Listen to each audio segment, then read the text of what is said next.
Hey, what's up, everybody? Mike's Fishing Home here. Joy and Scott are not going to do trivia tonight, so I decided I'll go ahead and pop up a little early since I did not go live Monday and Friday was cut very, very short. I was itching to go live tonight. I saw they're not doing trivia. I talked to Joy. She said, go ahead. I'm going to get this opening kicked off and start the live because Johnny and Small Pepper's been over there losing his mind. Be right back. Whoops. Ooh, I almost hit end broadcast.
Oh my goodness. Oh my goodness. What's going on? Johnny Small Pepper, Wendy, Jailbait, Outdoors, Whiskered Dreams, Ashley Brady. I'm in here early tonight. What's up, Fisherman 1979? Johnny, that was killing me. I hope your dog's good, Wendy. See you in a bit. Lisa Elliott, hello, hello. If y'all don't mind, I'm gonna roll a cigarette. I didn't even have time to roll a cigarette. I just had to go set up the modes and all that. Then I came up here, found out my phone's on 32%. Didn't have a charger, had to run and grab that. Sat down, realized my tobacco and my filters weren't full, had to run and grab that. Came back, laughing my ass off at Johnny Small Pepper. He was having a blast. I think I might make that a short there, Johnny, like you said. That was funny. But yeah, I need to smoke real quick. But yeah, it's Randy's birthday tomorrow over there at the Joy and Scott household, and I asked if Scott was going live and stuff, and she said not tonight, So I said, well, shit, should I go up early? She said, by all means. So heck with it, here I am. Thanks, you guys. And for those, I think most people saw it. It looked like a lot of people were commenting on it. I finally did put up the first Daisy Doos video explaining it a little to those who don't know and what the prize and all that jazz is. That's right. You and Randy share a birthday tomorrow. It's Scott and Joy's son, Randy. It's his birthday tomorrow as well. I forgot. We were talking about that earlier. It's your birthday. Alvin Lewis, what's going on, brother? Lisa Elliott. Yeah, so you share one with Scott and Joy's son tomorrow.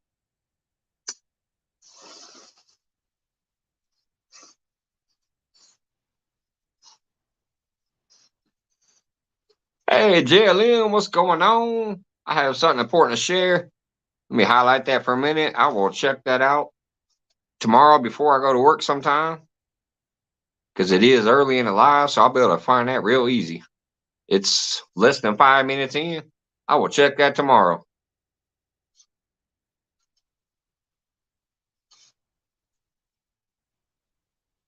Hello, hello, Canal. Welcome in. What's going on? Hello from Brazil. Uh-oh, my internet looked like a drag here for a minute. Missouri Randy, what's going on, brother?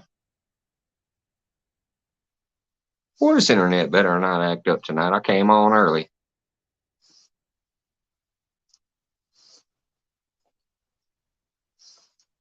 Yeah, I kept looking right after I posted the video about the Daisy Dudes. I ran over to Scott's page because I knew it was about the time he normally goes live on Tuesday for the trivia. So I didn't see it, so I went and contacted Joy. She said, "Go ahead and pop up."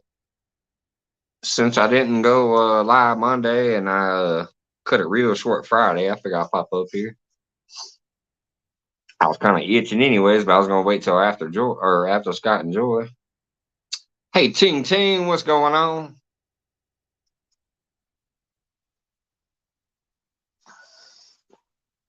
Every day is a burp day, especially for me. I like to drink. Sometimes that leads to burping.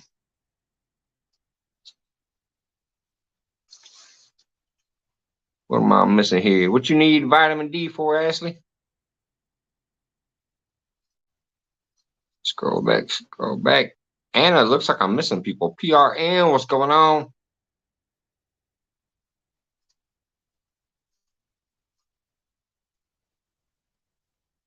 Yeah, I think that happened when my internet glitched there. I think I missed a bunch of shit. Ugh. Let me drop this link just in case. Let's see here. More. Post a comment. Drop. Wow, 17 people in the house already on a pop up. Wasn't even a half hour warning either. I just, once I got off the messenger with Joy, I was like, all right, let me set it up.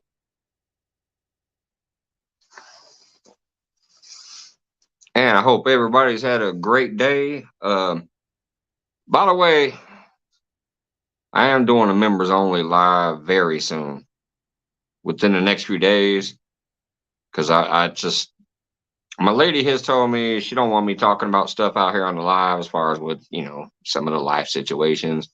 Um, but I know she doesn't mind if members kind of know what's going on with us and things like that. So there'll be a live coming up pretty soon. I'm not sure exactly when, but it'll be a members on the live so I can, just discuss and let know what's going on. Hey, what's going on, Nets? I know who RCA is. How's it going, Sister Net V Ball?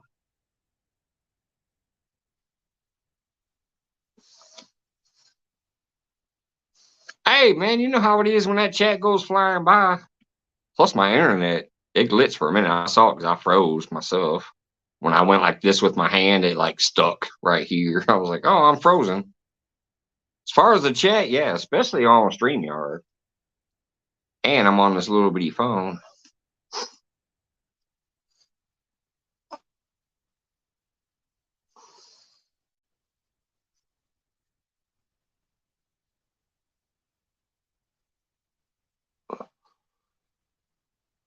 Whiskey James left the bar an hour ago. Got a bottle of Fireball to work on. Yeah, I got my little bottle here. My Budweiser down here. I have had a very long, crazy weekend and stuff, so I technically have one for Loco just in case I felt like breaking into it also.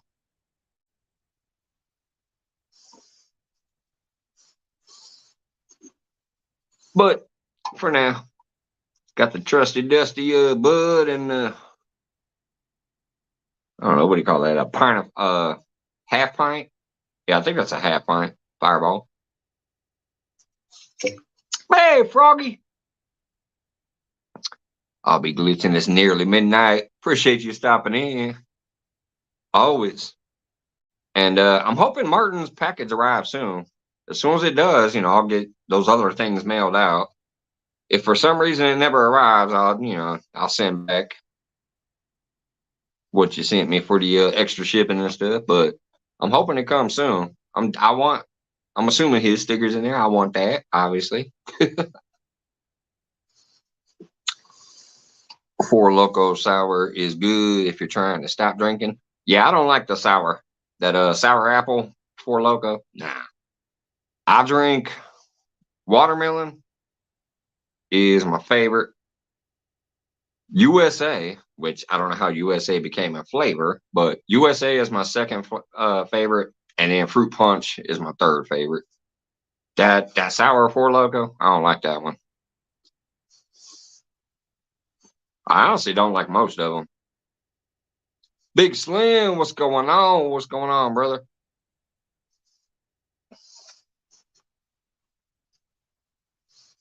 All right, especially if it was an actual package and he dropped it off in the United States and got a tracking number, I assume. And that tracking number is good as long as it's in the United States. So he should be able to track it. If not, tell him to send me the tracking number. Hey, Jamie TV, welcome back to being a member. I appreciate that. I hope you're doing good, girl. I haven't seen you for a little while. I think our times conflict too much because I know sometimes when I'm up real late at night is when I've come on your panel and stuff, or sometimes early in the morning I see something. But yeah, our times suck. Appreciate you rejoining. Thank you, thank you. Hope you're doing well.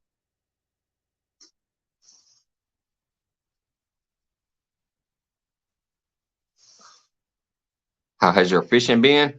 Non-existent. It's back in right now. It's 38 degrees.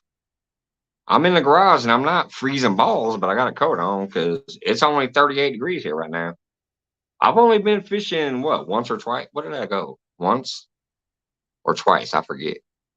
I think twice. I've only been out twice this year so far. It sucks. And right now we're getting into the 30s and 40s for highs, and supposedly snow coming again. We've been having rain off and on.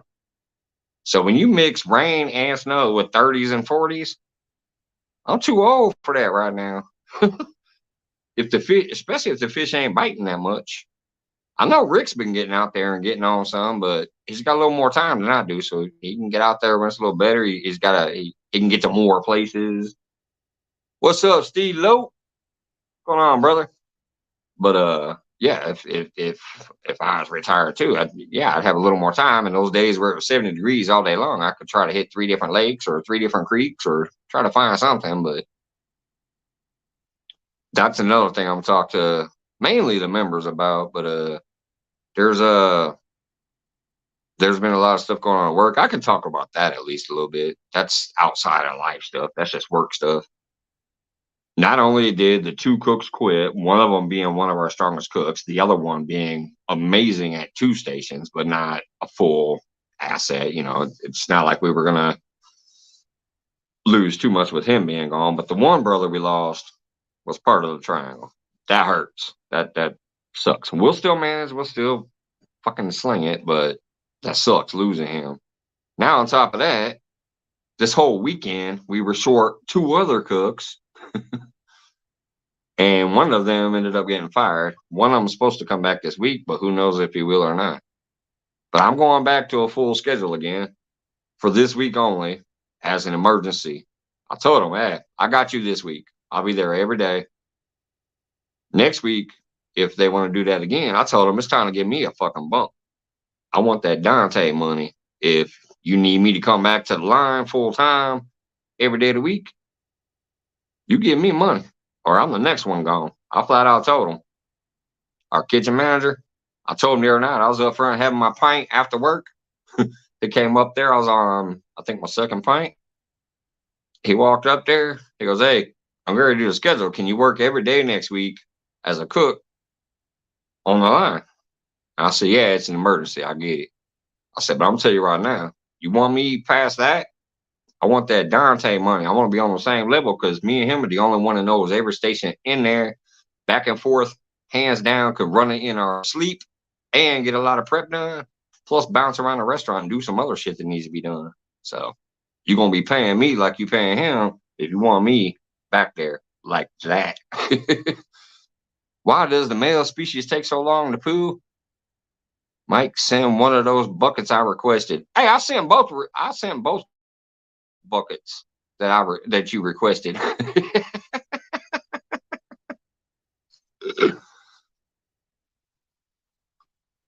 I replied to you with 2 buckets. I already sent them. I got fishing equipment for the Jeep. At least I have it in case I need to get out. Man, I need to get out. Problem is this weather ain't cooperating and life ain't cooperating. Oops. It was just beer. I had to turn backwards.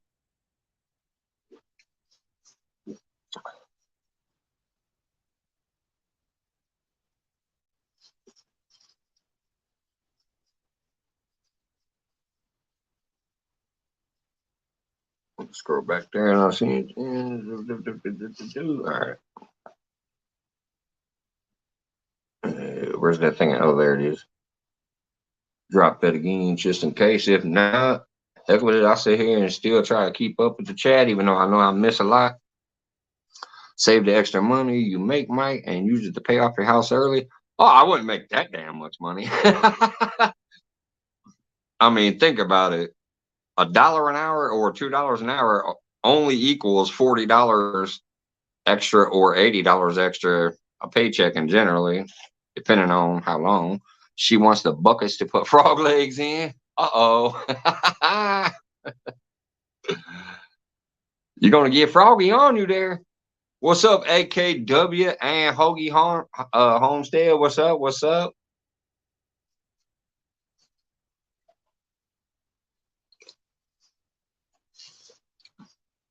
He best not block the hotel pipes. Well, hopefully they don't got some campground type pipes. Like, what do you call those? Septic tanks.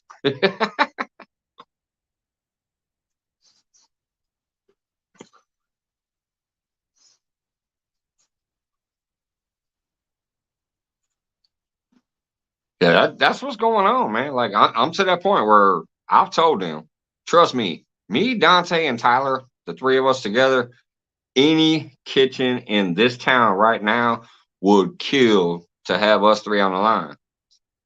And one of them just did. Tyler left us the next day. He was already hired. And he starts this week at the restaurant on the other side of Shields, where I used to work, actually. It's a new restaurant now, but it's the same line that I used to work. I already know that line, hands down, front and back. I would just have to learn what they got on the menu if I went over there. But I already told them, if they don't do me right here soon, and I don't get that money I want, I'm going to be right in there next to his ass. And I almost can guarantee if I do that, maybe Dante will be next too. I don't know. Maybe he would stay, but I don't think he'd want to deal with that place with me and Tyler being gone. Who knows? What's up, Black Diamond?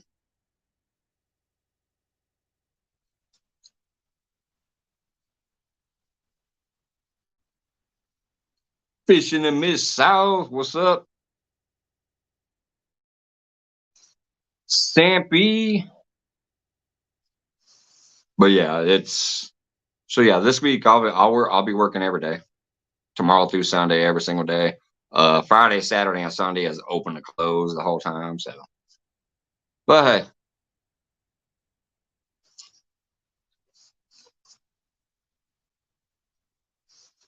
you can hire 100 line cooks and maybe 2 or 3 can hang. Yeah, that's what we've been in. Y'all know I've been talking about this for 2.5 years now.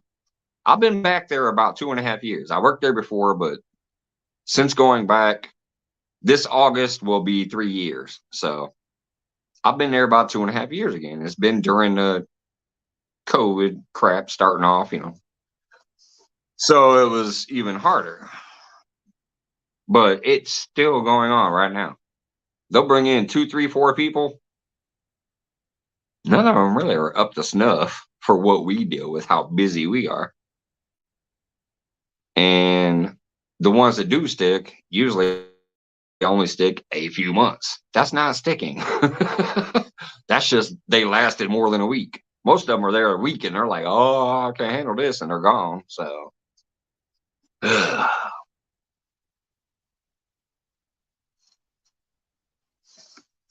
I am out of the Daisy Dudes. I didn't hear a prize for sexiest fat ass. I can't rely on my fishing skills to win.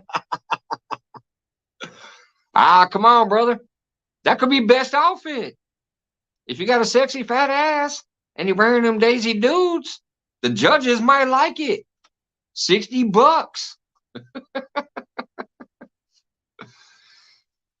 But seriously, I mean, if you do want to be in it, and you're definitely one of the ones that want to be in it, please make sure you leave a comment on that video.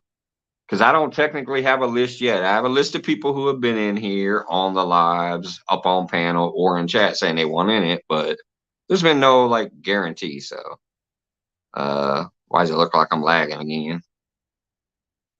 I was lagging, but hopefully all that came through. just comment on that video for sure if you definitely do want to be in it. Because that's where we'll put the list together and be like, all right, this is who's in it.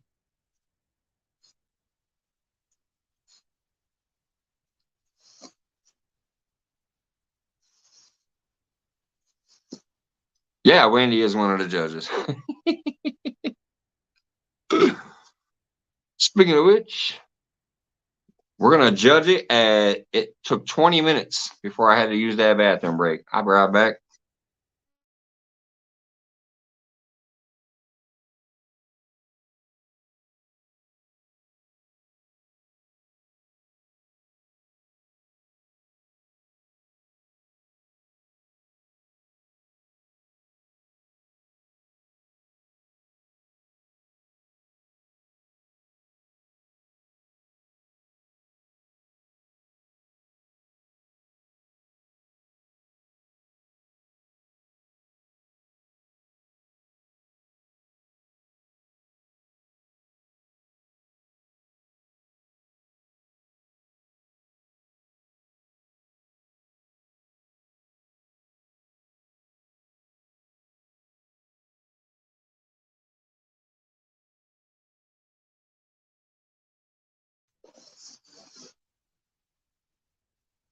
Hey, them river boys, what's going on?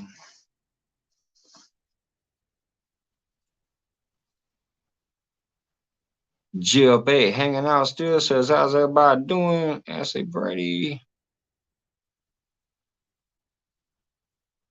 Miss Sal Fargus says, bring on the booty. It's about them booty shorts and what's in the booty. Is it packed? Come on, Miss South, you gotta get in it, man. You gotta get in it. I dance with the chairs at the local bars. I ain't scared of making a damn fool of myself. Heck yeah, brother. I remember times back in the day when I used to hang out the club. Sometimes I'd be the only fool dancing, but you know what? All of a sudden, some other people come up there and start dancing with me. The mood would strike me. The dance floor would be empty. I'd hop up there. I would start dancing all over that floor. Next thing you know, dance floor is packed again.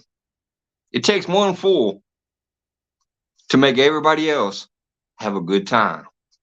I'll gladly be that fool.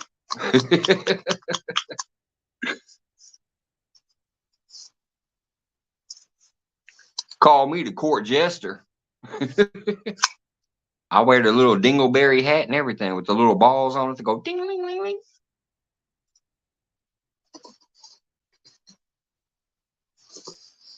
Oh, what did I just miss?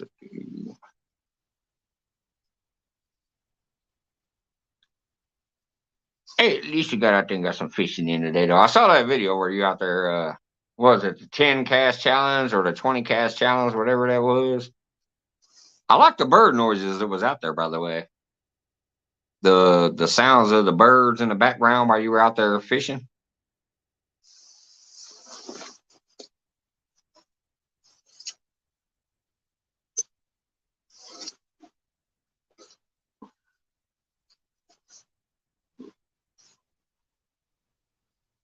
Let me clear these notifications away. Oh yeah, I forgot Roger and them are usually live on Tuesdays too because I'm at Scott's. I just saw that. I ain't seen that notification in forever. What's up, Big Mac? Hope you're doing well, brother.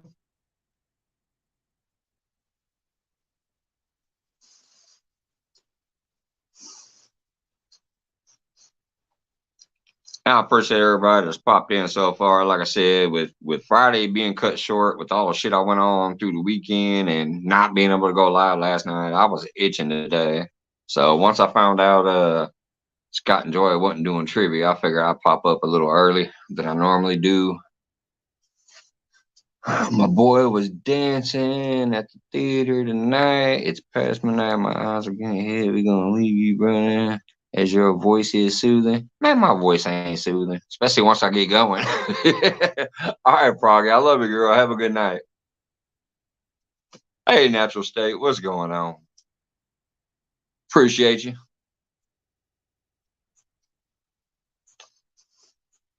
And for those that don't know natural state, they go out there and do some just real fishing at the little ponds and stuff, and they have a good time fishing. But he also ties, I guess you call them jigs and flies and stuff. I've seen him do some lives where he's tying jigs and stuff like that.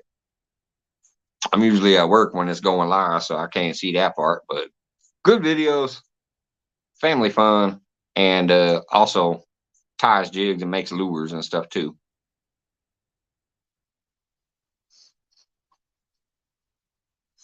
Richard Jarvis, hello, hello. What's going on, brother? I assume it's about the same time as Froggy's time, right? Almost midnight over there. I'm doing all right, brother, even though it's been a long weekend. I appreciate you. At Mike's Fishing Home, I failed at fishing today. The cheap rod I was using was hard to hook set. Yeah, I noticed it. You had a couple blow ups, and you even heard the drag like almost peel a little bit on a couple of them. I watched it.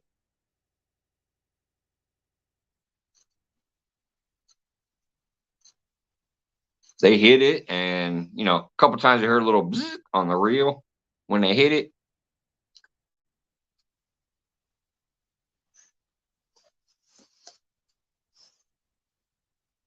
But it's just like when I'm out there, brother. Do I want to catch? Yes. Do I want to maybe hit my new PB? Yes. That's why I go out there. But I also go out there just to be in nature. If I could sit there and not be freezing my butt off and enjoy the sounds of nature around me and listen to the water crashing on the waves, hoping that that beast is about to hit my pole, yeah, it's all it's about, man. Especially when you have a rough week. Hey, Jefferson, what's going on? Speaking of rough week, I didn't even tell you how my Saturday night went. I don't think I was able to say that because I haven't been live since then. Saturday night, 15 minutes before we close, a 35 top walks in.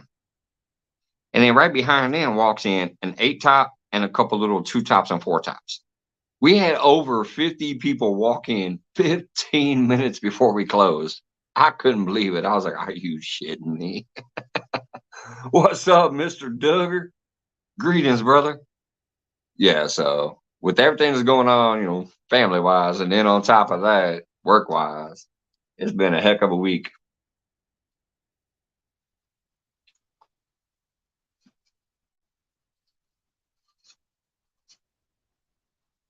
But hey, it could always be worse. So, whoops, what you say? Do I want to see Daisy Dukes? Yeah. Early photos will be appreciated. Hey, Piggy Piddles, what's up, brother? Thank you again for you and Eileen's contribution for the Daisy Dudes tournament as well. That Piggy's Rub is an awesome prize.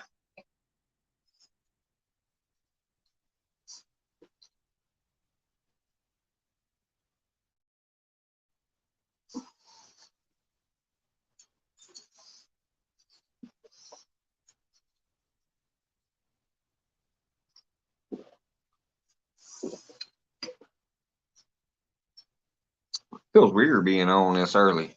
Normally I don't come on until around 9:30, 10, depending on what day it is. Hey, Variety Show Eduardo, what's going on, brother? Appreciate you stopping in. Thank you, thank you.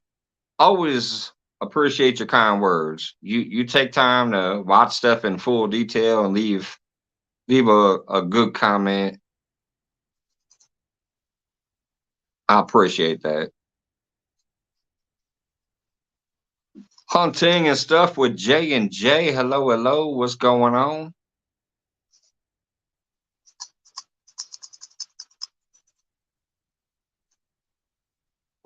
Johnny Small Pepper still hanging out back there. New pinup board going in the fishing cupboard under the She's gonna make her own calendar.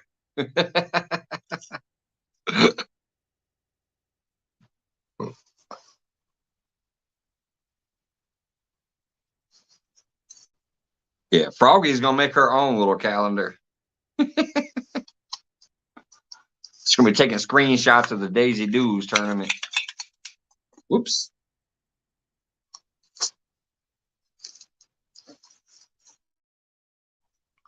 Mike's fishing home. Whoops. Chat jump. Mike's fishing home. Eileen says she be in here in a minute uploading a vid. Awesome. Awesome. Awesome. Yeah, I'm just not used to being here this early.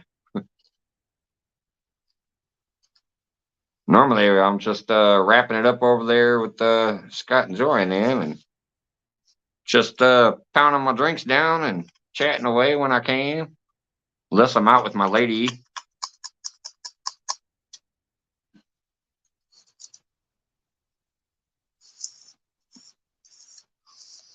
I'm telling you, I was definitely fiending to go live since I didn't do it at all this entire last weekend.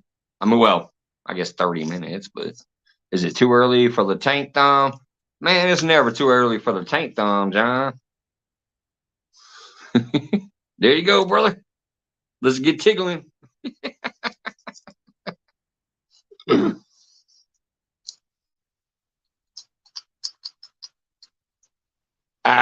She says she's going to title it My American Hangout. Literally.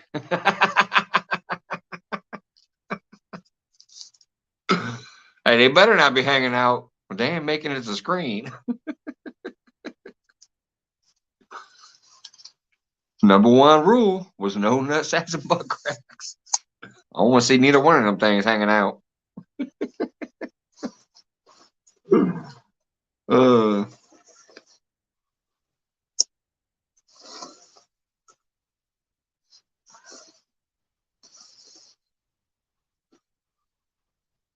The only thing I want to see hanging is a big old fishtail of like a 50-pound catfish. If they're holding a 50-pound catfish up like this and the tail is hanging over the arm, that's all I want to see hanging out.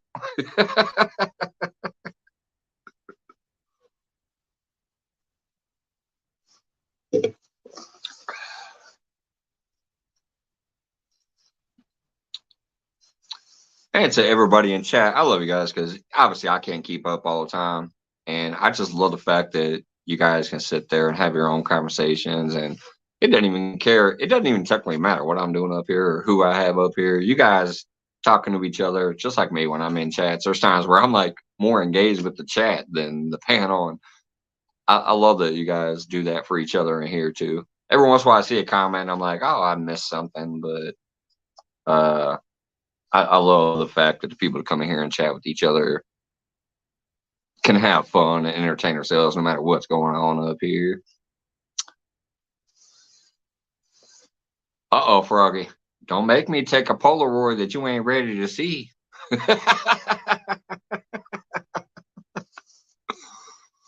Well, actually, I don't need a Polaroid. I guess these days I could just take a picture and send it through the messenger.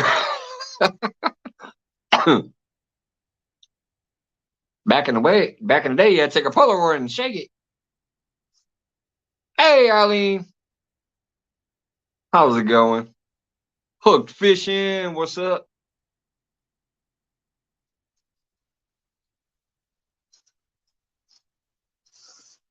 I sent Mike a picture of an old guy at my work. He was leaning and hit. Oh, yeah. Yeah, I remember that. She said she thought of me instantly. Well, not of me, the Daisy Doos tournament. That came across wrong. She wasn't thinking of me with that old man butt crack. At least I hope not.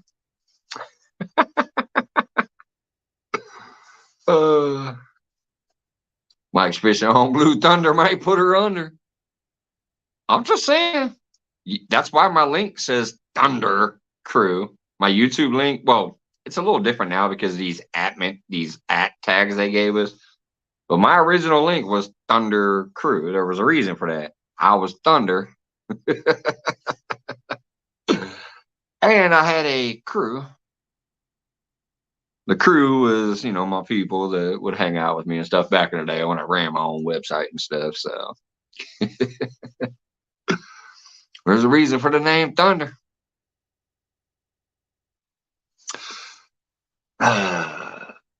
Drooling bucket at the ready. Mike's happy him away. There might not be no room for no drool. Your mouth will be full. Oh, it's too early. It's probably too early for this type of talk. This is the normal late night talk. All right, welcome back, Wendy. I hope your dog's all right. I don't know if you meant like a real seizure or if the dog was just going crazy. Popped in early. I was like, I'll be right back. Dog's having a seizure. I don't know if you just meant it's having a fit or if it was really one. So I hope the pup's okay.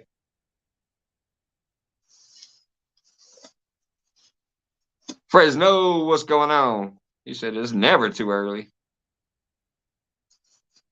Well, I just told Bandit Frogs her mouth would be too full for drool to drip out. So that's what you missed.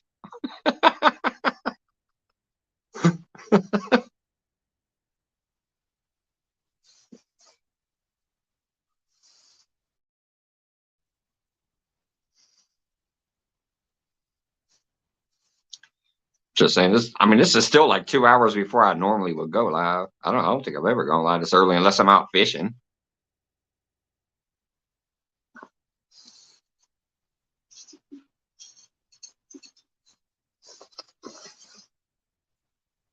Which I wish the season would finally kick in here. We keep dipping 30s and 40s for the highs. That's goofy. We'll have like a 70-degree day one day. I'll be at work most of it usually, except for that one day. I did get out there when it was 60. So, but most of the days I'm at work is when they have one of those stupid little weird heat days to where at least even if I skunk, I could tolerate being out there. Right now it's 38 degrees out here, according to my little weather thing at the top. I have one of those weather things that never goes away. It just always tells you what the temperature is up there. Yeah, she was in a seizure. Oh man, well, is she all right now? I'm assuming if you came back to talk, she might be settling down.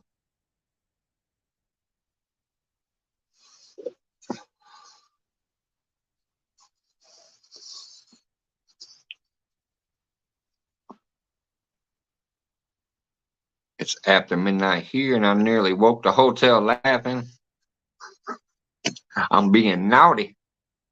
Froggy, we don't know you any other way. You might sound polite because you're from across the pond. You are naughty. We don't know you any other way.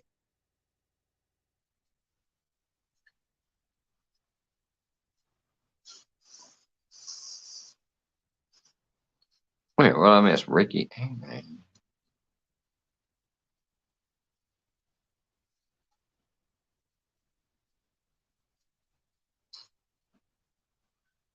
I was about to talk about her friend from the other day. I remember that from the song. She is calm and sleeping, but it lasted 30 minutes. I hope she's okay. Well, I hope so too. Yeah, it should be if she's settling down, like, because actually my mom had epilepsy. So a lot of times once the seizure subsided and wore down, got the Tegretol in her and all that stuff or whatever. I think that was the name of the medicine. I forget. But when her Tegretol levels, if that's the proper thing, that's like when she would have a seizure. But usually once it was over with, she would be all right. Tired. She'd be tired and sleep a half a day or something sometimes. But I do remember that when I was young. What's going on, nephew? I hope that means a like thumb too. I hope you like the tank thumb and you left a tank thumb out there on the front page. What's going on, brother? The things that I have become known for. Mega pints, which I need to get back into those. I'm sorry, I've been a punk lately and just drinking straight out the can. I should get back into the mega pint. That thing was funny. I should take it out fishing with me sometime and drink from it while I'm fishing. What's going on, Lordies? Jerry J, hello, hello. Oh, I didn't have to work today, Lordies. Well, at least not at work. I went in for a work meeting. I did a lot of stuff that needed to be done paperwork wise and some other stuff and running around and doing tasks that need to be done. Oh, including River at 3030. I don't think I've seen them pop in yet, but I went and sent their sticker to them in the mail. So, yeah, I was all over the place today. Had to do some grocery shopping, had to pick up some tobacco from by the beer store, drop off some paperwork, send out some mail, pick up the daughter, just all over the place today. I'm sneaking down to the designated smoke area for a moment. Teachers striking tomorrow. Man, what is going on over there? Y'all got all kinds of stuff going on. You trying to compete with the U.S. for crazy shit going on?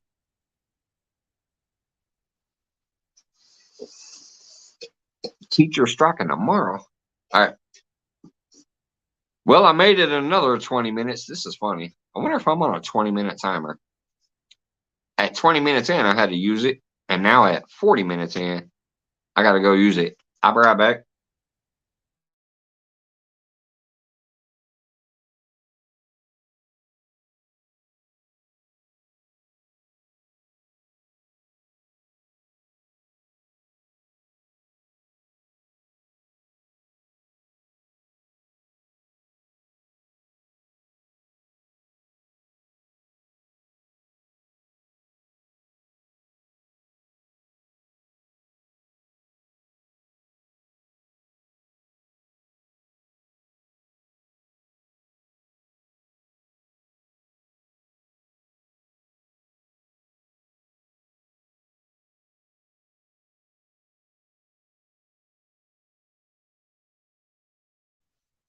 All right, John Wiggs, if you're out there, you can stop your stopwatch. I know you like to time how long it takes.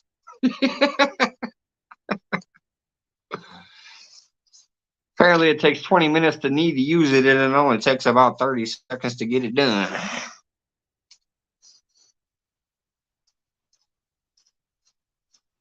See if I missed anything. Team Black Diamond still out there. Nephew Austin. All right, didn't see any new names come in. Get back down to the bottom.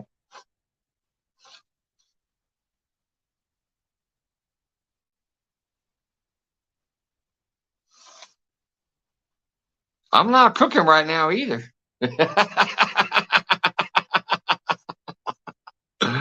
If I ain't cooking your food and I'm not cooking myself, I ain't worried about it. Yeah. It does suck because I got to roll a cigarette here in a minute and I'll be smoking that cigarette. Now, trust me, when I'm at work, yeah, I wash some hands every time needed. Oh, I know you are. I know you are. What, you think if we're out there in the woods fishing in a creek and we go piss, are we washing our hands? No. No, yes, when I'm at work, I'm following all procedures. Even doing a stupid happy birthday thing in the back of my mind, just to make sure I'm getting enough time of soap and water under there. I open the door with one towel that's touched nothing else, like paper towel. I dry my hands first the proper way, and then I grab another paper towel, touch the door handle with so I don't contaminate myself on the way out the bathroom. What's up, old mechanic? Long time no see, brother. Whoops. Highlight her comment. I was trying to highlight yours. What's up, brother?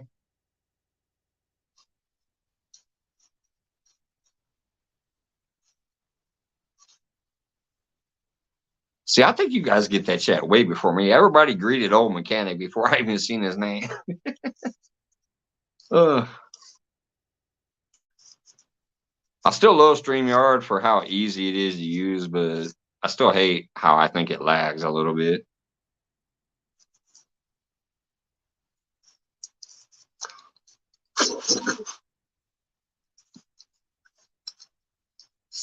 Hell, there's even times where I don't see a damn thing until I watch a replay. If it's mine or somebody else's, it doesn't matter. I'll watch a replay somewhere and I'll be like, I was actually there in the chat and never saw that comment. But I saw it once I watched the replay to catch the rest of it. I'm like, wait a minute, yeah. I commented 2 lines above theirs and didn't even see their comment. So kind of weird. What's going on, Fry TV? What's going on? Who else I should see? Lauren Director popping back by. Hello, hello. Oh, mechanic nephew, oh, mechanic nephew, Jefferson. All right, that's all the people talking to each other there. I already saw that.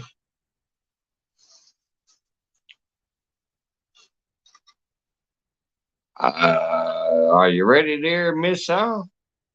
It has been a while since I dropped it. I guess I'll drop it just in case, if that's what you mean. There goes the link.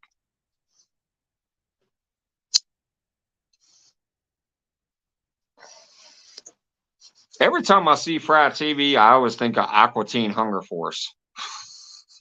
I'm thinking of the old, what was that? Adult Swim on Comedy Central, I think it was. Aqua Teen Hunger Force, where you had Fry, Shake, and Meatwad. The next door neighbor, Carl. The little alien dudes that would flip people off. The Moonanites. Oh, man, that cartoon cracked me up. So did Squidbillies. I think we had that conversation here one night. We brought up Squidbillies. Hey, 26 awesome people. What's up? But I want to get a tattoo of Taint Thumb. Well, here you go. Get a screenshot so you can give it to your artist.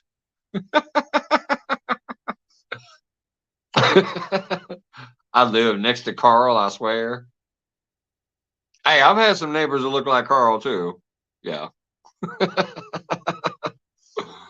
I would come up on screen with you, but I would just be more of a S and call somebody out. You'd probably call me out, wouldn't you? You'd call me out, huh? Yeah. Hey, what's going on? We got whiskey What say, drink. Mike? Nah, shit, man, just chilling. It's cold as Damn River hell here. Boys. Hey, I'll tell you one thing, though, damn River Boys. If you do want to call somebody out, and it's actually a legitimate call out, and you're not being a total dick, sometimes that's okay. Yeah. I usually say it's only me that can do that, but I mean, if it's somebody that maybe other people might need to hear about, sometimes that's okay. Yeah, Frylock. That's what I'm talking about, Steve. Frylock, Meatwad, and Shake.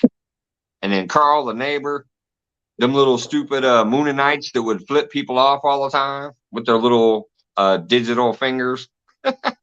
Hey, Catfish Dog, what's going on? Y'all will be here for a little while, brother. I came on early tonight because Scott and Joy wasn't, so it's only 7:30. I'm gonna be here for a minute. I told my lady already. She wanted to talk to me more about what went on while she was in Wisconsin, but I was like, "Hey, I'm off tomorrow. I don't. Well, I'm not off, but I don't work until like 3 tomorrow. So let's finish it up tomorrow because I'm actually gonna go live because I missed this whole weekend." So she's like, "All right, we'll talk tomorrow." So I'll hang out until my normal time, probably.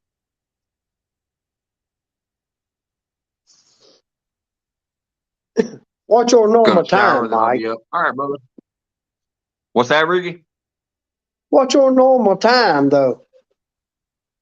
Well, my normal end time is always to be determined, but I'm saying I'm going to be up here for a while. Like yeah, unless it completely dies off. Hell, there's still 24 in chat. I finally got people popping up here, so. Oh, I had to run to the store real quick. I just got back, so I left you running, and I come back.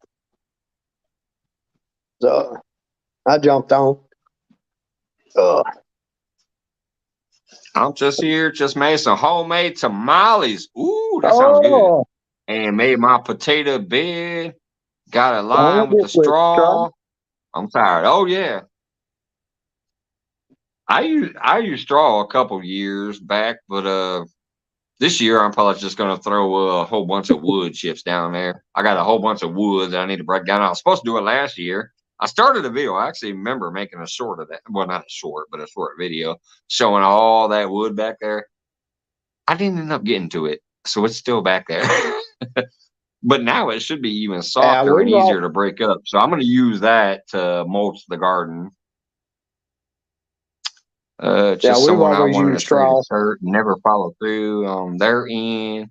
It's been weeks, I felt, because I did not get mine mailed to them in the first 3 days. Oh, I know what you're talking about on that, brother. I'm not going to mention no names myself because, like I said, unless I really, really feel it's stupid terrible and I might need to speak about it, I try not to go there.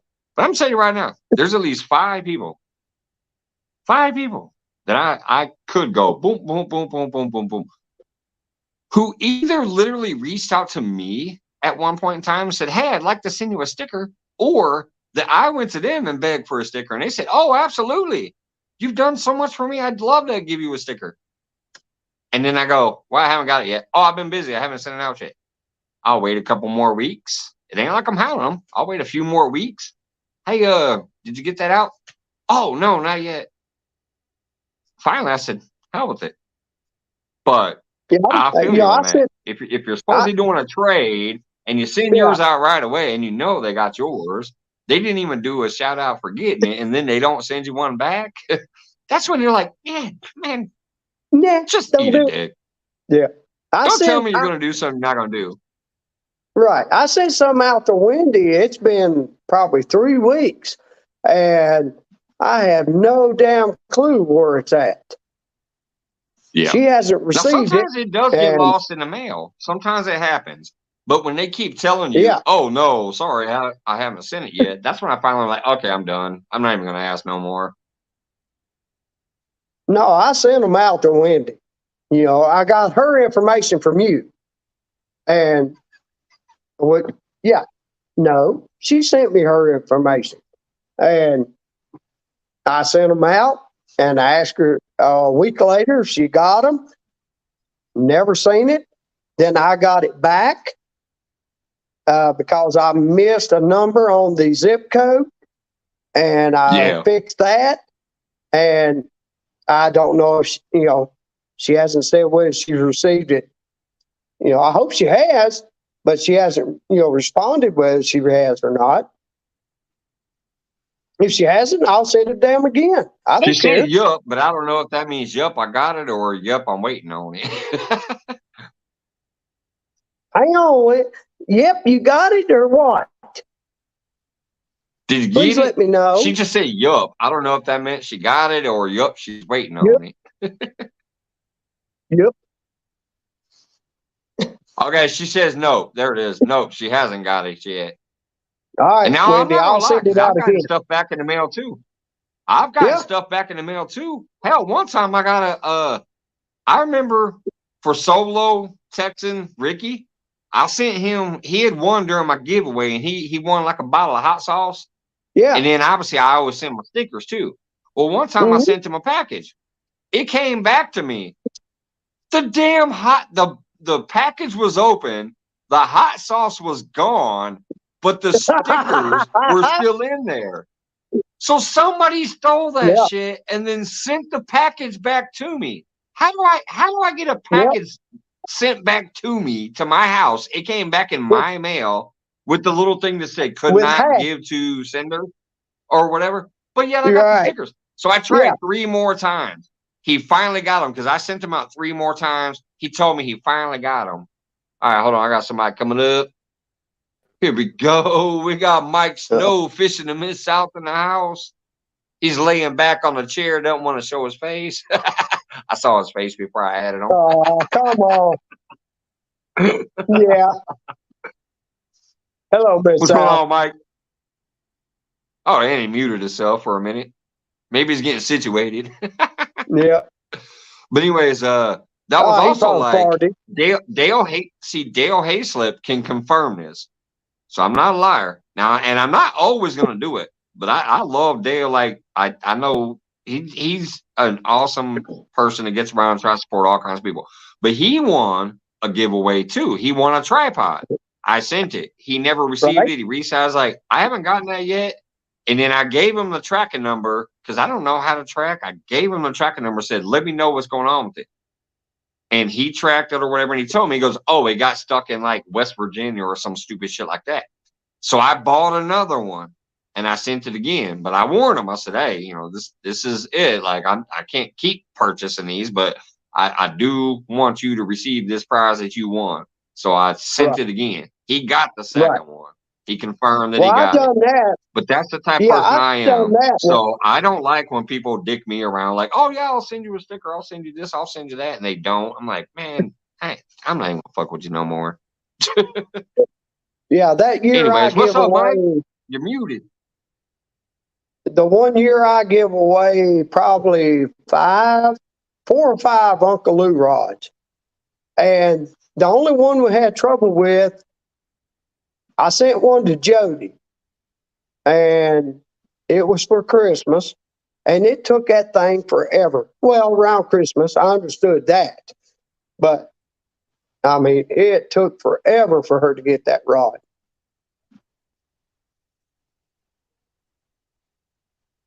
Yeah, that's crazy. One fishing rod. Yeah, sometimes those rods Oh, probably hell. are a little more difficult. And obviously if the Yeah, person ain't home when it arrives and there's a porch private walking down the neighborhood and they see this big old thing sitting on the porch, they're gonna go snag it no matter what it they is. grab it Because and run. even if they don't want it, they can sell it. So Oh, yeah. You see an 8-foot piece of PVC leaning up against the house, right? And right. they grab it, take off. Yeah, there's something good in it. I've been waiting 2 years for a promise signed photo. Froggy.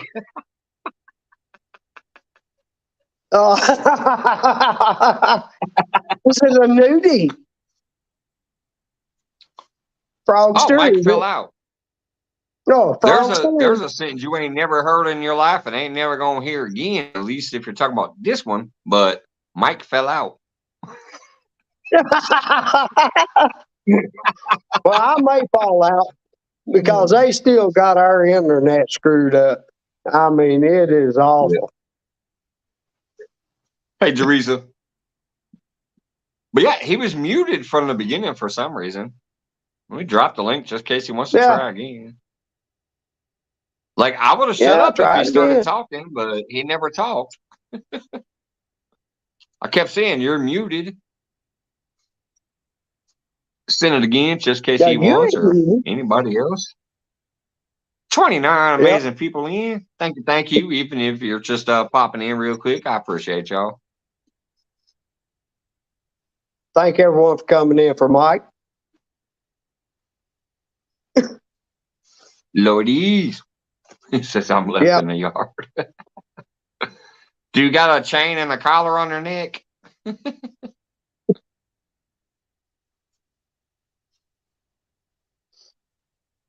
Yeah, we lost our little dog this weekend. It took me a year to get some trophies from a tournament, but they finally showed up after a lot of bugging. Yeah, I mean, sometimes you got to, but I finally, like, I'm not going to go that far. I'm going to ask a couple times, just because I do want it or I'm interested or whatever. But if it's money and you said there was money and I want some money, you better send me my money or I'm going to blast you. You're going to be on blast. Yeah. If you put some money on the line and I want some money or a major gift, like a fishing rod or something like that. Yeah. If I don't get it, trust me, I'm going to put you on blast. I'm going to put that video out there. Don't go fish on this person's channel because they be bullshitting. You get my money for the tournament. That's facts. If you throw a tournament or you throw a giveaway, now sometimes the mail shit happens and we understand that, but if everybody in that tournament is like, I didn't get none of my shit, you going out on blast. Yeah. Oh, I'll give my money if anybody wins that Daisy Dudes, which, it should come all to me. No, I'm just kidding, Mike. But yeah, you'll get my money. I guarantee you that, bud. Yeah. Well, that's just like Sandy. I'm not worried about that. Like, she'll do that when it's time because she's already paid out a big $100 prize on one of my live shows before, and it was random. I was just up here having a normal night. Hey, Avid, what's going on, brother? We was up here one night having that normal night. I think you might have been here that night. But, Big Mike over there ended up winning like 150 or 160 bucks total that night because Wendy and Sandy Toes and everybody just threw up money out of the blue. And I contacted them. I said, "Hey, did you get all your money? Because I want to make sure." Even though it wasn't a tournament, Big Mike. it was a random live, but people promise stuff. I want to make sure they keep their word. Yeah, Big Mike won a rod for me. Oh, here comes the beautiful Miss Joy. Hello, Miss Joy. Hey guys, how you doing? Oh, fine as frog. How you doing? I'm doing pretty good, hanging in there. I'm stuffed right now. The kids went out for Randy's birthday, and Okay. we didn't get to go, so they brought me home a whole bunch of stuff. Oh man, you wouldn't even believe it!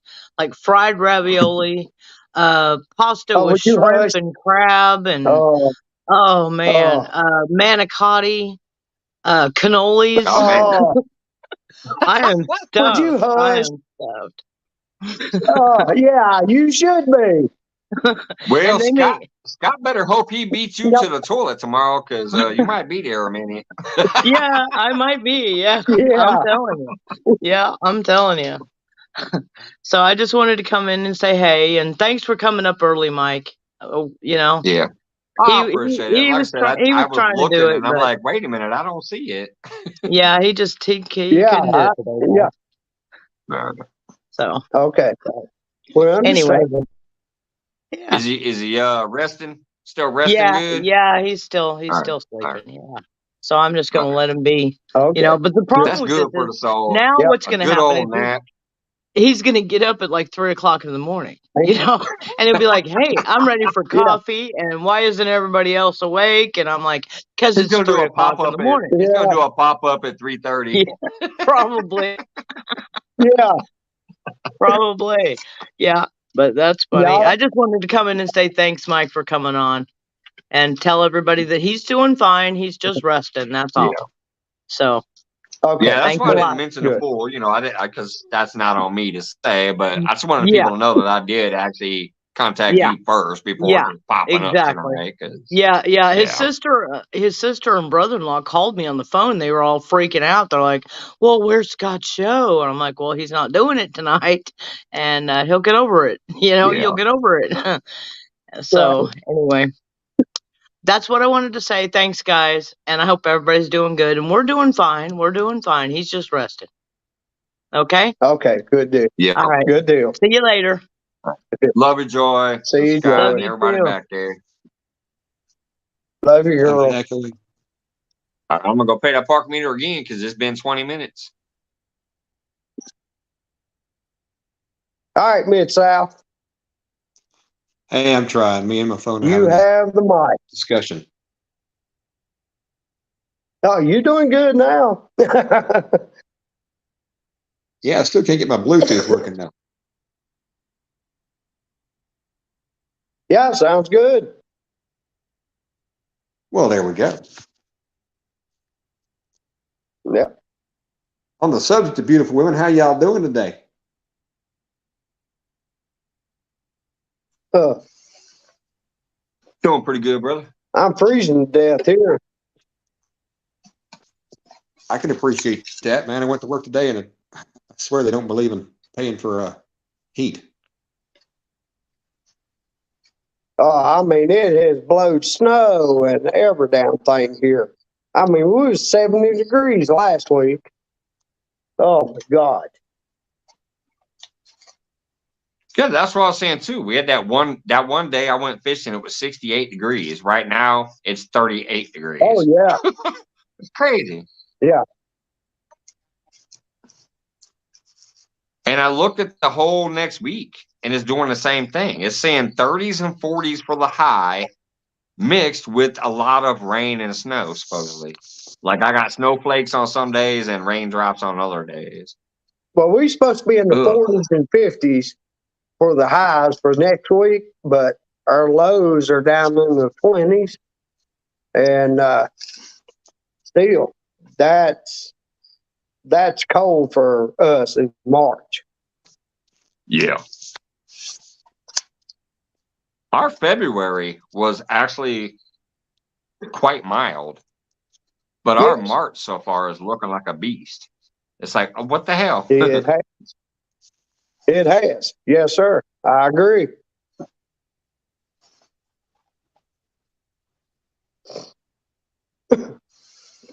So, Mid-South, what's the official word? Have you commented out there yet? Am I going to see it later? Or are you going to be in this thing or not, brother? I think it'd be a hoot if you was. Mm-hmm. Come on. He's like, He was no talking comment. just a minute ago.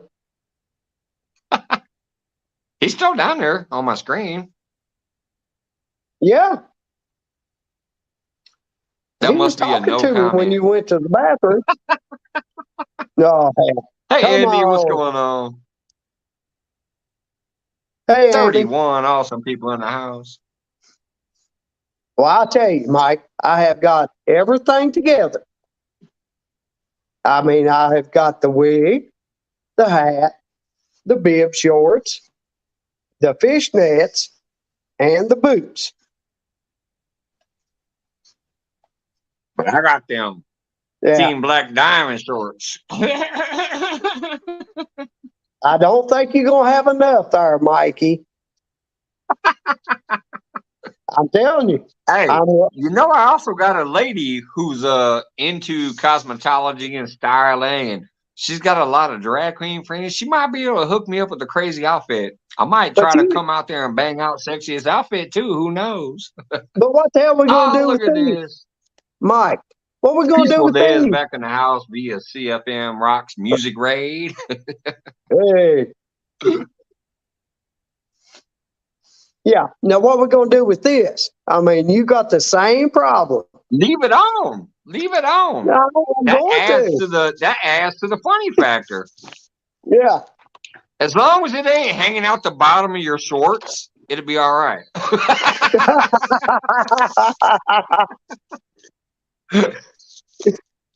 Oh, If it's Lord. hanging out the bottom of your shorts, we might have an issue.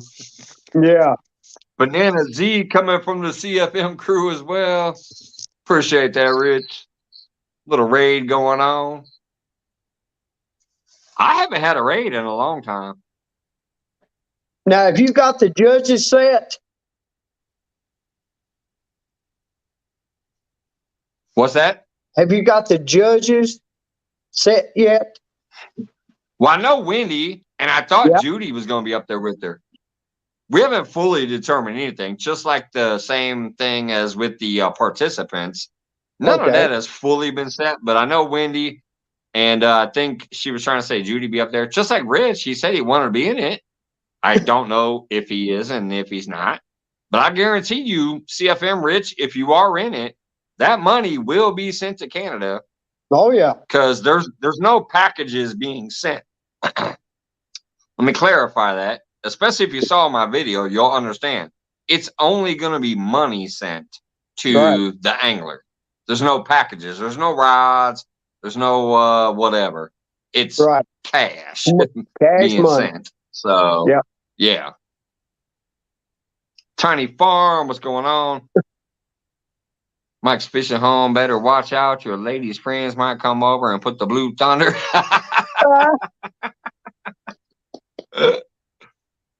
Gonna put them in a bind. They better, because we don't want to see it on TV. Nope. But anyways, yeah. So, Rich, if you seriously want in this, brother, I say get in it if you can, because Sure. this will be cash money. So that means I can PayPal you, because I've sent you a PayPal donation before back in the day when you were doing the musics and I was doing the what do you call it, the tipping the musician. I would send money that way. So I could take, if you won like say $300, I could send you a $300 PayPal. Yeah. So Oh, if you want to get in it, Rich, get in it. You ain't gonna believe what my son made a phone holder out of. A 10-pound anchor. What? Yeah. That's what we Did just you set say a my rod phone with. holder No, or a phone 10-pound holder? anchor. A phone holder. No, a phone holder.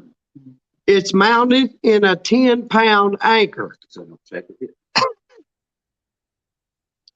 All right, make sure you comment on that video then, Rich, because that's where I'm tracking the participants. Like, watch my video that I dropped earlier when you get time. Check out my first Daisy Dues drop. It's subject to change. I'm still getting rated. CFM, send me hello. The funny thing is, I don't think there's any name I don't know yet as far as who I've seen. But I appreciate the raid, Rich. That's awesome as shit. But yeah, if you want in it, brother, just comment on that video too. That yes, I'm in it 100%. Because once it gets closer to the time, I'm gonna make sure to reach out to people and be like, all right, this is the date. This is when we're doing it. Blah blah blah. Be there. Be ready. Be in your outfit. It's obviously a few months away still. But it's gonna be a blast. Oh yeah. But once it gets closer and closer, obviously that's when I'd like to put out the true full video and be like, all right, here's the participants, here's the list, here's what's going on. This is it. It's a week or two out. It's finalized. Boom. Right. This is what to expect. The final will be set. Appreciate the right? raid, Rich.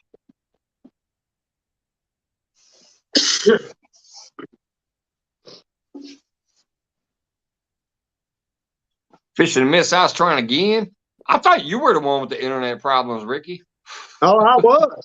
I mean, I All don't. my problems are Bluetooth. Oh, you're good. Yeah, I noticed that, Rick. Let's see what this does.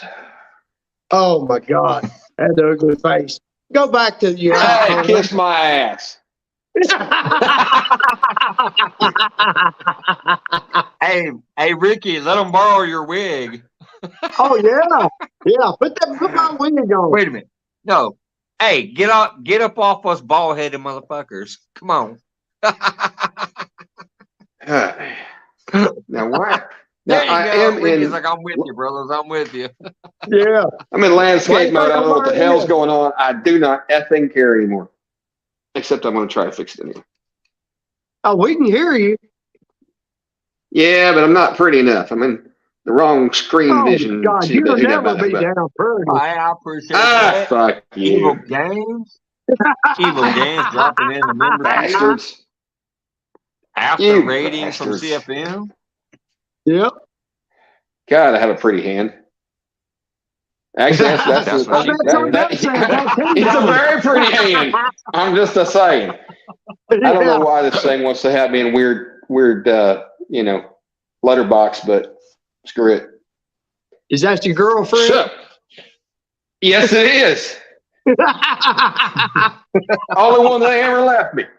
That's Rosie Palmer, And man. here's to you, Everybody knows mother. Rosie Palmer. She's got a twin sister. There you go. This is for you, ugly bastards.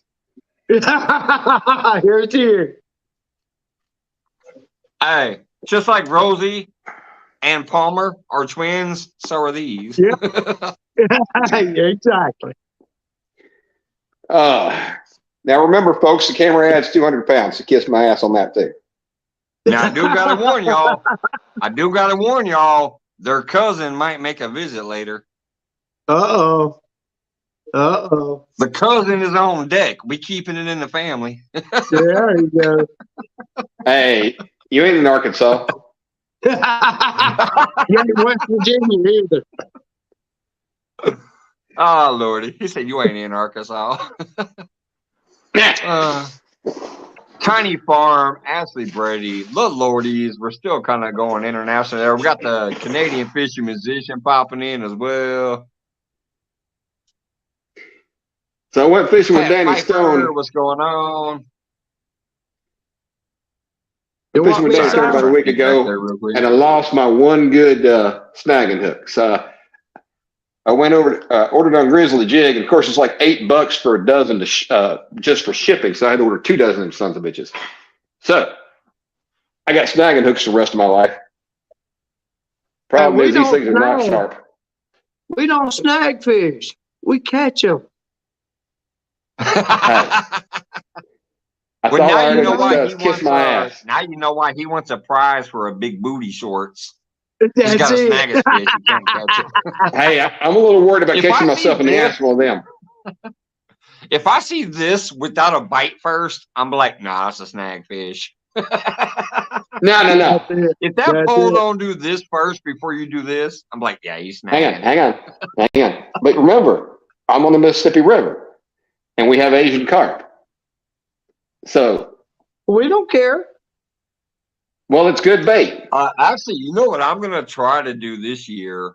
I was hoping I could last year, but I couldn't because I couldn't get down there when they come through there.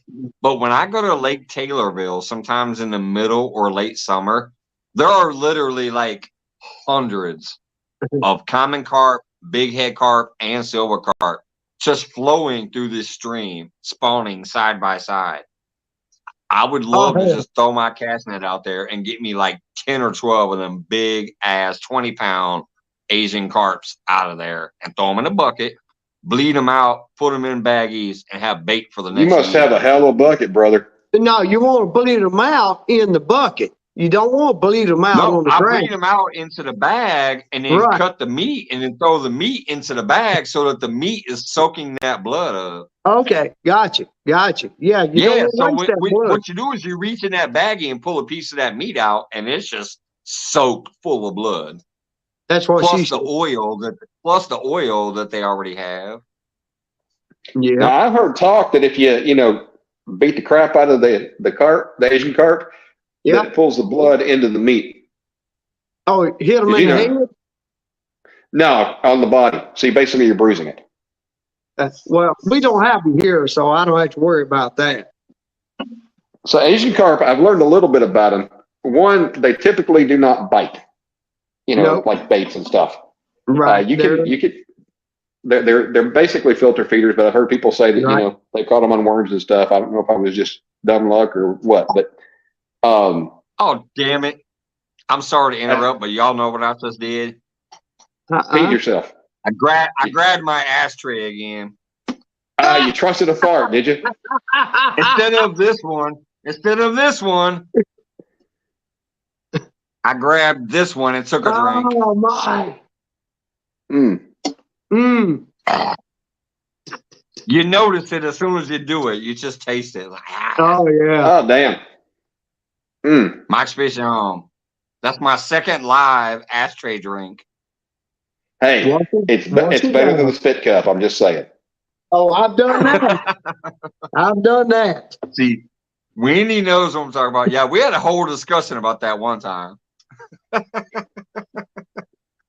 just did it again. I reached down there. It was the can closest to me, so I grabbed it, reached up, and was like, ugh. As soon as I did it, I noticed it was my ash can. Yeah.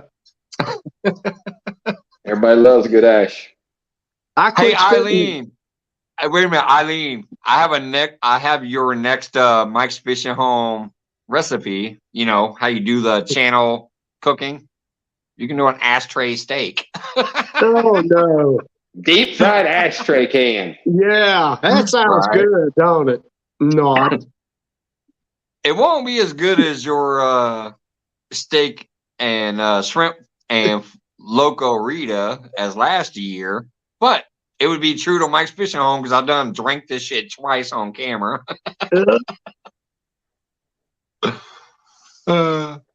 Mike, watching you talk with no sound makes good viewing. Your hands are telling the right story. That's what she said. Oh, you meant him, Mike. Okay, that's a fact. I thought you were talking about me. Yeah. Because that's just mean to say. Yeah. So,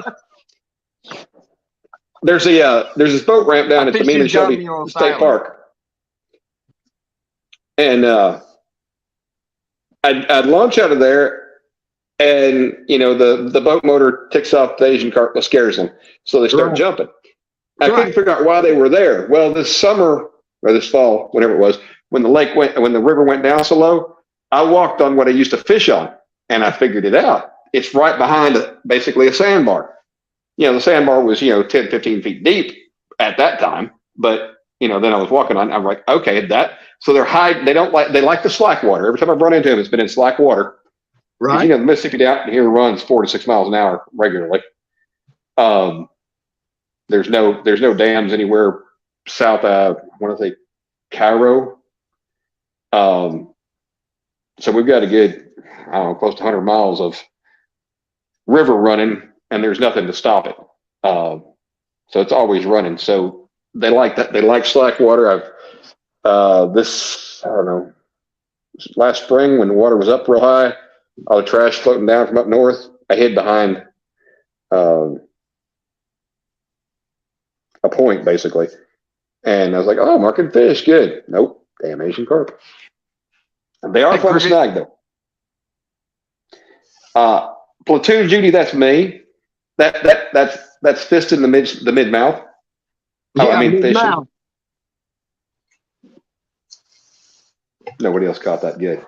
Yeah, I did. No, that's the mid mouth. The mid mouth. He knows he's the mouth. Hey, he's like Jim. What was that dude from wrestling way back in the day? Jimmy the mouth Hart. of the South. Jimmy, yeah, Jimmy. The mouth of the South. South. Yep. I look like a fat motherfucker like this. It's the way the phone camera. Look, Jody's even in here. My See, I'm skinnier now. She says, "Who's that sexy mofo on the bottom?" Yeah. Hello, Jody. If you'll be the top, I'll be the bottom, baby. Hey, Jody, for once he came up before you. Normally he chases you. If you get up here, he pops up. So you're saying I came first? Okay. Oh God. Sounds right. God, I'm a smart ass. No. Now, cricket, honey, I can see why you'd be sorry you missed Aileen, but you're here, so you got me. You got Ricky. Well, yeah, you got 5 locos up there. Yeah. I got another mic, and I got Ricky, and we all got a drink. Yes, we do. What else do we need? That's it. That's it. Maybe somebody to tame us. Wild turkey honey, just in case.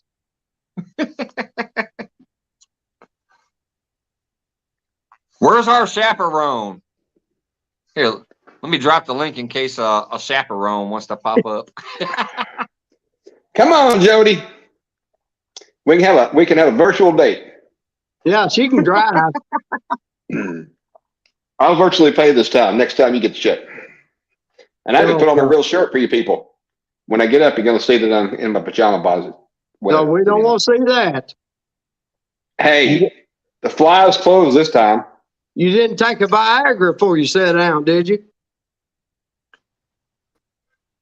I don't think this was the chaperone we were talking about. No. Who let that dog out? What's up? Going on, boys? What's that, Mike? Or Tim? What's up, fella? What's going So on? the inmates are running the asylum. Hot dog. Yes, sir. What are you doing up here, Tim? Well, I'm Wendy. work. You guys, Wendy, if you're chaperoning your beard, chaperone drink till I'm handsome. Pontoon Let me put her up next to Mike. Girl? I'm gonna put Jody up next to Miss Al. Yeah, baby. I'm driving. Oh, you man, those are some big flatheads she's holding. Yeah.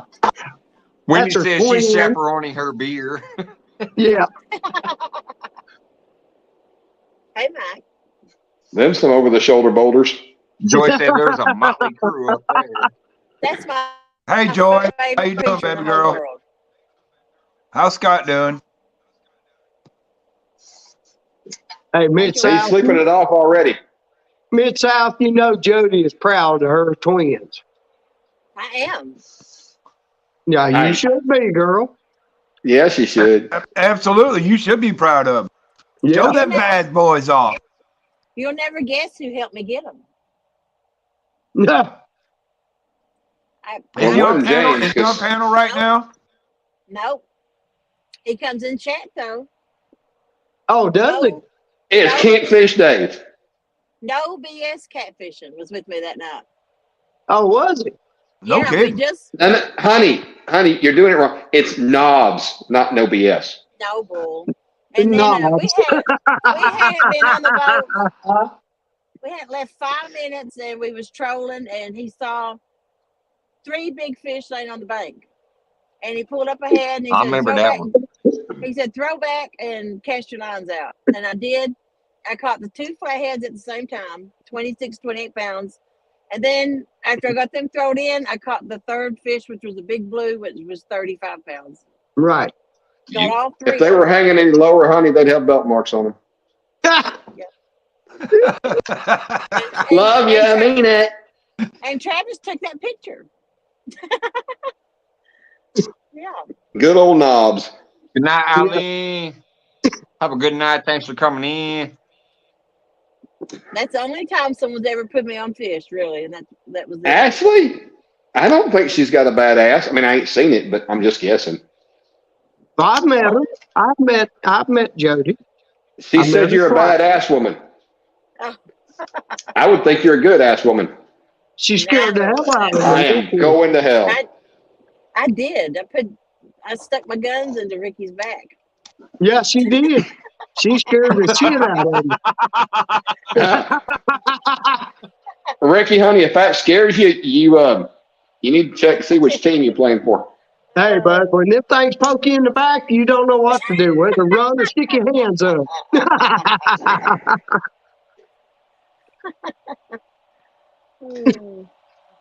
Jody is Actually, we don't have due respect here. I'm sorry. Jody is a very, very, very nice person. You meet her. Oh, she's a wonderful person. Oh, she is. Y'all remember that? And she's got that good Southern accent. I saw it on a replay, though. I saw the pancakes on a replay.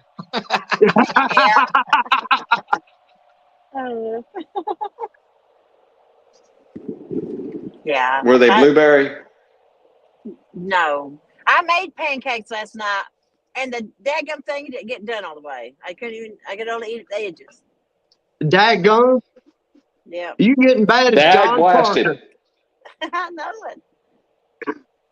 God. They got to be brown, Jody. They got to be brown. Oh. Ashley, we're not going to twist your word turds.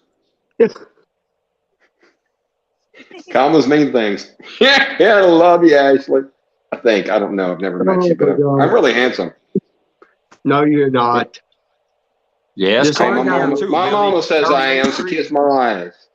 Hey, I'm not. I look in the mirror every damn day and go, you ugly man. John Parker thinks I'm handsome, but you know. Well, we all know he can't see. You know, John. I love John to death, but John has a little vision problem. So yeah, he has a little bit. He does have some vision problem. He can't see cleaning the fish. Yeah, they're all handsome. Let me go get this. I'll be back maybe. All right. He runs from me. Jody, you been fishing? No. I did go buy a tackle. I went and bought a tackle box just then. Southern Sona Grown is not a brother, even though you might think she is. No, she's not a brother. Picture I got from her. Joe McGraw said, "Cheers, brother." At Son. No, she is not a brother. I can tell you she that. might act like a brother. She might act like a brother and punch you in the arm, but she ain't no brother. No. She's a sister. Hey, Ricky Bobby. What? Let me ask you a question. Yes, sir. Now I know you live in North Carolina. No. What? Nope. Wrong. Okay. Virginia. Okay. Then that fixes my question right there. I couldn't figure out where to put you in the 1-800 Rent-A-Fish commercial. It's done now. Oh God. Oh yes. Oh God. No. It's already written up. It's hard to keep up when you get to knowing a lot of people. Trust. Yeah. I can barely remember half of their real names anymore, so it gets rough. It's kind of funny. About everybody on this panel, except for Fishing with the Mid-South, because they ain't got to him yet, is in my commercial. Oh yeah. Jody's in it? Yes, sir. Jody's Oh, got. no. She's in the Tennessee River version. Yes, Okay. Yeah. I'm going to Sunday night. I'm going to be on Avid show, and I'm going to break them out. Well, you had me in the James River. I remember seeing that. Yeah. Yep. See, that's why I was trying to figure out which one I wanted to put you in, because you said you fished the James River. Yep. And Kerr Reservoir, which Kerr runs into North Carolina too. So, yeah.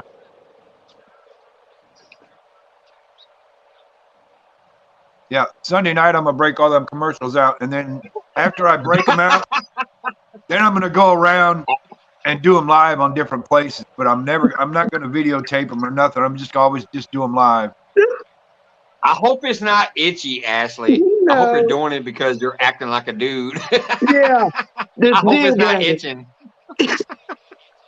She said I'll scratch my crotch with the rest of you. Yeah. Hey, Jody. Hey, what's going on, Jet Bill? Jody, are you going to watch us on the Daisy Dudes tournament? I probably will. She's going to say no, but she's going to be one of those people when I go, there's 43 people here. Yeah. She's going to be one that is just in the background. No, I've done give out my. All the time. Hey, I've done give out all of my costume. The hair, the shorts, the fishnets, the boots, everything. And when the people see me unload my boat, I can't wait for that. Jeez, I can't wait for that. That's going to be on somebody's channel. I hope not. Oh, you're going to be a TikTok star. You watch. You'll be on TikTok. Yeah. That's why we got to have judges. Yeah, that's why we got to have judges for the costumes. Oh, I don't want any. I just want the judges to handle that crap. I don't want no part of it. Hey, Ricky. Yes. What are you going to do when you get a run in your pantyhose? Take them off, wrap them around some liver to keep them on the hook, and throw it out for bait. Yeah, fingernail polish. Yeah, I guess. Hell, I don't know. I ain't never worn. They do look good on me, though. Use some glue. Use some glue. We'll get it running in your pantyhose. We'll just take your word at that. You know you're going to snag a hook in them. Oh, I probably will. Yeah, no doubt in my mind, Jody. Oh, it's going to be live on my show, Cricket. Cricket says, who's filming this contest live? It's going to be on my channel live. And we're going to have a lot of videos afterwards. Yeah. Jody, you know I'll hook something anyway, right? Yeah.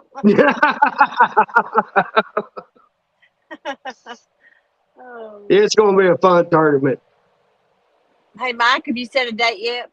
It's in July. It's going to be late August or early July. So there's basically about a month window. Like the last 2 weeks of August. I mean, the last 2 weeks of July or the first 2 weeks of August is about when it's going to go down. Yeah. I know there's a lot of people, a lot of the dates filling up tournaments. That's why it's going to tell you. I don't know if it matters to you or not.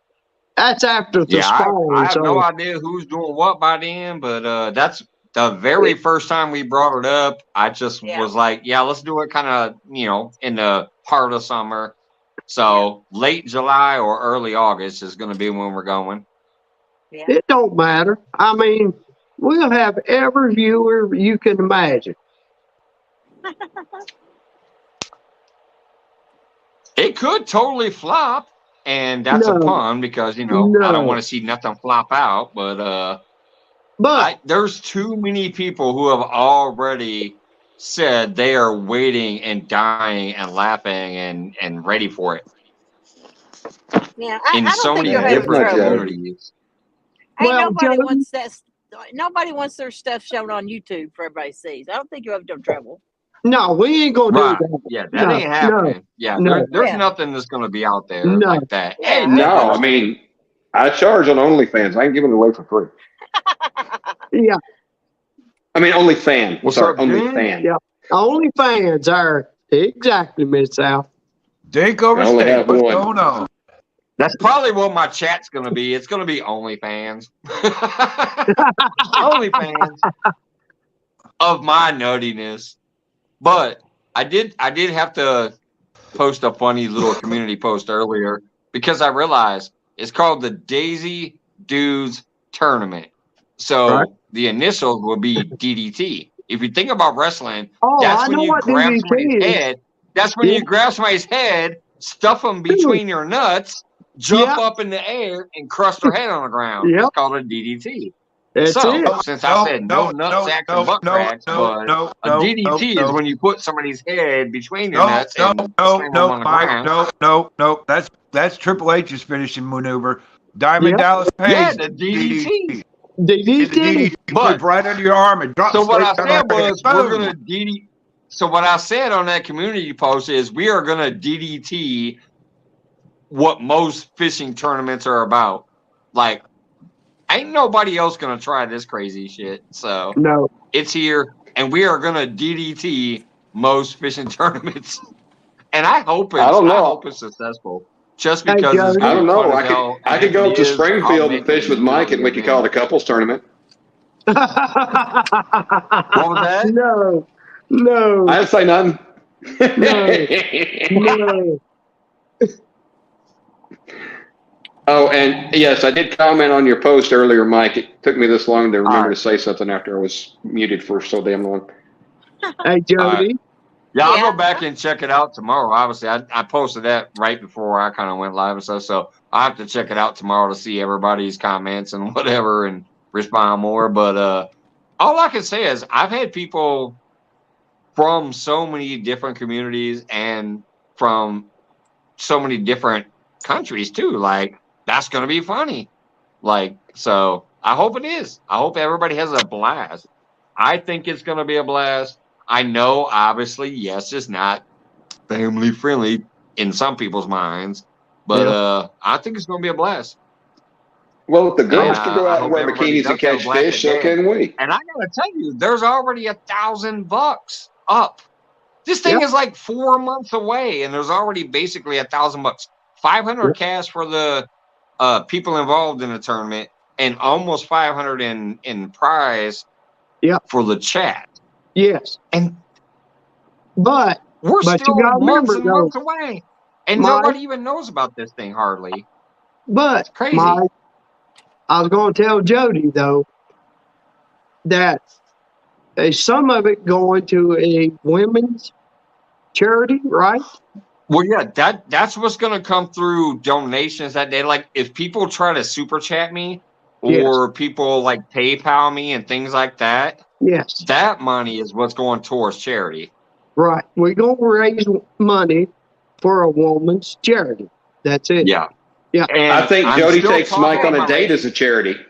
Oh, it was. I'm still talking to my lady about that. What we're kind of leaning towards is some things that I actually grew up in my life. My dad left before I was born. I've never had a father, so I had a single mother. We were also homeless a lot. So I'm thinking about single homeless women who are raising kids in a homeless shelter. Yes. Or women who are raising children, but they've been battered, so they're living in one of those like shelters for battered women. Things like that is what I'm leaning towards and what she's leaning towards. We haven't picked one yet, but it is going to be local because it is Mike's Fishing Home. I live here. I don't want it to be some global charity or something like that where I don't know who's going to get the money. I want ladies in my area receiving the benefits. So it's going to be a local charity, and it's basically definitely going to be a one charity, but we haven't decided which one yet. But that's why I didn't describe it in my video tonight. This is just the initial video to let some people know what's going on, the basics of it, the funny factor of it, whatever. But down the road, before it happens, I will drop that serious, like, charity aspect to it, too, to let people know what's going on. Oh, speaking of charity, I saw somebody drop a chat up there. Let me see. It might be too far back. I don't know. Speaking of charity, Jody, how you doing? There will be a charity aspect to it as well.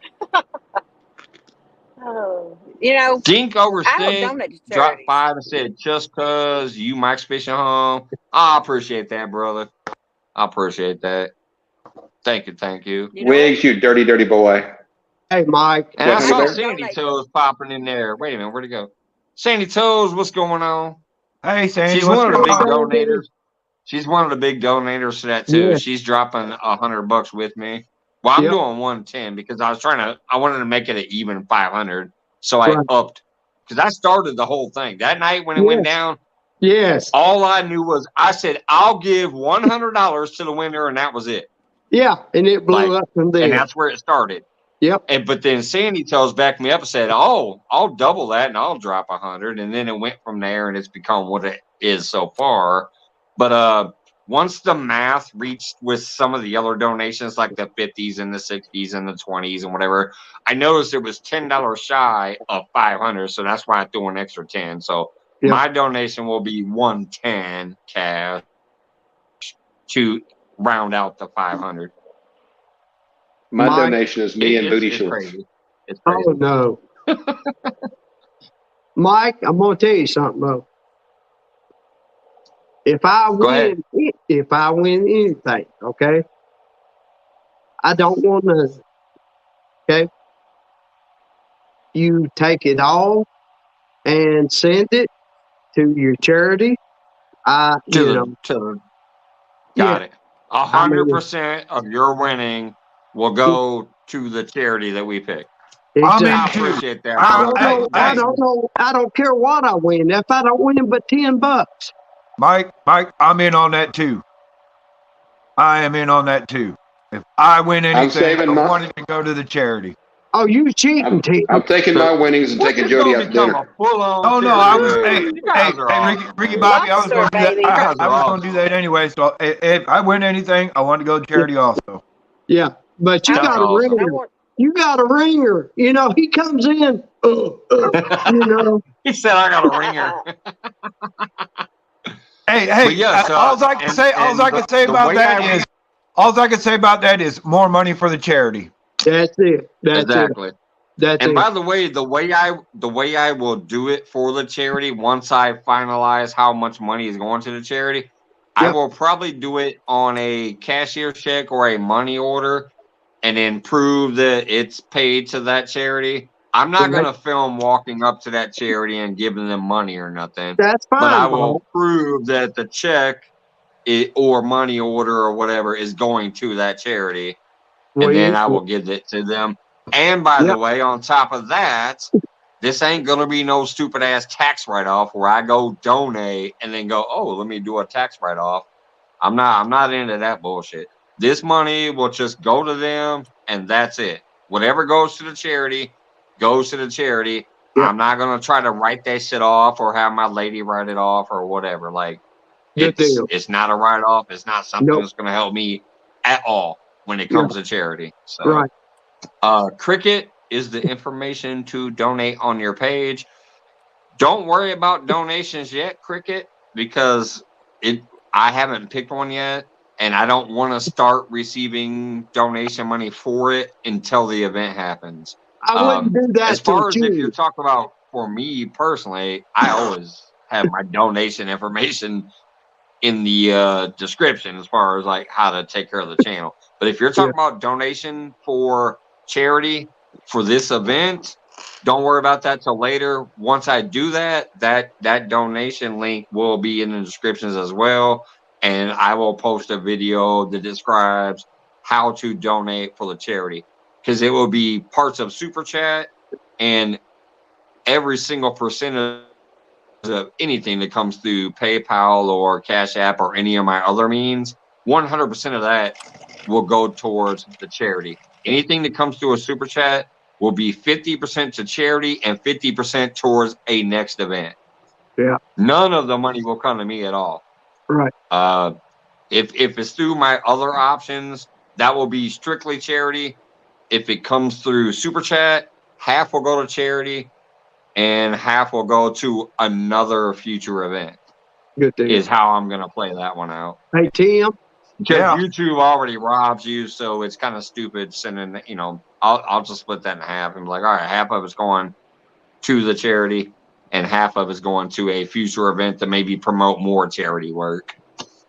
You ain't gonna Mike, win I nothing. don't want to be a jackass here, dude. I'm But bringing the beef. you are the brother. worst third wheel on I'm me and bringing Jody's the date beef. ever. What?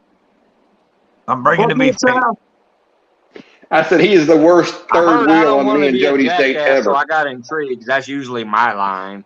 Yeah. Who said I don't want to be a jackass? But you're the worst third wheel on me and Jody's date that I've ever had. I can't get a word in edgewise. Yeah. He's stuck. Yeah. Jody is stuck between you two. Oh, thanks, Yeah, one Sandy. flathead on one side, one on the other. I If hate y'all that. missed it, You're gonna tell me, but I got a great moderator in Wendy, and she let me know. Yeah. Thank you, man. Thank you, Sandy. Donated 5 memberships. Yeah. That's cool. That's cool. Thank Joy you, also Wendy. said Dinkover Steak's awesome. almost up to 250 subs. And I tell you, Dinkover Steak, if you join the Daisy Dudes tournament, I promise you by the end of the tournament, you'll have at least 2 subs. Oh, yeah. I'm still trying to get above 0. No. You know what I'll I stop don't to his understand is Dinkover Stink is another one of those How's it amazing going, people Joy? that has Scott? supported. What, Tim? I'm talking to Joy and Scott. I'm just talking to Joy and Scott. You keep talking. Yeah. I'm just saying, hey, Scott, what's up, brother? Yeah. Oh, did I miss him peeking in? Just boots and Oh, you just do it like I do. Go, hey, Joy, how you doing? Can you sorry, wake up? Scott, didn't see you there, buddy. Huh? What, Jody? Hello. Oh, come on, Jody. Hi, Say Jody. something. What? I can't hear you. Oh, two. Tell him how hot I am. Yeah. Tell him he's Won't take long. he's got a purty hand. You got. I got a pretty thumb. Say that. I can't say that. See, Jody cares about her subs. That's the good thing about having 0. I don't care. Yeah. I just know what words to be twisted, whatever I say. No. I Not understand here. that completely. Yeah. I promise you, if you say Mid-South, you're the sexiest man I ever saw, I will not twist him. Yeah, you will. Really? Yeah, I will. You'll twist it. Just It's until I Hi, have a screen Sandy recorded to Toes. be made of it and sent to me, though. yeah. You just need better friends, honey. Yeah. See, nobody talks to me. Hey, I'm Jody's friend. Have been for a long time. You should see the text message I sent to Art after he did that tail lasso stringer thing. Hey, Mid-South. I told him it looked like Did you something. send Jody anything for Christmas? I sent her a picture of me naked. No. I sent her a rod. Yeah. I tried to, but the camera couldn't find it. That didn't no. It's my pretty Ricky He said rod. he sent her a rod, but when she opened the package and he jumped out, she sealed it back up. Oh, Lord, return to sender. No, I didn't get it. Right? She overnighted it too. She's like, I'm paying for the extra overnight. Get out of here. Hey, she calls it Ricky Rod. Pretty Ricky. Pretty Ricky, yeah, that's it. Oh, so you named it after some other Ricky. Okay. And then okay. You can flip me off, Ricky. It's okay. And then Chucky sent me an orange Ancient Mariner reel, and that's what I got on. Yep. All right. Did Okay, Bananas I'm gonna tell you- catch one of those gifted memberships, it looks like? He said, I will tell y'all something. When I was fishing with Danny Stone over the last weekend, or the weekend before, whenever I did it, whenever I got to come, I was looking at his rods, looking at my rods. I'm like, man, those Uncle Lou orange rods, they just stick out like, I won't say like sore thumbs because they're not sore thumbs, but they really, they highlight well on camera. He had one of the purple Uncle Lou rods, and I'm like, it's cute, but it just doesn't stand out. No. I like the orange ones. That's all I have. So. I heard Me the blue too, was because I bought them free. too early. Oh, by the way, I want to give Miss South Mike another shout out. Oh, baby. I appreciate the fact that you took the time to make it your very first short was about the prizes that you won from a giveaway that I did a long time ago. Over a year ago, yeah. You're welcome, buddy. Yeah. Anytime. That shit Y'all cracked send me me up some though. free shit, and I will do a short in a year or so. He reached out, was like, "Hey, I finally did my first short," and he sent I the link. think So I started with "Hey, bitch." And it was about the stuff that I sent them. Now Jody did hers on my live. She actually came up on my live and like unboxed and was like, "Oh, thanks for these," and showed me the stuff that she won. But I'm gonna tell you about 80% of the people who have won stuff from the last 6 giveaways I've done have never actually given me a shout out. There's only been a few of you. So I maybe they're on the 1 year plan like I am. Hey, I appreciate that, brother. Like it was. It'd be different if I'd actually put out other content. I wasn't snubbing you. I was just lazy. Yeah, I just gotta say it was fun. I remember Jody opened hers on my live though and was showing it while she was up there, so that was still cool. But yeah, she is smart enough not to open a package I send her on a live. Oh yeah. Yeah. Ain't that Does it come with batteries included? You would never do that, Mid-South. Mid-South's a sweetheart. If you're trying to untape the box I'm and all it starts rattling on you, you might not want to open it on camera. You open the box and a chupacabra jumps out. Oh no. I will say, so I had the Uncle Lou rods all rigged up with the Uncle Lou rattles and stuff on them. As I'm driving to Mississippi, Missouri, and Arkansas, they have concrete roads mostly, as opposed to Tennessee, were mostly asphalt. So they're a little rough. Where I like to hear them rattle the whole way. I'm like,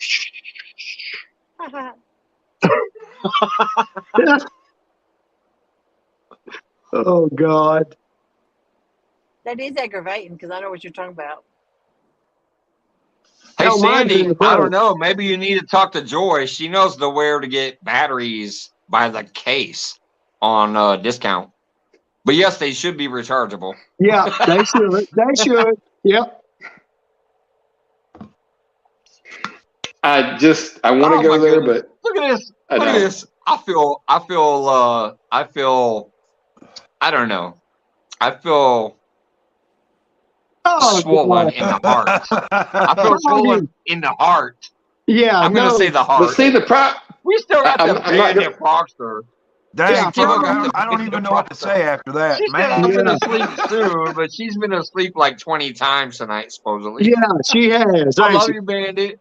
Yeah. Now, Sandy, one thing I can tell you, from what I've heard, I wouldn't know from personal experience, from what I've heard, the problem is these devices all seem to take their own proprietary little chargers. It's like, well, crap. Yeah. C charger. But the Hitachi that plugs into the wall, anyway, I'm going back to bed now. Kind of laughing when the puppy ate through my ex-wife's cord, but anyway. Yeah. He goes. He deserves her ass right.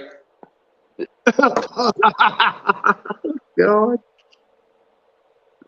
Where are the Sandy rails? Toes is going to put that case of batteries on her wish list, Joy. Tell me, I don't know how to pleasure a woman. I know where Amazon is. I'm going to step down, and you all have a good night. Don't leave now, Jody. I'm out of here. Yeah. She said she's getting her what happened, twins Jody? running. Are you afraid to be seen with us? No. I love you, Jody. Then again, she actually has enough subs to matter, so I get it. Yeah. She's like, no, y'all. She has a reputation to the I'm whole. about to get out of here. Yep. She's a good girl. She loves. See you later, Jody. Loves your mama, loves horses, and a boyfriend too. Oh. Crazy about Elvis. Sandy, I am up for the job. I can order the hell out of some batteries. Rhinestones. Oh my Sandy, God. if you were my woman, I'd order you some batteries, honey. It'd be just fine. Now you wouldn't have to order no batteries. Plug it into the wall. And, Yeah, but she's an Aussie, so God knows what kind of voltage she uses oh, over yeah, there. that's true. Probably That's wouldn't plug in the right wall. yeah, that's true. Yeah. Hey, just, At just know 110, I'll the be your taxes are crazy. At entertainment buddy. 220, I don't know what they'd do. Yeah. Oh, shit. Did I miss Mojo coming in? Did I miss Mojo coming in? Where'd he go? Let me scroll back. Maybe I did. Maybe I didn't. Or maybe Dink is just doing an awesome job because he knows some of the other people. I didn't see Grilling. It's beer 30. I'll be back. All right. But yes, Grilling and Chilling with Mojo is an awesome channel too. River Rat 3030, there he is. I was talking about you earlier. I sent your sticker in the mail today. I sent your sticker in the mail today. So hopefully you can get that soon. Loves mama. Hey, I tell you what, River Rat, if you don't like that reel you got, just send it my way. God, I hope I I'm need it. just Yeah, saying. I'd like to have it too. I'm just saying. It'd be nice. The rest of my abus I got lots of them. I'm just saying, bring it my way. Hey, I got a rod. I got a rod. If somebody wanted real. Abu Garcia, they are not handing it over. Hey, If I win congratulations. Abu Garcia, I'm not handing it over. Yeah. Congratulations, River Rat. I hope you enjoy that reel, man. You are going to enjoy that reel. Yes. He said, "I think I'll keep it." Ah, shit, I wasn't going to say that. Hey, Now, if you want a reel, Mike, you got to donate to It'd the make women. a great prize for the Daisy Dudes. It would, wouldn't it? Yeah. Everybody's searching. It'd make a great prize for the Daisy Dudes. No, keep that real, brother. Even if you don't even use it, just keep it. Have it. It's Yep. And those abus are expensive. They Yeah, are. Retired Rick. Hey, they're worth it. They're worth it. They are. Retired Rick got me last night, maybe. It was a night. I was watching his live, and he's like, "Yeah, Bass Pros had a 50% off. I was going to buy me an abu and a rod." And I'm like, "They got abus for 50% off?" I said, "Well, I don't know if it's abus, but they got a lot of stuff for 50% off." It was not abus. It would. Those damn things, $150 is the cheapest decent one you can get. Oh yeah. That's a low end. I said Man, cheapest decent. I just want to say cheers to everybody that's been here so far. I can't believe this crap. It's not even 9 o'clock yet. It's 8:40. I normally ain't even live now. But yeah, Right, I've been we get alive up for early. 2 hours. There's still 24 people in chat. We've had up to 35. Which ain't bad going against Muskrat, let me tell you. Mike, I normally haven't even started to go live yet, so this is crazy. I love y'all. Thank you. Thank you. And cheers, Rich, too. Mike, You did a little raid there earlier. I hear Mike. Mike. We all missed you over the weekend, so we had to come see you. We did. We missed you big. I time. appreciate We missed that. you badly. I missed you guys too. Hey, I hope everything's working out, man. But we missed you. We sure did. It is. I'm gonna do that goofy membership thing pretty soon because there is some things I need to tell people to fully let them know why shit's so crazy. But my lady told me she don't want me to say it in public, so I'm not going to. No. We don't want to know. We don't want to know. We don't want to know. My lady's my boss. Yeah, yeah. My lady's my boss. Hey, we just want you to know we behind you. Yeah. We got your back. But yeah. But as far as work and other shit goes, that was bad enough too. So, but yeah, I'm gonna do it's been a while. I'm gonna do a members live only. Now it's gonna be mainly fun, but I will probably start it off with some of the shit I just gotta get out there, just to put it out there. But I do appreciate this. I came up early night. I still wouldn't be here right now. It's not even 9 o'clock. I normally won't be here. So I love you guys. I thank you. I appreciate you for taking the time to peek in and have some fun and talk with me and talk with chat and have fun amongst yourselves. So anytime. I want to hijack for a minute. All right. Denkover Stink just posted the cat claws rod holders. I am really looking. I'm looking for some good bank rod holders, and my gosh, it's hard to find inexpensive good rod holders. I mean, let me rephrase it. It's impossible. I'm sitting there going, rod holder's $20 plus shipping per rod holder. I'm like, geez, of course, they're holding $80 to $100 rods, so I get it, but still. It just seems like there should be an option out there that is that a free rod holder, Ricky? Free rod holder? Free rod That's holder? a free rod holder. Yeah, but you can only hold one at a time. Jody could never get away with that. She only believes in 75 rods or less or more. Hey, Hill Jack.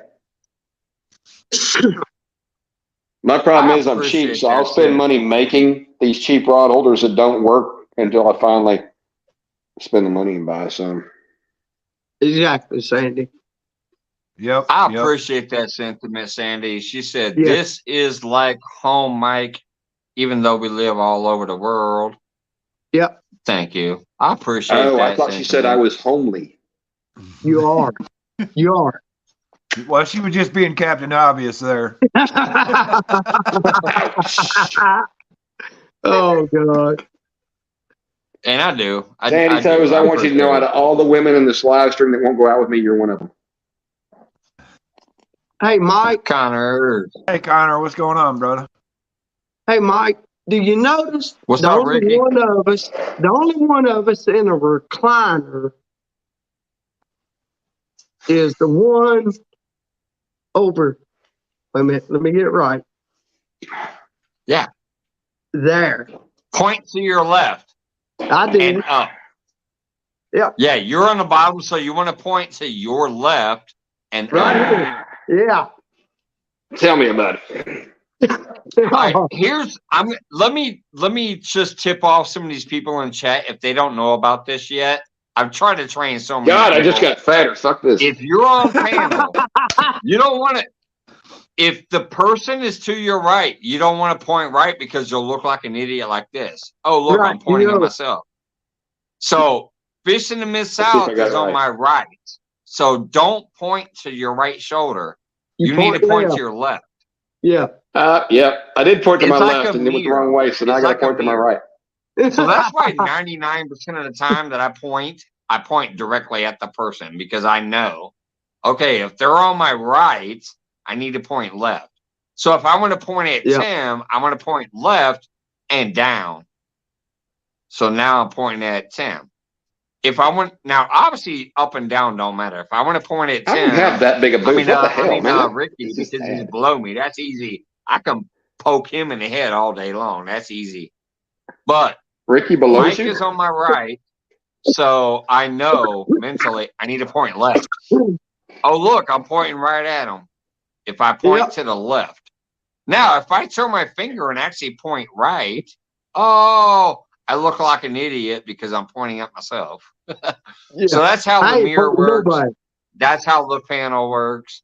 That's how fishing works. Like if I'm going to go, oh, look at my stickers over here. And then try to find where I'm pointing, it makes no sense. Unless you know how to use your left and right, and it's a mirror. It's a mirror. Yeah. That's your tip of the day if you're new at this shit. I'll leave that alone and go back to the panel. Anything else? He's pointing down at me. Oh, yeah. Here, let's touch tips. Let's touch tips. Touch tips? Okay. Do you remember the time that Clayton the fishing nut came up here and poured his beer into my cup? I put him above me and he poured his beer, and I put myself below him and held my cup up, and it looked like he was virtually pouring a beer into my cup. That shit was funny. Yeah. It was one of those nights where Clayton the fishing nut was up here with me, and I said, "Hey, give me a beer, homie, I'm out." And my cup was empty. So I moved the panel around and I put him above me and I held my goblet up and he poured his beer like this. And then I had my beer slightly off camera and I was filling my cup up to where it looked like the beer he was pouring was filling my cup up. It was fun. Oh, good deal. But the better part was the night that he shaved his big old beard off. in so many different ways. It was like a 4-hour job because he was like, oh, let me just shave some of this off. And then we sat there for a while. Later on, I was like, let me shave some of this off. He ended up shaving his whole beard off after I hit my 1,000 subscribers. But he did it in such a funny way that just was in freaking insane. Oh, Dink's got the 10 months. Froggy's got the 7 months. Good deal. I'm wondering if that's probably new then. If they just now dropped 10 and 7, that should be a next month's shout out. Mike, did you highlight what Jody said? I'm scrolling now. I just saw she was still here. She says, hey, Mac, this is serious. Pay attention. Please say a prayer for Uncle. Oh, Uncle Lou. Oh, yeah. Oh, no. What happened? All right. Yes. Now, I'm sorry. I can't say a prayer because I don't know how to like speak a prayer. But yes. Prayers for Uncle Lou. Definitely hope he gets to feeling better. And if there are prayer warriors out there, like the people who are in the community who definitely fully know how to speak verses from the Bible and bring up things and ease people's minds, yes, let's hope that Uncle Lou gets to feeling better because that brother is a great person. Yes. And Steve, please. And Steve, like people like Douglas.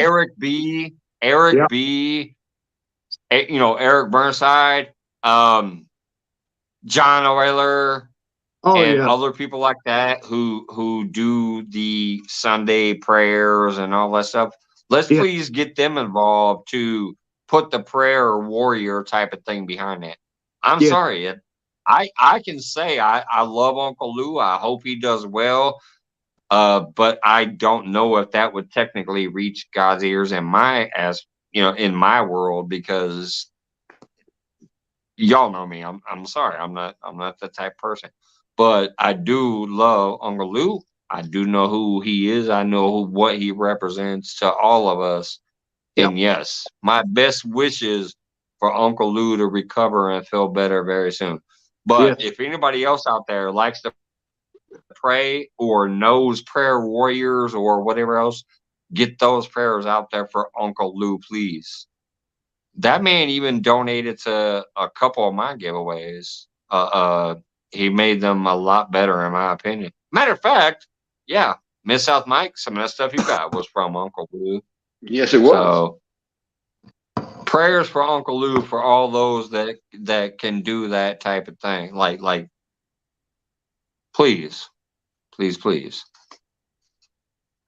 I got best wishes and best thoughts and best hopes for him to recover. As far as when it comes to praying, I'm sorry. Hey, Mike, you may not realize that. I won't finish the sentence, but Mike, you may not realize that, but what you just said is a prayer. Yes. Yeah. Well, technically, Yes, it is. It absolutely is. Yeah. Because your love for Lou comes from God, so that's a prayer. Yep. Yeah. Y'all know me. I'm sorry. I just keep around. I'm like I can do that thing, but yeah, if it reaches somebody's ears or whatever, I hope it does. I hope it does. Because Uncle Lou is truly just one of those people that means so much to so many people, and he's an amazing guy. So I'm sorry to hear he's not feeling well, and he, is going through something.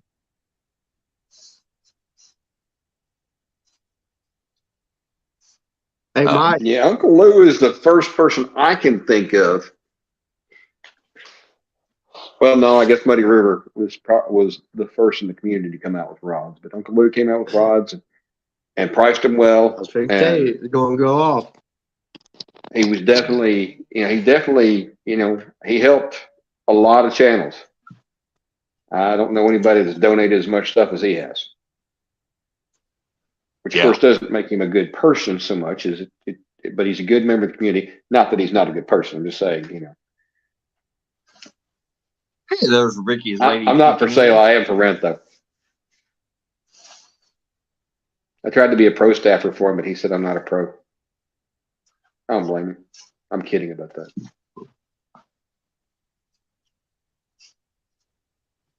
But he brought a lot of products out to the market. And he's a good guy. Yeah, he is. Even he is from up north.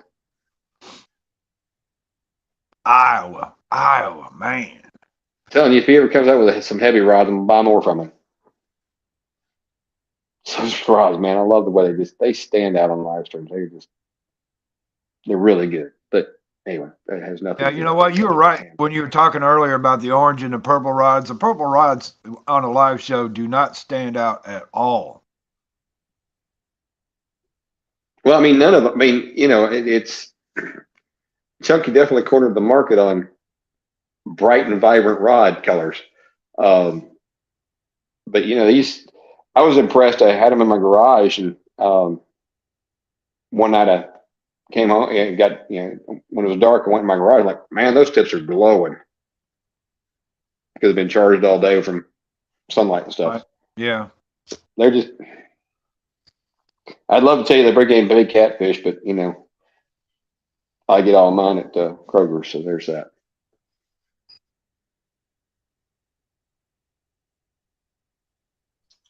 Whoops, I forgot to mute myself. I was pointing back there. I said, that's them Uncle Lou rods back there. Them orange sticks that are standing there, that's the Lou rod. Oh, yeah. And then I said, the hey, blue Uncle Dar, Uncle Don R. But I was muted. Yeah, black lights just even you know, sets them off even more. They're just. Hey, Don, what's going on, buddy?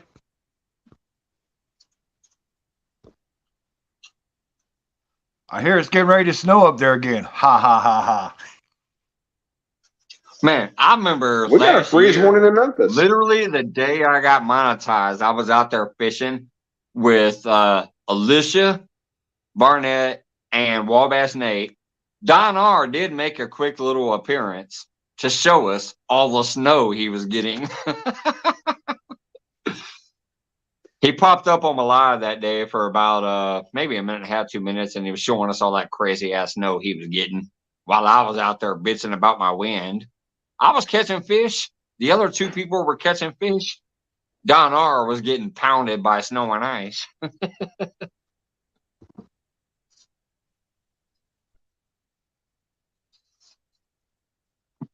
Hello. Hey, Joy. I'm back again. The lady, I'm back Joy again. Stewart coming back up. I got something that I got to show Mike, okay?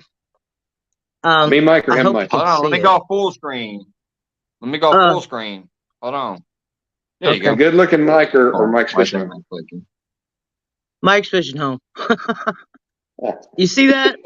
that is a tarnished angel, and it's called a fallen angel. That's what I am. And my daddy gave me that, and he said, you know what? You may not be living the way a lot of people think you should, but he said, let me tell you something. God knows where you are all the time, and so do I. Yeah. And believe me, my dad knew where I was at. When you say that's a tarnished angel, I'm like, yeah, that's me. That's it. That's exactly it right there. You know? So don't be afraid to, you know, say prayers for people. You might not live like everybody else does, but say prayers in your own way, and trust me, God hears it. He does. Yeah. So, you know? Yeah. That's what I said. Like, I'm not the one that has to follow the specifics. I don't have to, like, technically do this. I don't have to get on my knees. I don't have to whisper to somebody. But I can at least if you want to, baby. say, man, if there's something, you know, that can help, or if there's somebody else that might be able to help, you know, please do. I myself, at least mentally, like, obviously it's stuck in my head already. I'm still thinking Uncle Lou back here in my mind. Yeah. And if my mind can transfer through the universe or to some higher power, hopefully it does. Especially for somebody who doesn't call out often, maybe I might be heard louder. Who knows? Yeah. I don't you call never out know. often. You never know. I But the don't whole call out point is, often, so my the whole voice point might is, be louder. my papa told me a long time ago, he said, you know what, as far as, we're Irish, 100%, according to, 98.6%, according to the DNA test, whatever. Anyway, he said, God made all the stuff that makes whiskey. So them people can kiss my butt. He said God wouldn't have put that on this planet and taught us all how to make it if we weren't supposed to drink it. So you can kiss my butt. Right. And that's why Daddy gave me this tarnished angel. But Yeah. So following that logic, Joy, we should all be doing meth. Just checking. That's what my mom used to say about weed. She said I'm it's the a kind of person God-given that, herb. It grows naturally. yeah, I'm the kind of person that if you want to put, I don't care if you want to do meth or heroin or whatever it is you want to put in your body, it's your damn business, and nobody else's.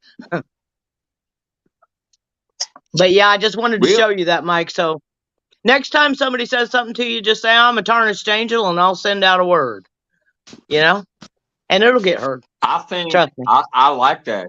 You know what? Yeah. I actually love that, honestly. I had no clue of where you were going, but as soon as you pulled up the medallion there and you said tarnished angel, I immediately was like, that's me.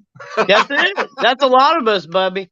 That's a lot of us. I'm no angel. I'm no angel. But me either. Am I a tarnished angel? I can see myself being a tarnished angel. There yes, you go. ma'am. See, me too. I try to be good. I do. It just don't happen very often. Yeah. That's the problem. That was funny. That was funny. I appreciate you showing me that and telling me the story because that's good. Yeah, you need to hear it. I can see that. You need to hear it. So, okay, I'm going back again. You see this Mid-South? You see this Mid-South? Hey, wait a minute, Joy. Wait a minute. Okay. You know I don't like being on here. Dog's got a question. You see this Mid-South? When God is speaking, we listen. And God is speaking up there, and we're listening. Well, I don't know about that, but I do. Me either. Conversation you two are having right now is God speak, and we're listening. Well, I don't know. I don't know. I don't fall into the categories of organized anything. So Well, no, hey, look. Neither do I. I'm gonna tell you right now, Joy. Neither do I. But on a basic level, here it is right now. This is what's going on. Somebody prompted you to come up, and who was that? It was God to speak to Mike. That's God speaking, and we're listening. I think it was my dad, if you want to know the truth, because he's been telling me lately. I can hear this whisper in my head saying, "Girl, you got this. You could do this. What the hell? Go get hold of yourself." And I just remembered about the tarnished angel. I usually wear it. And when Mike was talking, I thought, Mike, you're a tarnished angel, honey. There ain't nothing wrong with that. Yeah. Ain't nothing wrong with that. I definitely am. But and there's not. I can accept I can accept that term. Like people, you guys especially, so many times you get on and make these comments on videos or whatever, and I hear these such kind words or these gifts that I get, and it just warms my heart. I never was like that before. I'm like, I freaking hate people. I don't like the human nature in general. I despise the general human nature because they don't accept each other, and I try to. Yeah. So it's been a warm journey since I've been on YouTube, even though sometimes it's not, because there are people who have gotten on my freaking nerves. But generally speaking, it's a warm nature, and that's where I felt like when you said the word tarnished angel, I thought of me. I'm definitely tarnished. Yeah. But from the words that I've heard from you guys and the feeling that I get from you guys that I've met on here, it has warmed me up enough to where I have a little bit of an angel over here. So I'm that tarnished angel. It made sense to me, Joy. It made sense. All right. Well, good. And I appreciate I got to you get and off this everybody camera, else. Mike. I can't do this live thing. I don't like being on the camera. I don't mind talking behind it, but I don't want to be on it. Joy. All right, Ashley, I'll be your angel. Bye, guys. That's what it meant to me. That's what it meant. I thank you for coming up to say that. And sorry that I got choked up again, but yeah, that's what it has meant since I've been here. Hey, Carmel. I need somebody to tell me why they can't make a rod holder like this. That's got a big enough spiral that a catfish rod will fit in. We got JSP coming up. He was first, and now he's almost last.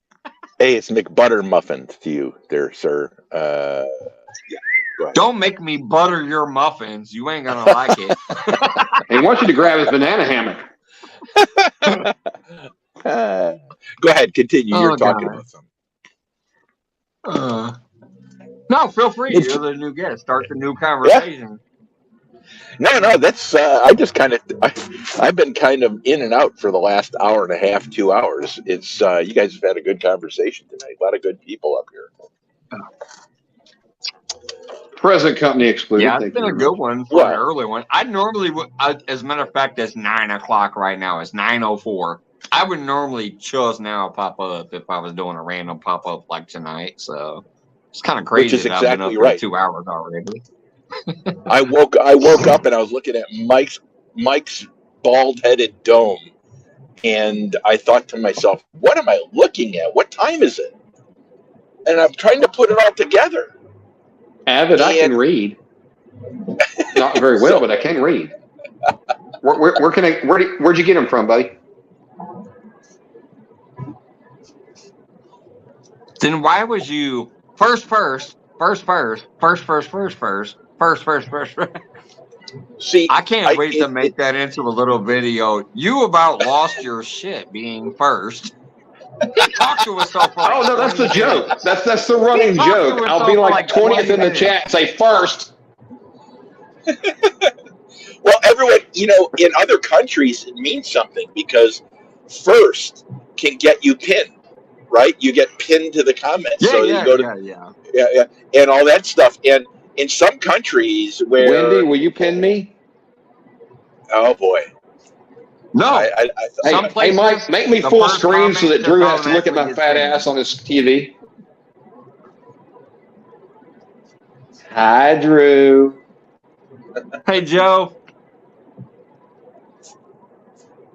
But yeah, no, Johnny Small Pepper popped in first tonight, and then I swear that brother lost his mind. He went first. He was doing all this shit. Then all of a sudden, he did a cheerleading section. He said, "Give me a B. B, give me an I, give me a T, give me a C, give me an H, give me an E, give me an S, I'm first, bitches." This was all while he was by himself. Who did that? This is all while he was by himself. Nobody else showed up yet. That shit was cracking me up. I'm about to die. No, I just want to know where you got them, brother. I mean, I don't think that they would lose a ride. I'm just wondering where you get one that'll fit my big butts. That's what happened. I was gone all weekend, so Johnny lost his mind. Well, it's actually you could pin on the tail on me anytime. I was glad to see Mike have some time off because it was a tough weekend for Mike and his family. And you could tell there was a lot. Hey, Glazer. I went dancing. It was horrible. Oh, Abbott, is that from crazy weekend? It's, between work and like Ripping Lips. That where you got it from? Hard this week, so. But that's why tonight when I noticed Scott wasn't going live, I reached out and asked Joy, and she's like, "No, he's not going live." So that's why I came up early tonight. I'm like, shit, I missed my whole weekend that I normally go. I didn't do no pop-ups. I didn't do no nothing. Friday, I was only here for a half hour. Monday, I didn't go live. So I talked to her. She said, yes, go live early. So that's why I did. We'll see. It's been fun. It's been fun. Good mental health break. Yeah, good mental health break, too, by the way. Yeah. Because, like I said, next week I'm doing the same thing. I go to work tomorrow, Normally, I'm off Wednesday and Thursday too, but I'm going to work tomorrow and Thursday and Friday, Saturday, Sunday. I'm about to put in overtime again because it's needed. But I told them after this week, if you try to pull that shit again, you better give me that raise or I'm going to put in my 2-week notice and I'm out of here too. It's back in 21 when the captain's conference was virtual and Rip and Lips them for like $10 a piece, man, I kicked myself for not ordering them then. Sorry, I'm having my own side conversation. I make $18 right now, but trust me, it ain't worth it for what I actually do there. So that's why I told them, better give me a raise or I'm out of here. Hey, Simply Jane. I found out that it was really funny because I really love what I do, and I really am blessed. I've had great managers. It takes them a while to figure me out, and once they figure me out, we get along fine. But it's we found out we get a $1.50 raise an hour starting next month, and I got a call today. I have to go in for 8 hours because someone might be waiting for me. So I get time and a half for a whole day to might see someone. I told them I'm all over that shit. Hell yeah! What do you do? What do you do for a living, McButterbutt? I never tell anyone anything about myself because I've got some real bad trolls out here that are. It's okay, nothing. So you're not good. I got to interject for a minute, Johnny. I would not consider you an hourly employee. I would consider you somebody that's on salary. What do you mean an hourly pay? I would definitely I'm retired. think you're a salary person. I made really good money back in the day. I retired from it. I lost so much money in my divorce that it made it not my I've had conversations with people that said you just lost more money than I've ever held in my hand, and I said, well, I'm walking away from it all because I don't want to have to pay an alimony check. So I'm walking away from it all. So right now I'm retired and I just do stuff to pay my bills. I go camping once a month, maybe twice a month. But honestly, when you talk to me, you are talking to a salaried person because I ran big shit. And I don't really talk about what I did because everyone's equal. And if I talk about that, then it ruins it because then everyone's like, oh, I had this title. Fuck that title. I don't care. Listen, I said in more situations where they would go through their 2-sentence titles and look at me and I'd say I do this. Who cares? Who cares?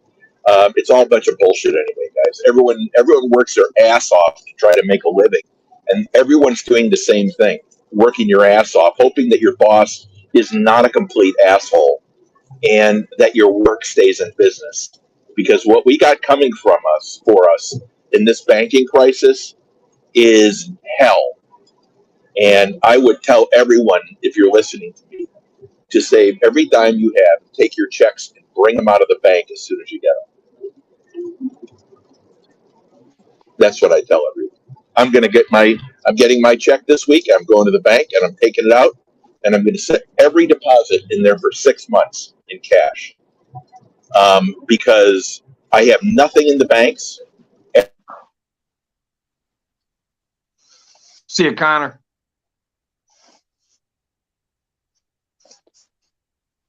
Not that cash is going to be worth anything. We all know gold is the barometer, but who can afford to go and say, I want a gold bar? Does it work that way? Well, that shit anyway, comes we can up all every afford a gold couple bar. years where Just depends on the size of it. Gold instead of cash and diversify and blah blah blah. That shit comes up every few years. But do you know what I heard? I said go back to the barter system. Bitch, I'm gonna give you a cow for 2 goats.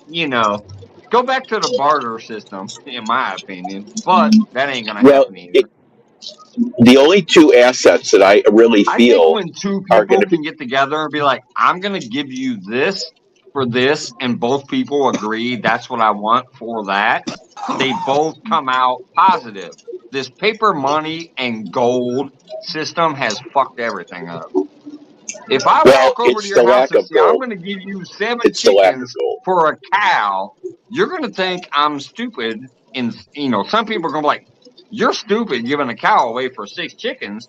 But the person who wants 6 chickens and has too many cows can afford to give away a cow for 6 chickens. If they agree to that system and say, yeah, you can have my cow for 6 chickens, both people are happy. When I walk up with $1 and you go, well, I need $1.25, that don't make sense. The paper money and the gold does not make sense. Gold makes sense from the standards point. Bartering system makes sense. I'll give you a Glock 9 with 2 full mags for 2 of your chickens and a cow.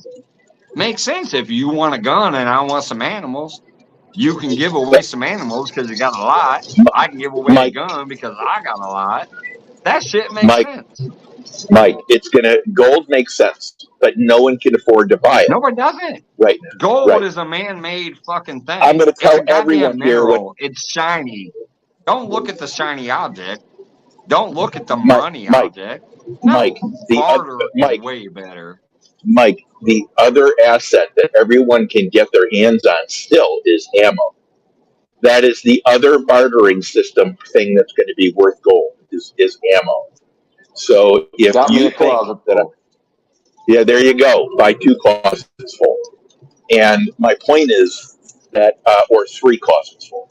But my point is that bullets are going to be worth more than gold because they're gold will be measured illegally. It'll be measured unfairly. It'll be measured without proper balances and weights. And bullets. Yeah, they got a scale. Do you trust that scale that's balanced? Not me. Do you trust that scale? Because they drop a little bit of lead on this side and a little bit of gold on this side. Do you trust that they're giving you fair value for your gold? Fuck off. I bet if you pull a bullet between your eyes, you get a better deal. So if you have a skill, you're still good. I'm being the crazy one tonight. I'm sorry, but I'm just keeping it real. Like, don't trust that gold and dollar bullshit. As far as if you want a true fair system, it should be 2 people that are neighbors who are bartering. Let me give you this for this, and you kind of go up and down in your system, and you determine what's fair for both of you. That's the best damn system on the planet. Ashley Brady says $4.99. We shouldn't have to pay to live on a planet where we're born on. It's simple to ask yourselves, this is the problem. Just saying, just like why the fuck do we have to pay for water and heat? These are essential resources to live. You have to drink water to live. Why do we gotta pay our water bill? Oh, because there's sewage and woo. No, people used to just walk down to the river and get a water in a bag and take it home and heat it up and drink it. And they lived. They didn't pay a water company back in the day. I can go down to the river right now, grab a handful of that water and drink it. I might get sick. Right, but what the guy upstream blocks the river, dams it up. I don't gotta pay a water company for it. That's bullshit. Mike, if you have a skill set, start a fire in my backyard for free and heat food up. Why do I gotta pay a gas company to do that in the house? That's bullshit. Mike, I get that. I'm listening. The other week, Johnny. That's all right. That's all right. I'm not disputing stuff. I think we're a little bit off on gold just because it's so out of reach for most people. I know a gold prospector here where I am, and he's going to be going to Alaska. The trip's going to be costing him $10,000 out of his pocket, and he's going to Alaska to hunt gold. I said, "You really think you can double your money? Because if you're just going there to make $11,000 or $12,000, it's not worth the risk. You could stay here, Judith. You could stay here with all the rain we've had. Oh no, I got to go to Alaska." So he's going to go to Alaska. He's a guy that earns less than me an hour. and I do fine because look where I live. But the whole deal is, I live in Southern California, and my taxes on my house are more than my entire mortgage payment for a year where I lived. Custom built house. I thought Prop 8 saved you from that problem. Oh no. Nothing saves anyone. The only thing that it saves. There's gold here. Yeah. He lives in Alaska. Yeah, well, lives in Alaska. guys, think about this for everyone on here. I'm going to ask everyone here, what is their lifelong dream? And if someone said something, if someone said, after you said your lifelong dream, I'm going to ask everyone here, what is your lifelong dream? And someone told you there's no gold here, or you can't climb Mount Everest anymore. It's almost unclimbable anyway, guys. There's bodies laying all over the place. It's a dump. But my point is, and there's a project going on for the next few years to clean it up. But my point is that if someone told you that your dream is impossible because of X, would it stop you? Fuck no, it's not going to stop me. If I'm going to Alaska, I'm going to go to fucking Alaska. You know why? Because I'm going to fucking Alaska. I've wanted to go to Alaska. I have it on my head. I want to climb Mount McKinley, 14,000 feet. I'm going to climb fucking Mount McKinley. If I die on I don't give a shit if I die on Mount McKinley. Who gives a shit? But I'm going to climb it. I have another proposal from my side of the argument. You said this was a $10,000 trip or some shit like that. Yeah. But if you were bartering with your neighbors along the way, like you went through the neighborhoods and you're like, hey, I'm going all the way to Alaska. Let me give you this for this along my way to help me along my way and get my journey complete. You could do that through fucking bartering. And you'd end up there in 6 months, which would be... No, it wouldn't, because money. But the problem that you're missing on that, Mike, is there are some evil motherfuckers in this world that will steal from you. Now, granted, you can't take everything you have. Because an airplane costs actual dollars, but if you barter with the shrimp market, hey, I will fish for you for 3 months across this journey. I will be your shrimper while we're crossing the ocean. I will give you free labor for shrimping across the ocean or catching your halibut or crabbing. I'll pull up your crab basket across this ocean to get to Alaska for free. You could do it. I could. But not really, because they need skilled people that are going to be able to do this. They need people that know what they're doing for free, and then you feed me and boat me all the way to Alaska for free. Mike, that for you. You can do that. That's a barter. Yeah, but they want people that are skilled that can do it well. Nothing. It costs them nothing because they don't have to pay me, and have to it feed can you. happen. Mike, I'm going to tell you why I think your plan is a little bit off. And I don't think it's wrong. I just think it's a little bit off. Oh, I know you're not saying it's wrong. I get that. But you're saying it's a little off or whatever. Well, look, think of Alaska's season is 3 months. Yeah. Your summer is 3 months. You get 3 fucking months there to do what you got to do, and then it is locked down in ice, cold, and misery. So if you're bartering your way up there, saying I will do this for you as long as you need to get my ass there. That's it. That's right. But you get there and you can't do anything for the next 6 months because you're frozen. Yes, I can, because now I can go in there and I can take a little hatchet and I can chop down some trees, build me a hut, build me a little fire on there, and live off the land for a little while. Well, if you can do that, you've accomplished nothing. You've gotten to where you want to go, but you're marking time. I've been homeless before. I can do it again. So I'm just saying. Well, maybe I come from a different breed of folks. Hear me out here. Hear me out. In the winter in Alaska, it's very unforgiving. Yeah, Sandy, I would rather come to. Yeah, Sandy, I ain't gonna lie. I'd rather come to Australia. She says, "What the fuck? Why would you go to Alaska and come to grow food?" Yes, I'd rather go over to Australia, but I'm just saying. I'd rather go to Australia just to meet sandy toads. These are things you could do. Here's what I would do. I wouldn't go to Alaska because the prices there are ridiculous. You know, if you do anything in Alaska, the price is exorbitant. I mean, it's like you want to buy a car, you can add 3 times the amount for the car. That's what the car is going to cost you. If you want to rent it, I'd ride a bike like Sandy Toes. I saw her on her little pedal bike. I'd ride a bike like Sandy Toes. On the ice? Even in Alaska, I'd still ride a bike. Mike on the trucker's road on his bicycle. Pee Wee Herman. Yes, I could. I would be on the ice truckers road on a bike. I may look stupid, but I get it done. When so, John, I want you to explain something to me. You would. Think about my channel. Dude, Johnny, there's still 40 people here right now. 40 freaking people in chat right now, according to StreamYard. So, Johnny, I need you to explain something to me about Alaska. That's crazy. How do they have such harsh winters and they still have mosquitoes everywhere during the summer? Don't know. Don't know. I mean, that just defies logic. Well, it almost explains how hardy Mother Nature is, right? Because my channel defies logic. You need an entire biosystem to support itself.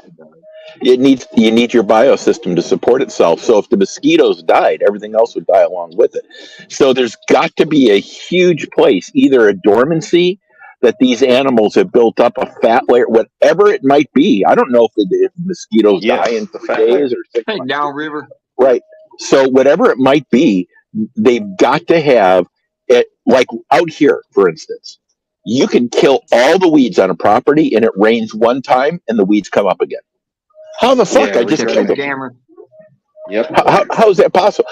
So my point is that the harsher the environment, the more harsher and the more sturdy and determined the life force is. It has to be that way. You can't kill shit out here because everything here has to struggle so hard to survive. It refuses to give up. It's amazing. I guess I'm the most determined life force around here. See, and Johnny, I watched some of those gold shows, and what was it? Oh crap, Freddie Dodge's kid. Not Freddie Dodge. What the old man? Crap. Anyway, from Gold Rush, the Gold Rush Whitewater. I look at what they did, and I'm sitting there going, "Y'all don't even break even." Hey, hand me down. It's ridiculous how much it costs to mine up there, and how little they can find. Now they can hit good hits, but most of it is just not. There, if you want to consider what you're doing, it's the dream they're chasing, right? It's not reality. So these guys are going up, they're checking for crevices between rocks. I know the entire gold digging community. They know who I am, but they're more or less not my friends, but I know who they are and I know where I get an answer. What they do is amazing. They're very determined people. And I said to one guy, do you make any money at this? He goes, no, I do it because I love it. And as long as you have that, it all makes sense. It's the same drive. Like Mid-South, if you had someone tell you you can't go, I heard that too, Sandy. You'd say no. Sandy I'm going to go. Wants to know who's in the hospital with the beeping in the background. I'm hearing it right now again. That's actually that's Johnny. Like you can see his avatar pulse every time it does it. Yep. It's maybe Catfish Dog is at work and backing up the. No, if I told you, your head would fall off. It ain't me. The forklift. No, it ain't me in the go-go mobile. Wendy, I'd pay you minimum wage, but you wouldn't want to earn it. It's my Harley with the stripper pole mounted on the back like, seat. nope, I'm at home, bitch. It ain't me. No, he's still at home. Look. Yeah. He's got the bike hanging right there. He heard his name. He's like, I'm in the garage. Look, there's the bike. You know what? There's like you were talking about, that guy spending 10 grand to get He's up like, there I didn't say hi. in hopes of doubling his money. I'm still here. I mean, No, you guys got in that deep conversation, so I figured I better go get he'd ready make for more work. staying home and working.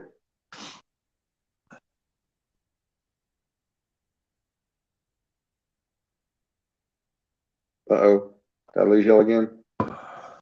No. You didn't lose I tried to talk to the guy here in California to stay in California and mine here and earn his play ticket by mining here because of all the rain we've got. 14 inches of rain, right, this year? If that's the case, and because of all the rain and all that this year in Alaska, well, what the hell is he do? He has a dream. You couldn't talk him out of going to Alaska if you wanted to. And even if this is California, the gold rush. Yep. I worked with a guy when I worked at Dell. He is a bit of a, I guess, expert on pirates. Did a lot of, he's well respected in that field as an amateur. And he was talking about some guys that were in Florida. And these two guys, they'd walk the beach every morning. Just kind of walk the beach together. And every now and then they'd find these really flat rocks that skipped really well. And usually after a big storm, they'd find them. Well, one of them cracked in half. And they realized it was gold from a sunken ship that, when the tides changed due to a hurricane or whatever. No telling how much money they threw back in the ocean because they thought they were skipping little funny flat rocks. Thought that was a really interesting story.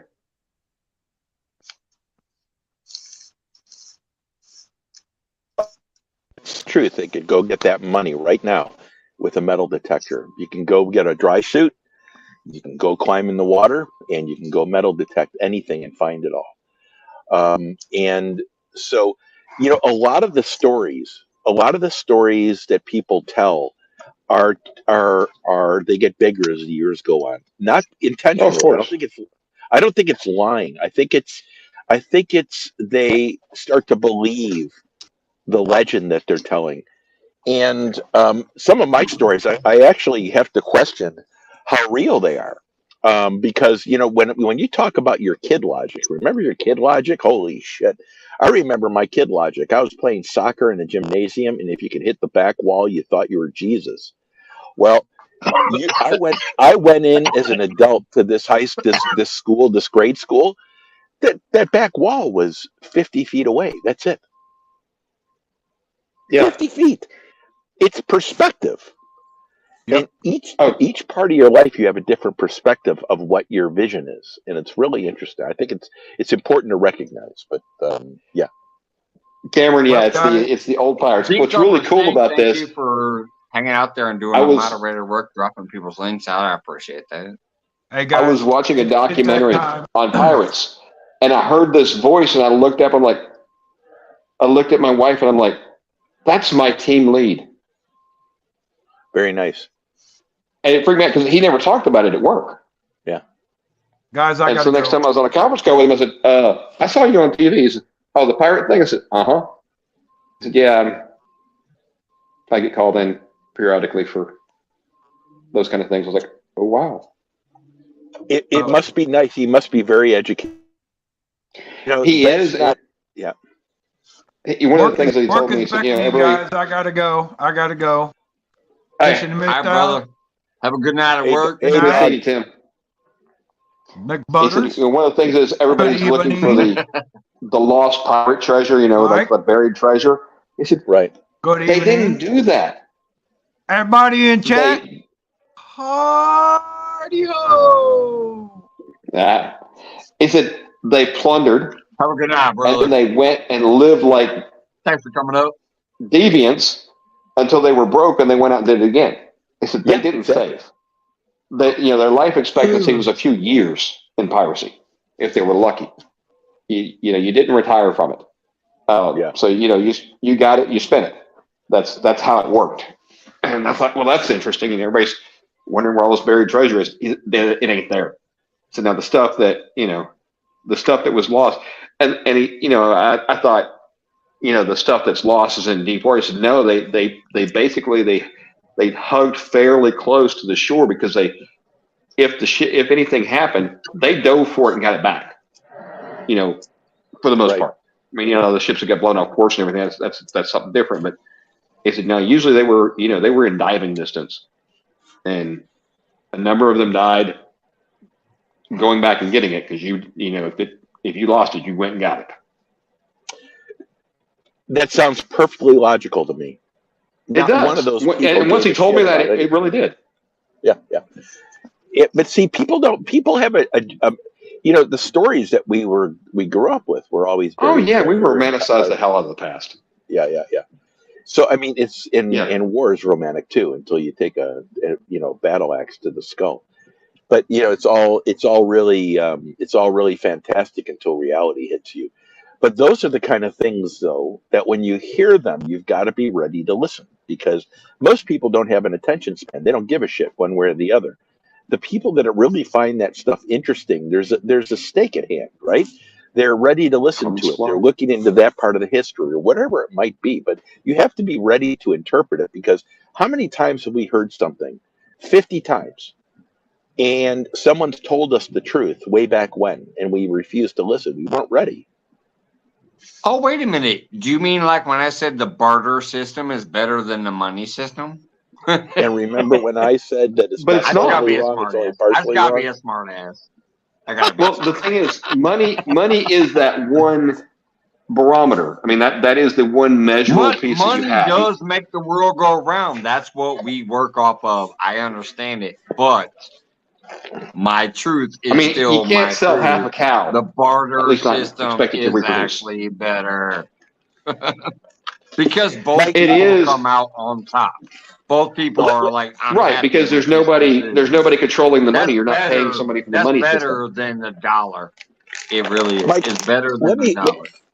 If I say I'm going to give you $1.06 for a fucking double cheeseburger, I actually feel ripped off. But if I say I'll give you 2 goats for 2 cows and you agree and I agree, we both feel better about the situation. So I'll stand by that. 2 cow guy just got screwed. Somebody wants to come up on panel. Somebody's in the basement. Let's see. Who's down grub charmer? We got Sandy Toes. Hey, Sandy. Girl, I'll see you. Oh, hi, Sandy. Put her next to me. And obviously, Sandy's coming up. Tell her how pretty I am.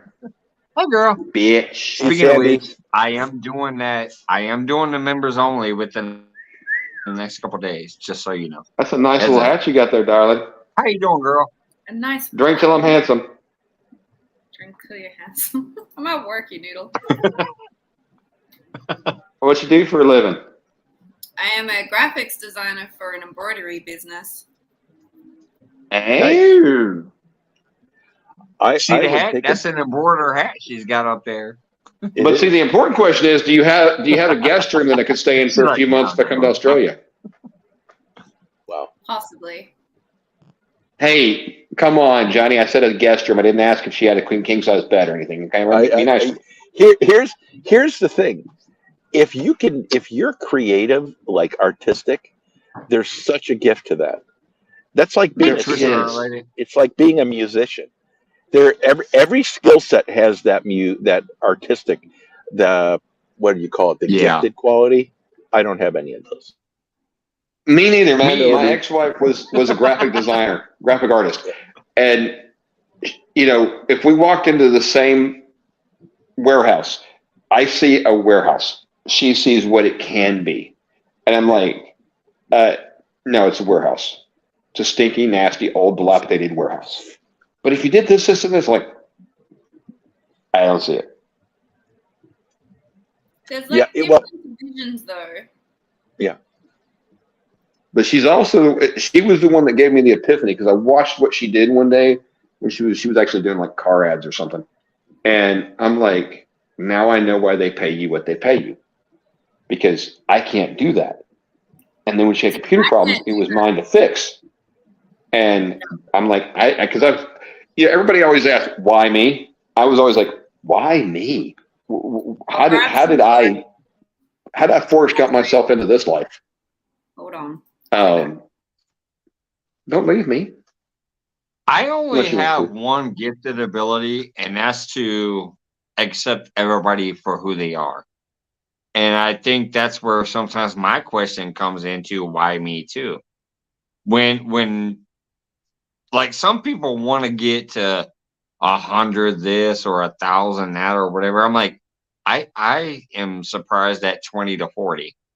We've had more than 40 a few times here, but that's me. I accept everybody until they give me a reason not to. I think that's my kind of gift to this thing that I do, I guess. I'll show you what I actually There she is. She's back. Welcome back. I mean, I could have been a burger flipper my entire life. No offense to the burger flipper, but just like it doesn't pay well. Right. This is I have a blessed life. So I take. Put her on the right side, the other side of the screen, Mike. She's on TV and half of her's blocked by chat. Hold on, let me go full screen for that so we can see it. Let's see, solo layout. There you go. Right. So I take something like this. A piece of graph paper with a whole pile of little dots on it. Each square. That looks like ASCII art. That looks like the old school ASCII art. It does, doesn't it? Yep. So each of and there were some people that were really good with ANSI art, let me tell you. Each of those squares has a different symbol. It's basically zeros and ones. Let her finish, right? Let her finish. Let her finish. Let her finish. Go ahead. Go ahead, Sandy. So each of those squares have a different symbol. And it's my job to take each of those symbols, plug it into the computer, and then you end up with that. You end up a picture of Johnny holding a spear? I don't understand. Johnny Smart Pepper holding a spear.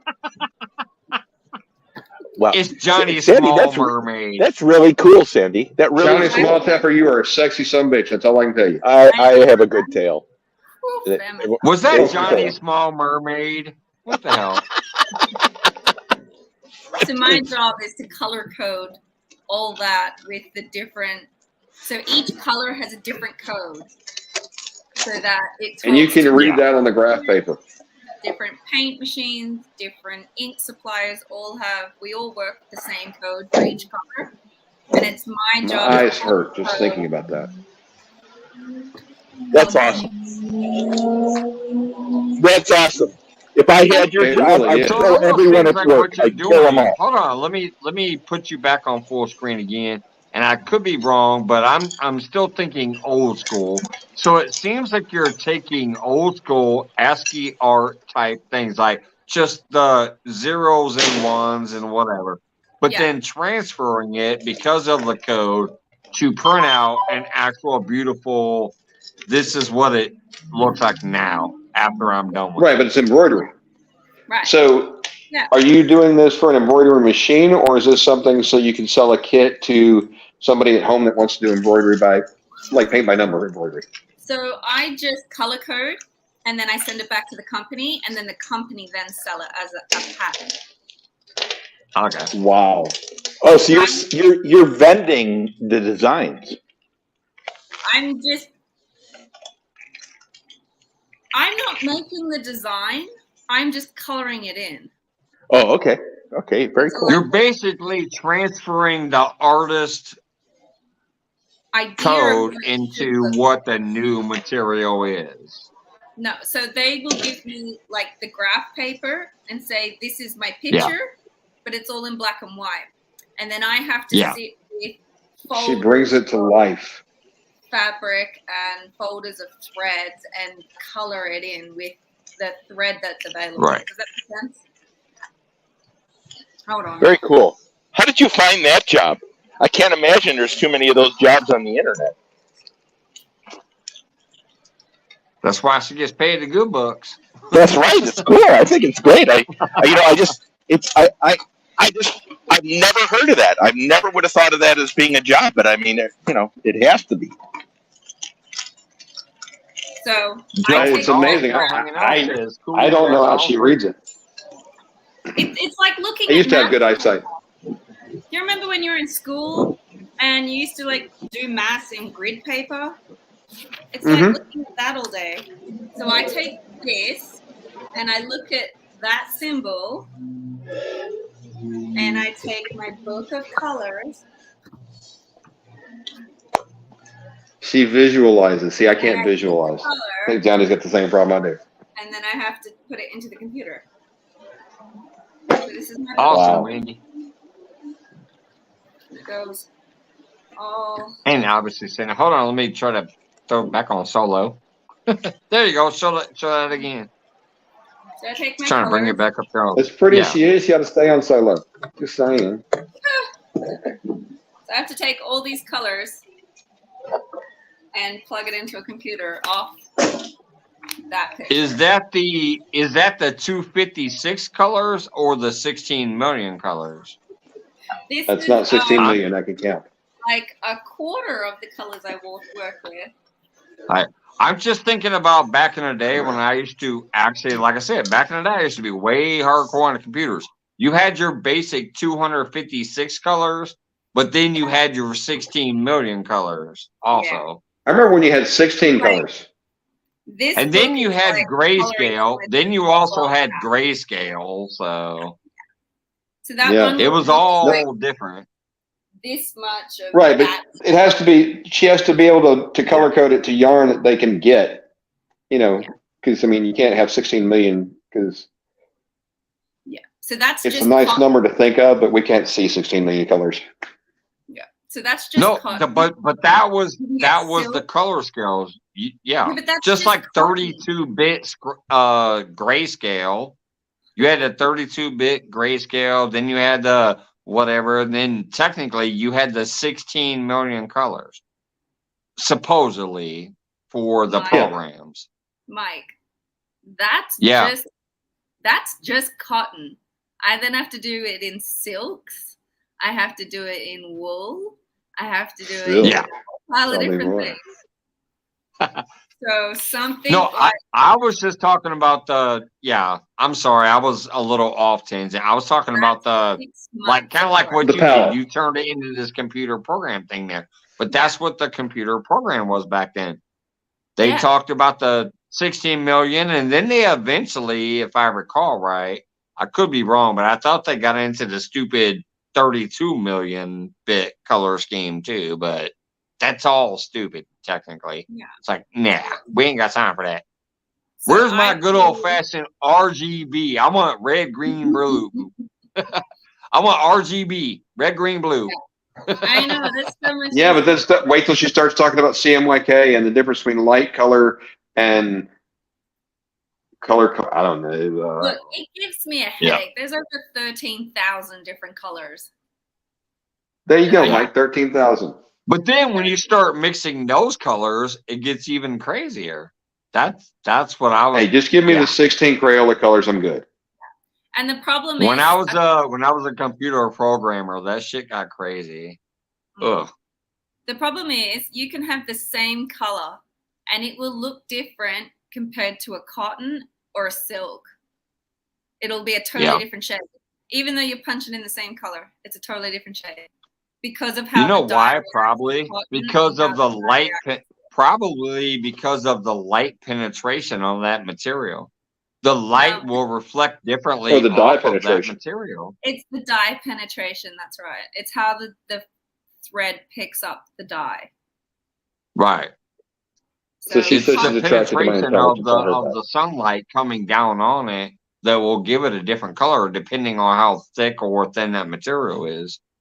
Like a red, it might be red when you put it in, but then it's going to look maroon in a certain shading of light. And I have to think about that when I plug colors in. That's why you're she thinks I'm a maroon. That's why it takes me forever. Right, because you're a genius. You want to get it right. That's what I'm trying. Actually, are those hot pepper you're a boots? genius at your color matches because you're making sure it looks right when it goes out. Yeah. So it ends up looking like stuff like this. Because you got metallic thread as well. That drives you insane. Yeah, you do. Oh my God. When I first met my lady, she had metallic eyelashes. What? How do you get metallic the little eyelashes that you clip on or whatever. She had metal glitter that's gorgeous. eyelashes. I just love the first date. The first date we went on, we were at a club, and when the lights was sparkling off of her face, I was getting blinded because she had like these little metallic glitter eyelashes that she clipped on to her eyelashes. Pull that last piece of fabric back up, Sandy. So you're telling me you were like a fisherman to a hook on that one. It was the metallic shiny hook of her eyelashes. Oh yeah, I bit the bait that night. Yeah, it was her eyelashes. Yeah. That's why we've been together almost 30 years. I bit the hook. Yeah, check out that. Here, let me go full screen. That's beautiful. Whip that back out again. Okay, so help me out, darling. She said no. She's like shaking her head. Put her back up there. That's is the cloth okay? Is the cloth beautiful. Already that tie-dye looking color, or is that the embroidery? So this is the cloth, and then I'm literally stitching that picture onto the cloth. Oh, because the cloth is awesome. I'd like that for a backdrop. Can you send me some? This cloth cost me $80. Wow. So there's maybe 300 tiny little ass squares in that thing, and it's not even done. Tiny ass squares. Tiny ass squares. Like I'm honestly. I hope by now, Sandy Toes, you realize that I'm just an idiot. That's all right. You knew that a long time ago, didn't you? Yeah. Yeah. Oh! Ouch! I don't know if you could see that tiny little scar. Tiny. Oh. I knew you were amazing, but wow. The appeal is to try and make something look good in squares. Yeah. That's how I started the job. Well, see, that's what gets me about what is that? Not Roblox, the other one. Oh, the 8-bit Minecraft. I see that my kids are playing Minecraft. I'm like, that's 8-bit graphics. Why? I'm like, well, because she was talking about the little bitty squares, which I mean, I realize that's literally it's my not life. the same, but Minecraft in real life. You just have to think about pixels at that point. It's pixels, the little squares. Yeah. No, Miss South, you think this is amazing? You should have seen when we did some members only lives, and she was up there just cooking amazing dinners and hanging out. And that's why I asked if I can come stay there for a few months. I can work remote. I was you were cooking. I was just food prepping. I wasn't cooking anything. Well, fine, food. She was prepping. My bad. It was food. So when I think of food, I think of cooking because I'm a cook. But she was prepping. But then we also had Anthony McNeil up there, who's a Capitol police officer, and he was showing us a tour around the Capitol building at night. Then we had Sandy Toes prepping, and we've had some fun back there. So I'm taking your advice. I'm taking your advice, Sandy Toes. I am gonna do another one pretty soon because it has been a while. Well, the last time we had that Memories live, we had the dinosaur head come out. And you and Drew had the dinosaur and the chicken head. I don't remember. So yeah, it is coming up pretty soon. Wendy's Drew. I've had a lot of stuff going on this last week, but I've been thinking about it again, especially since you said it. Wendy also says she wants one, and a couple other people who have been a member of mine since the beginning is like, yeah, it's been a while. So it's coming up pretty soon. Hopefully sometime this week, maybe. So be on the lookout. Be on the lookout. I remember who won that face-off between me and Drew. I don't know what triggered it. It's just like everything else that gets triggered out here, even in the public area.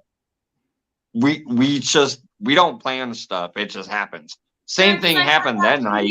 Even though it was a members only, it was a weird trigger where nobody tried to, but something happened, and next thing you know, there was dinosaur heads and chicken heads. I had that video where I'd made the dinosaur head for my son. Remember that? And I'd like yeah. I think I made cinnamon rolls. I had shared that, obviously, because I shared all your stuff. But yeah. And I'm glad you finally put out a new video, by the way. I was so like, oh my goodness, no, Sandy Toe did not do.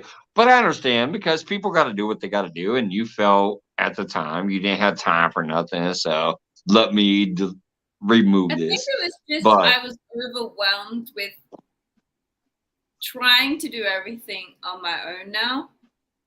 Yeah. I'm like solely responsible for the kids now. So it's like I've got 3 kids across 3 different levels of schooling. I've got my job. Yeah. I've got this house, which is being renovated. We're building the country house. I was just so overwhelmed. If I wasn't working, I was sleeping. I was like, I don't have time for radio. The only reason Sandy, the only reason I was sad is because if you do get to that point where you're like, I can't do anything new right now. I'm overwhelmed. I'm done for now. Don't remove the stuff that was in the past, because that will still keep growing, especially because you do beautiful videos. You literally probably have what most people want, and that would be evergreen videos. There's somebody right now who you may not know, but 3 years from now would have seen some of your videos from last year and be like, oh my gosh, that's a beautiful video. All of your videos, in my opinion, would be technical, like what they call evergreen videos. They weren't meant to be viral. They weren't meant to be big. They were just you doing what you wanted to do in your moment. But if people come across them, they're going to be like, oh my gosh, this is beautiful. And they're going to share it. Your stuff really touched a lot of us. It touched us big time. They are definitely evergreen videos in the long run if you left them. Even if you had to leave and be like, okay, I got a lot of shit going on right now. I'm sorry, I'm not going to be here for a while. But when I saw everything was gone, I'm like, oh no. Yeah. So I was glad to see that you put out that new one the other day with the boat drifting by with the music going. It was beautiful. It's a slow motion video of that boat drifting by. It was another beautiful scene. Whole video, that whole sunset was in half an hour. It was beautiful.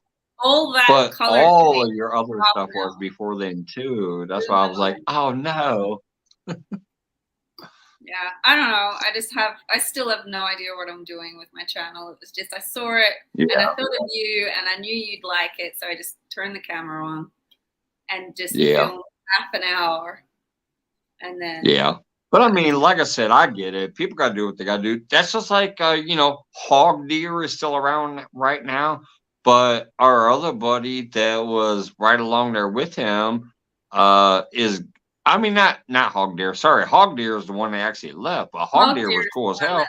He left. Now, multi-hunter 216 or 2 whatever. I'm sorry, I'm already hitting too much beers. But multi-hunter is still around. But hog deer 79 is the one that canceled his too. And that sucks. Like, I liked him. Him and his family were awesome. I enjoyed their videos. Now he's gone too. And I'm like, oh, these people, if you have to take a break, but leave your channel there because you could come back eventually. I understand people got to do what they got to do, but I don't understand just going like, it's all gone. Forget it. Just leave it there, take a break, and come back later. Don't rage quit. That's the only thing I don't understand is when somebody just says, I'm done with it completely and delete it. Maybe a year down the road. You can come back a year later. Yeah, but I can't speak for others. But for me, it was, I looked at those videos and every single one of those videos I put out while I was fighting the aftermath of my divorce. Yeah. Every single one of them. And it might not have looked it, and it might not have sounded it on each of those videos, but every single one of them, I was fighting a shit stream. Pardon my language, but I was. Yeah. Right, but Sandy, what you have to understand is we're all our own biggest critics. If it is personal to you and you're like, I don't want this out there. I just didn't want to look at them because every time I looked at them, I remembered where I was on that journey. Yeah. So I can understand. It's okay to look in. It's okay to remember the past. Just don't live in it. For the link out there. Yeah, it just hurt to look at them, and I didn't want to watch them, and I didn't want to be reminded of it every time I uploaded a different one. I'd have to go in and edit and then see them, and I was just like, I can't. I just can't. Yeah. So I can. Oh, Sandy, honey, do what I do. If it's a personal, I don't watch my own videos. I lived them once. If anybody else watches them, I'm impressed. You know. So Sandy, I don't want to get too personal with you, but I'm curious about you. Can I ask you some questions? Go for it. So you have to understand, Americans are extremely myopic and geographically challenged. We think everything is America. At least I do. So I was really surprised when I watched some of the shows in Australia, one of which was a gold prospecting show, believe it or not. Yeah. And, you know, they went to, I was amazed how much of Australia is remote. Are you near a remote area, or are you deep in the city stuff? So I'm considered semi-remote. I'm on an island.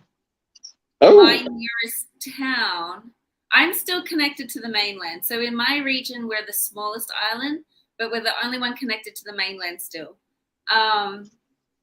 And for me to get to the closest city, the city is an hour and a half away. The closest major town is still 45 minutes for me to drive. So we're kind of self-sufficient out on the island here. Yeah. But we're still. So that'd be like semi-bush. Yeah. We're not really called bush. No, Mike's laughing. He knows. It was a dirty joke. Yeah, I am ignoring it then. As far as your towns are concerned, we're not rural. If you asked a rural town if we were rural, they wouldn't say we were. We would be considered city compared to them. Okay, how close is your next door neighbor? Like literally over the fence. Oh, okay, because like mine was a quarter mile down the road when I grew up. So, you know, I lived out in the rural area. Out on the country property that we're building, the closest neighbor is 20 minutes away. When you say we. So there's like 5 of us, and we all have an acre each. And then 20 minutes down the road from us 5 is the next neighbor. Awesome. That's the country block. Here on the island, we've got neighbors either side of us, but the island. So if you take the whole of the island, residents only take up not even a third of that land space. All the rest of it is national park. Oh, wow. How's efficient? I'm sorry, before you answer how's efficient, Wendy, I got a question to ask, and I'll drop the link. If you want to come up and run it, feel free. If not, you guys that are up here can feel free to just hang out until you leave. My lady just texted me twice. I got to get out of here. I'm not going to run away right away. I'm going to see if Wendy's going to come up first. If she don't, you guys can just hang up here and hang out for a little while until you feel like leaving. But I'm sorry, my lady sort of texting me up there again, and it looks like she's telling me to come in the house. So looks like she's telling you. So she sent you a picture, did she? You can ask her that question again to get it back on track. But I'll be quiet.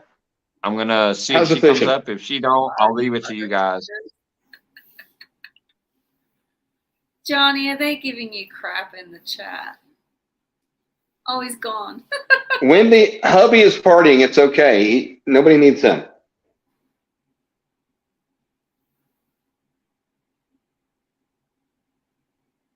You got me and Mike. What more do you want in your life? Ashley, I'll paint you like a French girl. You just got to pose for me, darling. Pictures, or it didn't happen? I'll bring him up one more time if he wants to come back up before I leave. But yeah, Wendy says she can't, but I'll leave y'all on your own if you want to. I don't care. And then when you leave, so it's like a date. What you're saying? Ooh. But yeah, my lady's texting me there. Don't worry, Sandy. I'm mostly home. I just want to go ahead and say my general goodbye. I do appreciate everybody that popped in tonight. Sandy, it's great to have you up here again. It's been a minute, and like I said, we will be doing that behind the scenes shit again pretty soon, as far as like hanging out with members. So love you guys. I will definitely see you later. I can take the time off work. Yeah. Yeah, I'll probably post it in the members only. You know how the members only feed thing works back there. So I'll probably post it in the members only messages first, and to give a heads up that we're gonna have a members only feed within the next 5 or 6 hours, and give a heads up on it. So I'll see you later. I'm gonna mute for now, but I'm still gonna hang out here. And I'll bring somebody up on panel if they try to pop up on panel. And I'll do that once or twice before I take off. But yeah, she's starting to text me in there. So I do love everybody that popped in here tonight. It's been a great live for a pop-up. And I thank you guys. Always. The panel and the chat has been beautiful. We've had over 40 people at once. There's still 30 people here right now. So, hey, not a bad live. Appreciate y'all. You guys can have your own conversation now. I'm gonna mute myself. I've only just figured out that I can actually see the chat. That's so bad of me. Yeah, my problem is I watch it on the TV, but the mouths are moving like 15 seconds after the voice is gone. So yeah. Anyway, I was amazed. I saw they prospect for gold by basically. Or what I saw, they run fans over it. It's just dry dirt and they hope that there's nuggets in it. There's some beautiful stuff, especially down south in South Australia. We have Cooper. I think in New South Wales we have a place called Lightning Ridge, which is really good for opals. So they come out black, and then when you shine them, they turn into like a fire red. I've got an opal somewhere from there. Jeffrey from he was in the chat before. He does the gemstones. He would know. Where's he gone? Oh, Jeffrey Einstein. Yeah, Jefferson Einstein. I keep getting confused with Jeffrey Epstein. No, this is not a good one. There's another Jeffrey that does. What are you doing, Mike? He's putting you in the left so that I can see you better, because on my TV I have chat covering half of my face. You're welcome. There's a Jeff in our community that does the gems, and I'm sending the opal and its crown topper to him to assess, because he's probably the only one I trust to give me an honest answer on that thing. But yeah, there's where they're filming is like out west. I would have to drive at least a day nonstop to even come close to their territory.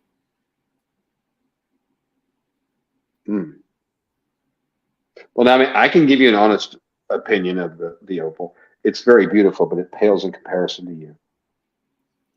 I deserve to get slapped for that. Oh, save it for you, mate.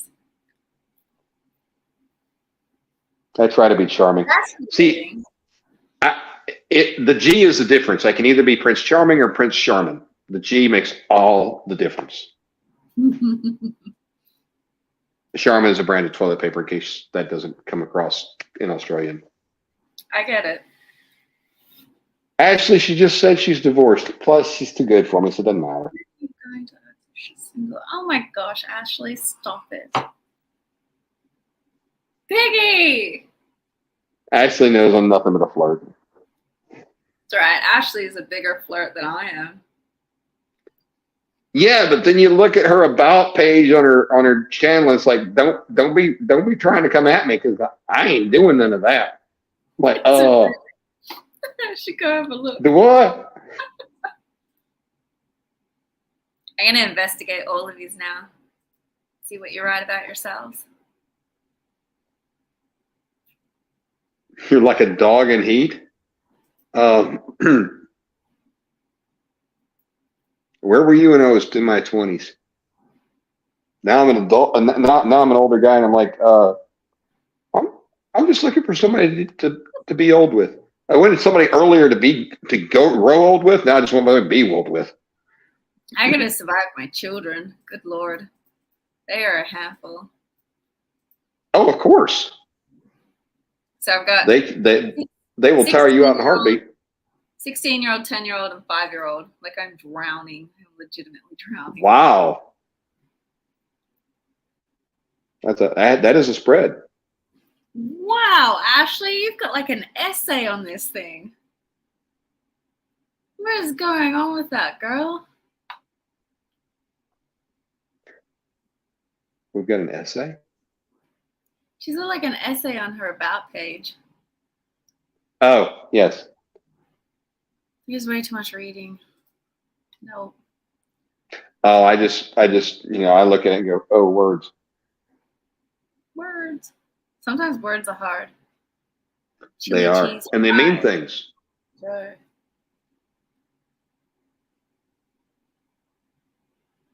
This chat is flying now that I'm trying to actually read it. Slow down, people. Where are you going?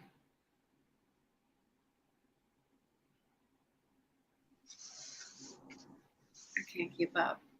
I can't keep up. That's ridiculous. And a rug cut at the good old barf and holer. I don't understand Why that. is it easier? I keep seeing people say hi to piggies, but I haven't actually seen piggies in here. Piggy Piddles come in. I did see him. Bad motor finger. Piggy, you still have to send me an invoice for that like gallon tub of rub.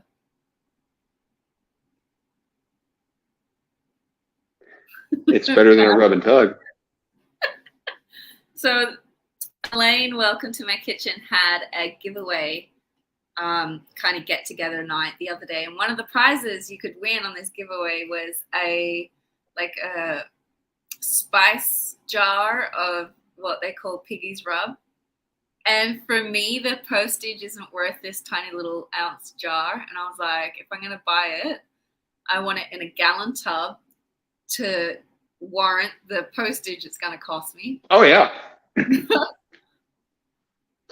I understand that. That's why I have all these snagging hooks. Yeah. Because the postage on a dozen was 8. So I'm like, oh, well, let me get 2 dozen of them. You got to make it worth the packaging. So yeah. He was meant to send me, I went to figure out what the cost price it would cost me to grab a gallon tub of Piggy rub. Bad motor finger. I don't know what that means, Judy. It's a musician joke, but I still don't get that because there's bad finger. I know them. Mike's got the tape. There's, of course, don't look at me. motoring.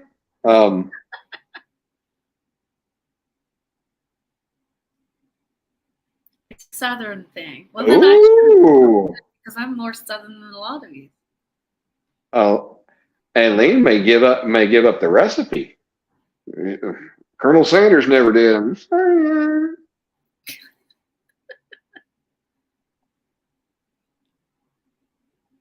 A succubus. No, I don't want the recipe.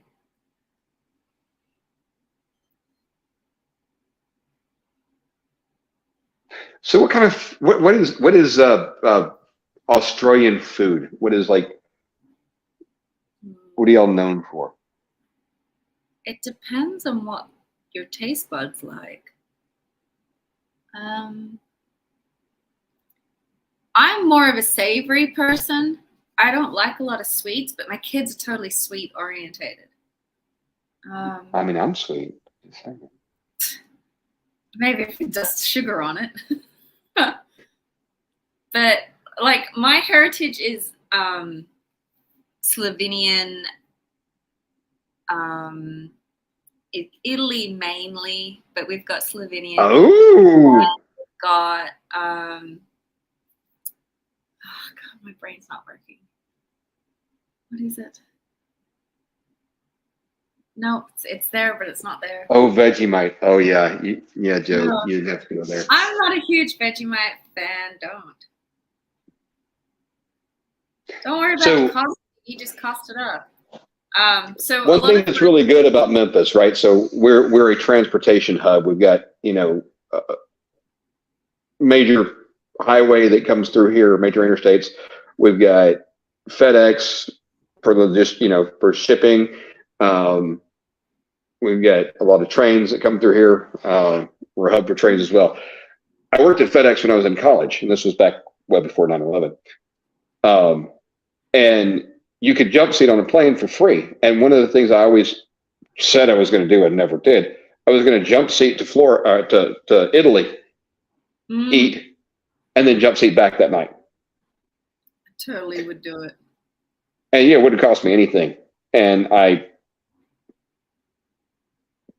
was just talking about it and never did it.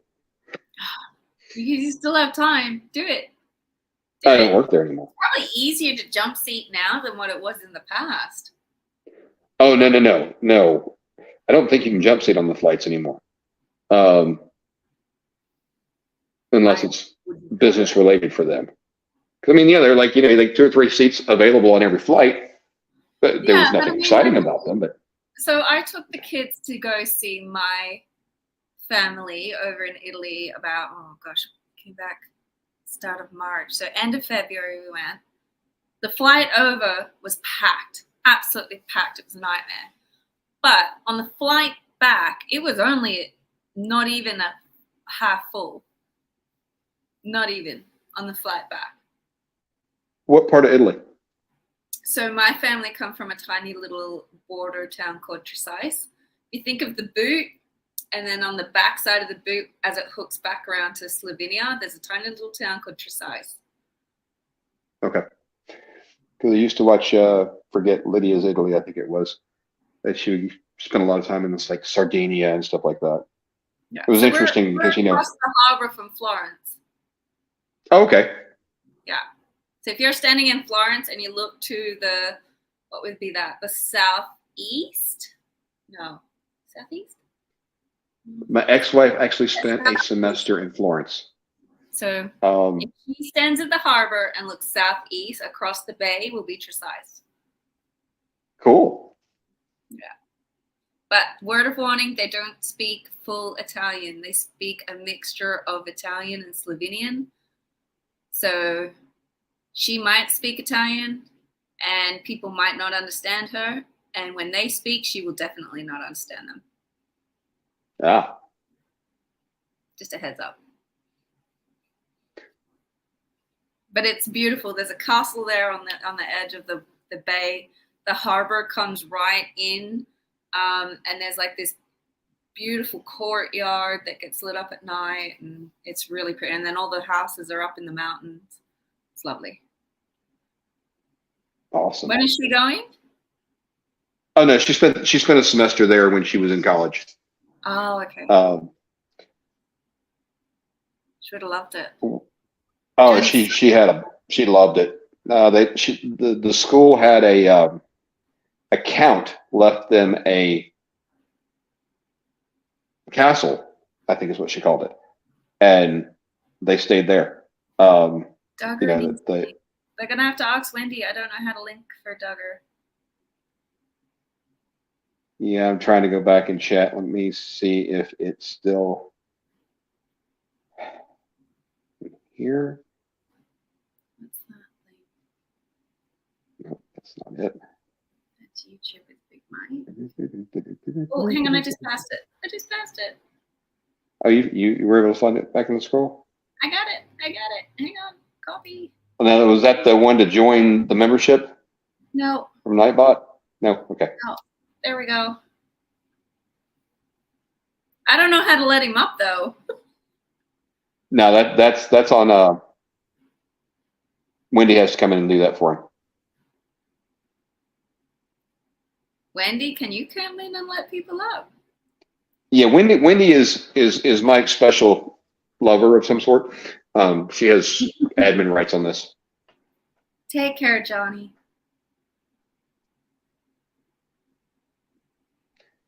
Yeah, actually, that just gets you to StreamYard, honey. You got to have the actual link, the part after the StreamYard.com. Oh, okay. No, I was just talking to Ashley because she posted to StreamYard.com.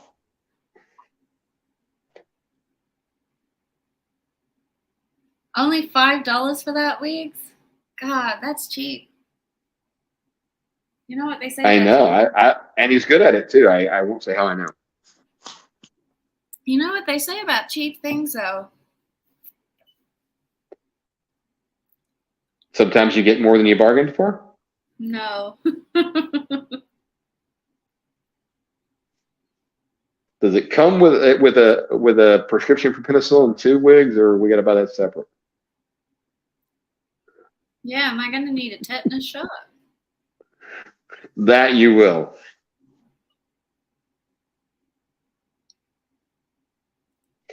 Okay, so while Johnny's not here, I hate Johnny. His voice, my God! If I were like not completely on the hetero side, I'm like, oh my God, he has got a voice for everything. And Johnny have great chats. And he's just he sounds so intelligent when he speaks. He should do voiceover work for a living. He should. That is right. And if any of you ever tell him I said that, I will lie and say it never happened. Even if he hears it himself. Schedule's full. Oh, Sandy, mine's not. I wasn't applying get the one. Time, John. You can take your $5 somewhere else. You must what on parlor deals? Do a coupon. No, it's that third word.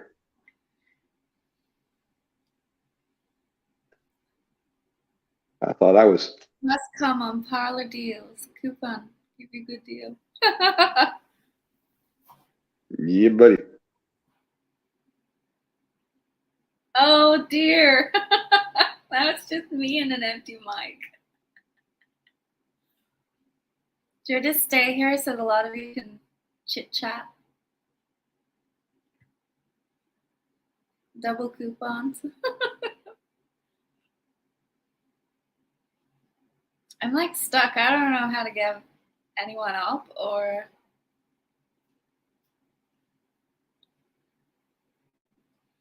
This side is empty. Wendy, I need your help. What does that say? Stay in the studio until recordings are done. Oh gosh.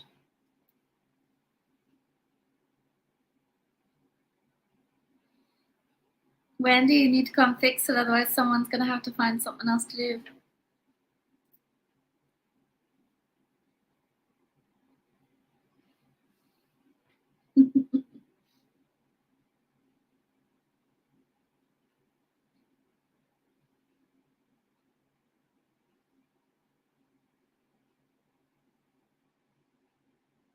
Good night, Piggy.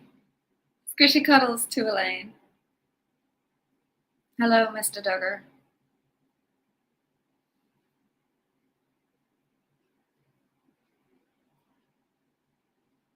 I think he went to bed. No, his wife. He's doing something with his wife, Duggar. She called and he answered.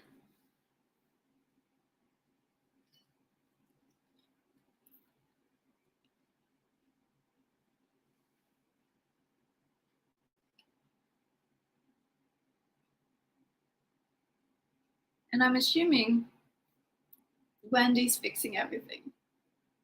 And if she's not, we're all in trouble.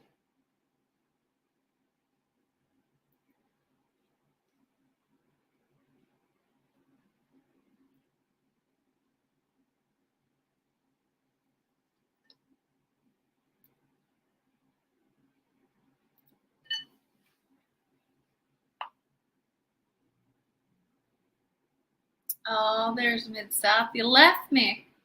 Abandoned me to the window. I don't know if you should be allowed back up.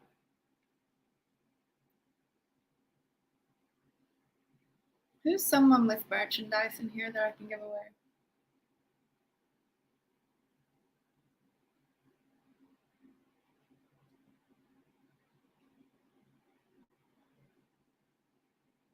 I think he's already gone. I don't think he's whipped out the helicopter just yet, Ashley. I think that's a little preemptive.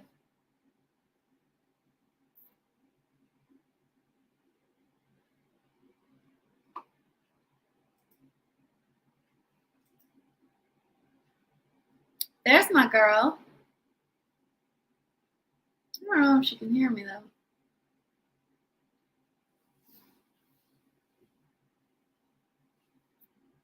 Yeah, talk to us, Wendy. Hey, okay, there we go. There you So go. hey, baby girl. Yeah, there's music playing, so I don't want to give him a copyright. So I'm gonna mute, but I'm gonna stay here, okay? And anybody that wants to come up on panel, the link is there, and I'll talk to you here in just a few minutes for sure. Big man's eating his chicken and playing music right now, so I don't want to give him a copyright claim. So, you guys, I am here, okay? I love you, Cindy. And it looks like Duggar wants to come up. Hey, Duggar, honey, here we go. Sorry, it took me a little minute. I'm so sorry, honey. I had to switch back and forth because I had laptop and then I had my phone on charge. If it wasn't for Sandy and Miss Ash dropping the link, I couldn't find it. I was like, oh my God. And then I finally found it and I couldn't copy it. But anyways, I love y'all pieces. Y'all have a good time. I'm here. I'm listening. And I'll pop back in and talk in a minute. If anybody else wants to come up, I'm here. Love you guys. Duggar. Oh my God. Huggy Duggy. Really dark and you little sexy critter. Huggy Duggy. Okay, so I'll be here. I'm gonna push mute though. I don't want him to get no copyright, so okay. I'll be here. Mr. Rick. No copyrights for my. Thank you, Wendy. Chicken beer and music. You're welcome, baby. You're welcome. Hey, is this the first time me and the Candy Toes have been on the stream at the same time live? No, it isn't. I think so. Oh, we did it, but maybe. I don't Normally know. one of us is in the There's chat. my little Ashley. Yeah, one's in the chat, one's up here. Hey. I'm just hanging out, man. I just come up to see what the hell's going on. I guess Mike finally getting lucky or what? Probably not yet. I'm not saying he won't, but just not yet. Poor Mike. That boy works all the time. Yeah, he does. I remember sending him a message at like 3 a.m. for me, not thinking he'd be awake to see it. But he texted me back in like 5 minutes. I was like, go to bed, you idiot. Cameron, you ought to come party, bro. God damn, I'll buy some cold beers. I have and, been like, you know, I always got icky sticky. Yeah, I've a couple times. But has Don been alive with you? Yes, he has. What are you doing, Pops? Don R. They don't come much better than Don R. He's good. He's good people. He's a good man.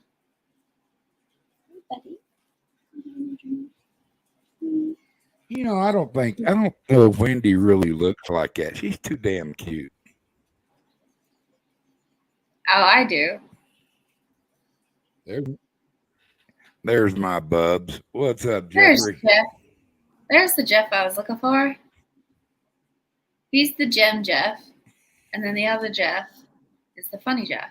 Well, they're both funny, but that's how I separate them. Yeah, I want to squeeze on Ashley a little bit. Just a little bit. Well, he needs to come here. I'm the old guy. We need to meet and go do a fishing video together. Mm-hmm. Why are you all in the States? That's what I want to know.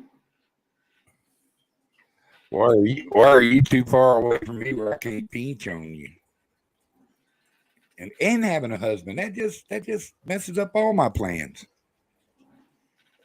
I don't have a husband. How many kids you got, Sandy? I got 3. You have one? Don't you have a husband? You Not got 3 anymore. husbands? No, I don't have any man. He didn't want me anymore. Well, you just need to bring your ass to Pecos, New Mexico. I can't. Hell, y'all all outlive me anyway. I had a good time today. Victoria did not leave me my land in Australia. I sure am, Ashley. Hell We're on yeah. that gypsy wagon. Single and ready to mingle. I don't know about the ready. Kind of over it. You men are demanding. Well, Like, me holy either. cow. To be truthful, I don't know if I'm ready. I lost my wife a week ago. It was a year ago I lost my Barb, and Yeah. I'd love to meet them. I'd love to meet y'all just to give y'all a squeeze. See if I still was in practice and squeezing girls, but hi there, Queen Food Girl. is always open. Say hello to your man for me. She's a sweetheart.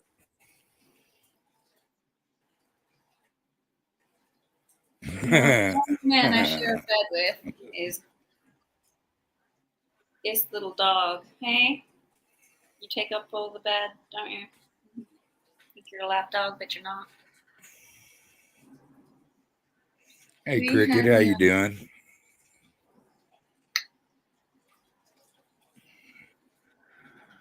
Well, we would. Hang you on the wall. Hang on, Ashley. That's a total conversation I don't want to go down. Ooh. Ashley wants to be hung off a wall. She can get hung off a wall. I'm not gonna. Well, dissuade her. I used to have a good setup in my basement in my old house, but here not so much. I don't have a basement in this house. Thank you, sis. I don't, honestly, even if I wanted a basement. She's a pretty special lady.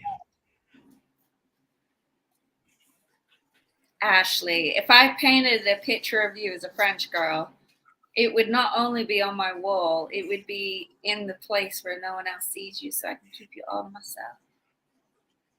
That's just wrong. Why? I don't want to share her. Because she is the nerd queen. She needs to be shared with all. I'll keep her on the inside door of my cupboard when I get dressed. So when I'm opening her, I open her up. Ooh. I see her. I change my clothes. Give her a wink. Shut the door again. What's up there, guitar man? That boy can play the guitar. Shit. Yeah. I'm jealous. That son of a bitch can play the hell out of guitar, man. That's something I always wish I could do, is play guitar or the piano. And I can't do either one. You can't play either of them either. I'm just really. I used to play the flute. I'm just a really good cook, and I can fish better than anybody you ever met.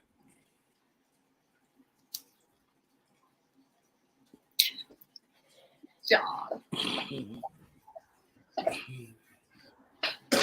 That was good tobacco.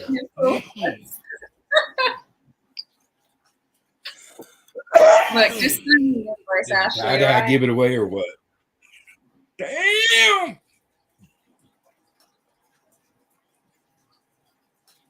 Yeah, dude. David Ray, he was an evil dude, man. Ashley, I don't know if your picture could fit in that box. There ain't no telling how many bodies he buried out there in Elephant Butte.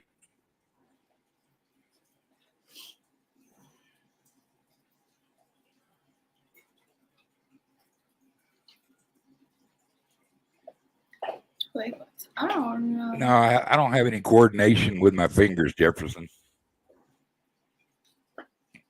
I'm old. I You're got gonna that have arthritis some if shit. you could.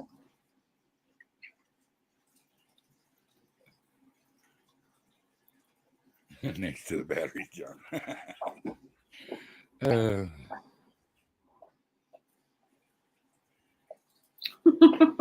Actually, that was a evil cat, man. And little girl hadn't got loose, and she went running down the street naked, running to the lady's house, and started telling her. And they finally caught that son of a bitch, but he died in hospital in jail before he could really pay for what he did.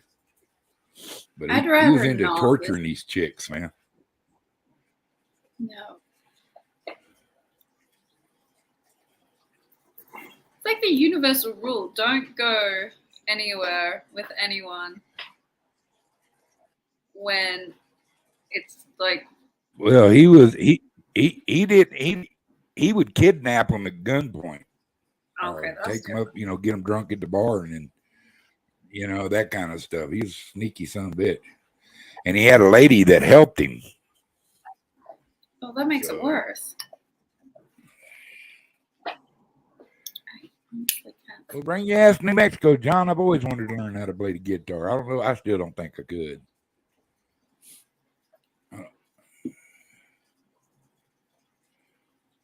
Uh-oh, Wendy's gone. Ashley, I'll feed you at the breakfast table. You'll be fine. I'm rechargeable. I bet you are. That girl's got more energy than I can deal with. Yeah. I haven't got long. I got like 20 minutes. Well, I was gonna get me a pup. I was gonna get me a puppy, but the puppy passed away. No. And I don't know if I even want one. Yeah, he was a little red miniature dachshund, little wiener dog. Oh, I've that's always had a wiener dog. Yeah, he got bit by a snake. Oh, that's no good. My dog isn't a lap no dog. good at all. He thinks he's a lap dog. Interesting. Well, I got lucky. I didn't ever get to really play with him or nothing. So I'm sad about it, but it didn't hurt my feelings as much if it had been my dog. Yeah, something totally out of your control.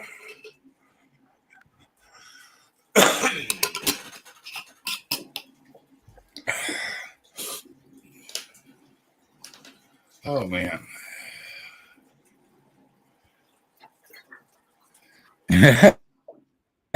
John played the shit out of a skin flute. Oh my Lord.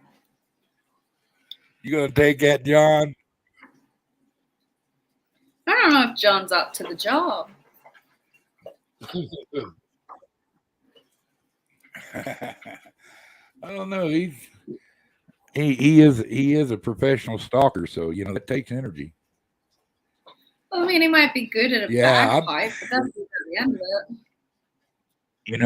I was thinking, I wanted, I'm out here all by myself, and I've always had a little dog. Always, I like having a little burglar alarm, and they were going to just give me this puppy, and they sold the other ones for like $500 a piece, but they're friends of mine. They saved this one for me, and the little shit went out there and got bit by a rattler. They said that's the first snake they'd seen there in 3 or 4 years. Of course. Yeah, that sucks.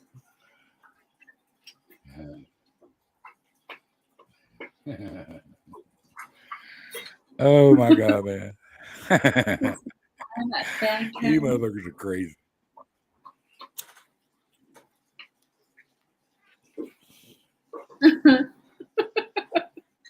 See, I don't even have to say anything. This chat is doing amazing on its own.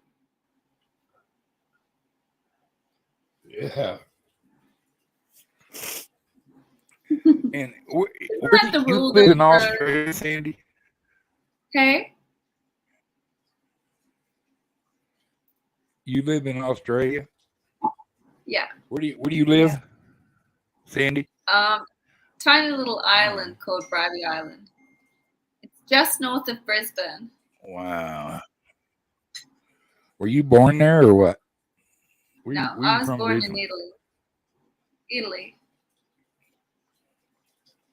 My grandfather, you can even look it up. He's got his own webpage. My grandfather was a champion rower for the Italian team. They went to. Oh hell! I don't know if they made the 52 Olympics or not. I can't remember, if I'm honest. No, he was part of the selection for the 52 Olympics for rowing.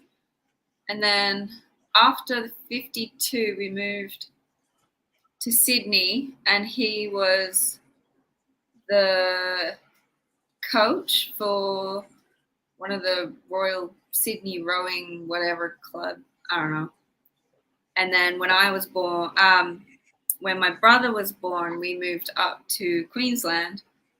We've been everywhere. I went to college in Tasmania. That was a learning curve. And then I moved back here. Tasmania.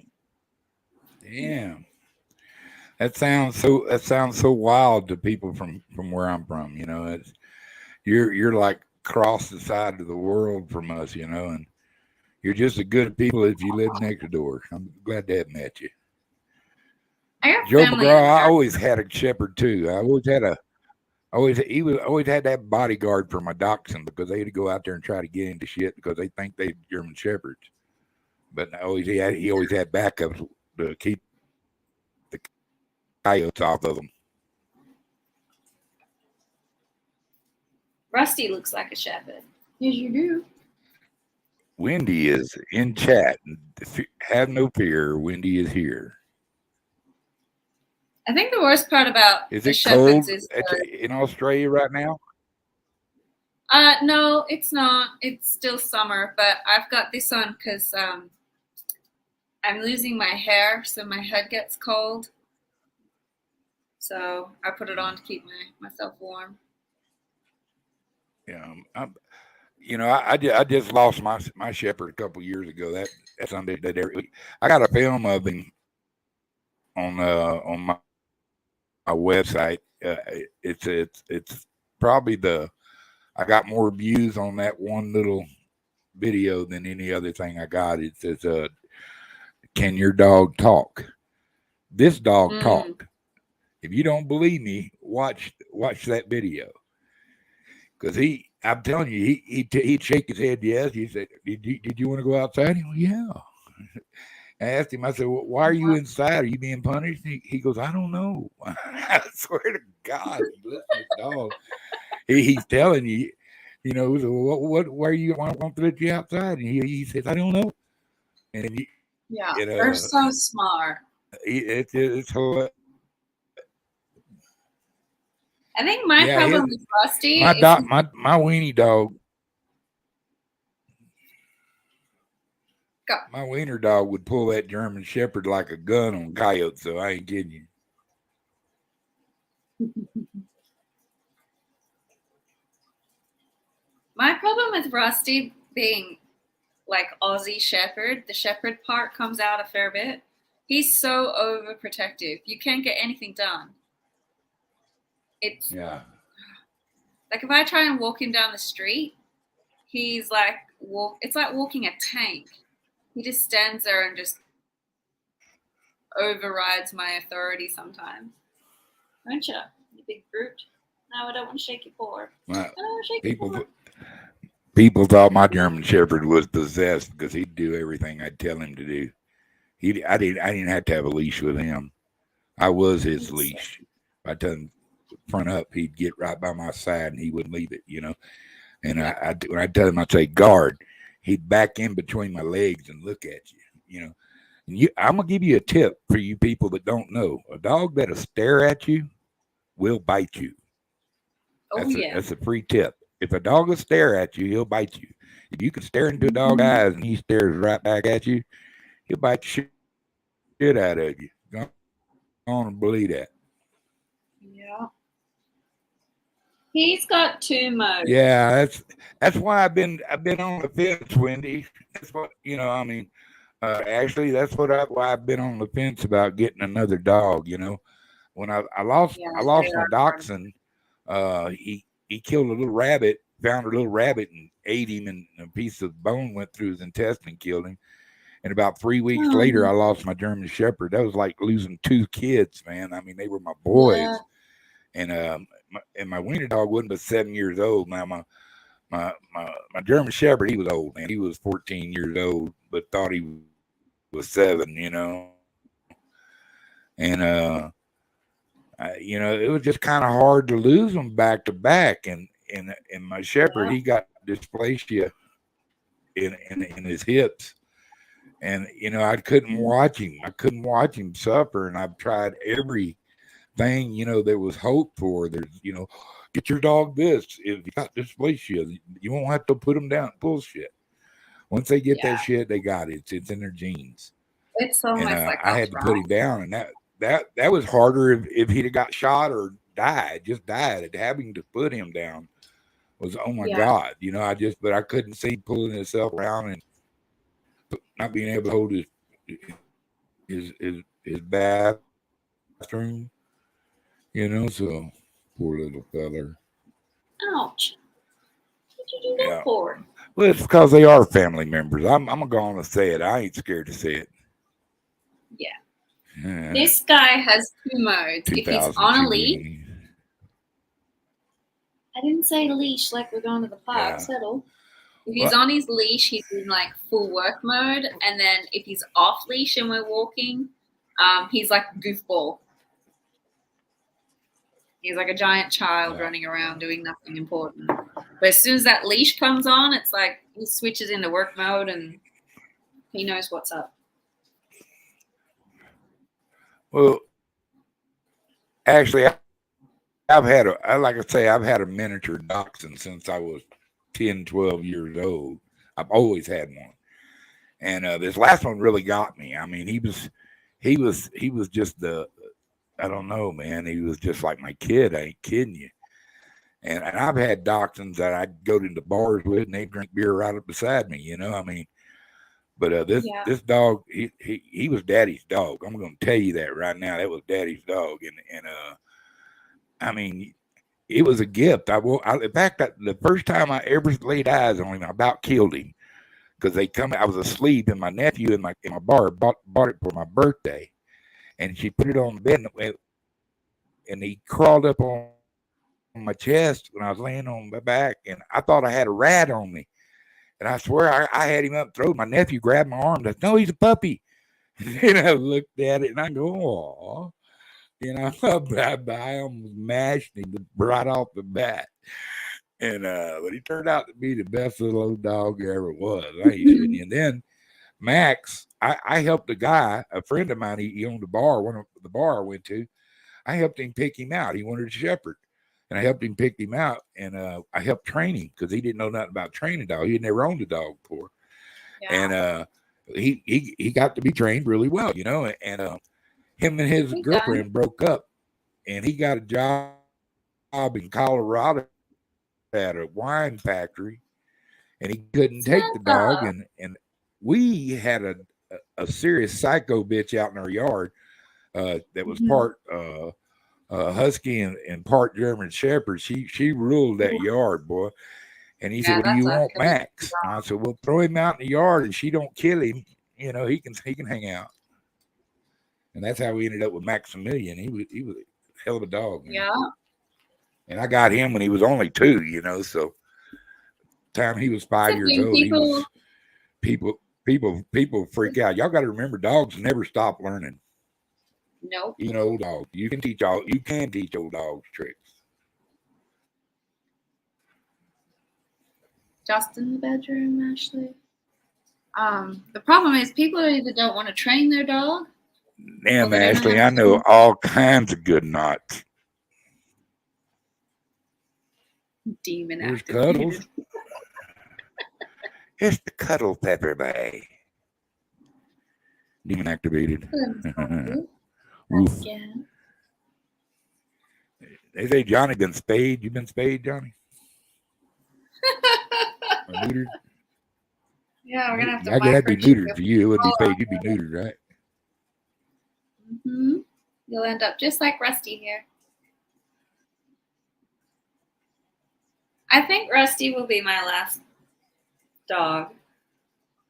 Because he's only a puppy now. I think he's coming up to 2. So I think by the time I get through 12 years with him, I think I'll be done. Well, cool. I like cats. I don't mind cats, but I don't like. I've never owned a cat and had a litter box. My cats always went outside. You crap in the house, you got to go. Allergic to cats. There won't be any cats in this house. The cats don't bother me. I have a couple of wild ones that come by and check me out and eat a little something. As long as the cats don't jump. As long as the cats don't jump up and grab me in the hoo-ha when I'm doing yoga and eating muffins at the same time there, Duggar, I'm okay. There's a great video. I don't know if you've seen it. This lady's doing yoga, and the cat looks up at her crotch and just jumps up and grabs all the claws. And this poor lady is she's trying to be as graceful as a person getting her skin poked by a cat hanging there. And it just gets worse. Mean. There's no rhyme or reason. They're just mean. Hey, Duggar doesn't like them, I don't think, because they're not alien forces. Okay, I'll be back. I'm still here, hopefully. I like cats. I like all kinds of critters. I love cats. I like a house full. I have an attack parakeet. I have an attack parakeet right now, so I can't really have a. He thinks he's a falcon. I think he's been embezzling from me too. That parakeet, he's sneaky. His name is Adolf, though. So. We have got a really smart. What is it? Hypoallergenic dog. This thing is smarter than I am. And I'm sure she's out smoking cigarettes, driving around in my car, and playing rap music through the neighborhood with all of her bling on and her grill in her teeth as soon as I go to fall asleep. I'm positive of it. I'm positive she is the wench of the neighborhood. We all driving around. Pet Story. We know what them. We all watch Pet Story. We know what goes on when we shut the door. You're gonna have like one of those crows that bring you back money for a treat. Like if you're gonna invest in an intelligent bird, at least train it to bring you back money. Nice. I've had a couple of. I guess the best wild pet I ever had. I had a raccoon that was just like family too. She was something else. And smart animal, right? Also, when I moved to New Mexico, I ended up with a little prairie dog. He was kind of funny, but he was. They're terrible little critters, man. They are. And they're nasty. So he got his freedom in a prairie dog town after I raised him up big and fat. He was bigger than any prairie dog out there. I hope he made it. He been hand fed his whole life, but he waded right in them, and he was scared of them. And he was a place where nobody went out there and hunted them. That was the good part, because here hell, people go set up and start shooting at them from 500 or 600 yards away, just to say they could hit something with a goddamn gun. That pissed me off. I like critters, if you're not going to eat it, why are you going to kill it? I don't know. I got one exception. I don't know, man. There's a lot of stuff. Coyotes. Well, that I agree with. That I have to agree with that. If it's a big population, and it needs to be trained. You know, I'm seeing them everywhere now, Doug's. I'm seeing them in cities. In Chicago, when I went to Chicago. They're thick. They're thick. Yeah. They're survivors, you man. got some in Chicago. Come out to New Mexico, bub. Ooh. Dude, they big as German Shepherds here, too. I mean, they big coyotes. Someone told me they're got a couple pictures of the ones that have been running through my yard this winter. Someone told me that they saw a coyote that was as big as a German Shepherd. Wow. And I thought, holy I just crap, said the same that would thing. scare me. Pardon me? Dude, I'm telling you, these are 40, they're 40, almost 50-pound dogs. That's a big dog. That's crazy. That's a predator at that stage, right? I mean, a human predator at that point. Yeah. Oh yeah, they're everybody, and they say, people cry about people hunting mountain lions. If you've never seen a mountain lion coming up on you, you don't have no right to say anything, because some of the toms, they kill 300-pound mule deer, bucks, mountain bucks. Stop and think about that. I don't know if you don't know anything about deer. Them things are the most wiliest, toughest animals out there. Can go straight up the side of a mountain. It's unbelievable. But yet these cats hunt them deer.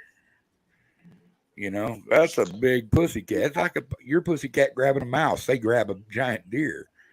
They will eat your ass too if they're crippled. They got a little something hurting them. They ain't eaten a week or something. And you come, oh, I'm going to go hiking on this mountain.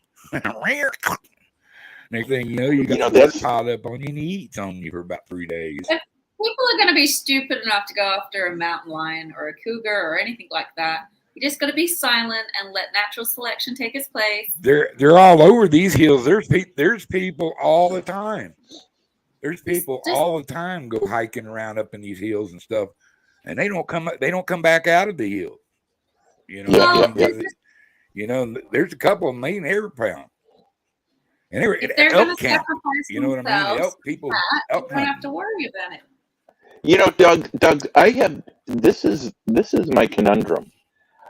I was going to get a large caliber pistol and strap it to my chest and one to my hip. But you can't do that on public lands like the Pacific Crest Trail. You can't pack heat. And I would be loaded with knives and everything else. But you can't hear a cat. I mean, I don't know how many times I've been around any type of feline and you can hear them coming anywhere. The only time you can hear them is if they're walking on carpet or something that's dry like leaves. And even then, it's very calculated. Yeah. What are you going to say, You better have a hat that has a set of eyeballs on it. I said, you better have a hat that has a set of eyeballs on the back of your head. That's what they attack from behind. They sneak up on right. You. It's almost foolish to think. It's almost foolish to think that you could do anything against a mountain lion. It would be over before you could get your hand on the fist. They don't kill animals by not grabbing their neck. They go right after your neck to suffocate you. Yeah. Yeah, and they're gonna and snap your neck. Yeah. Well, I mean, in the grand scheme of things, they're designed to be a hunter. We're not. Yeah. Not these days, anyway. Oh, I'm a 4-year-old if that shit happened.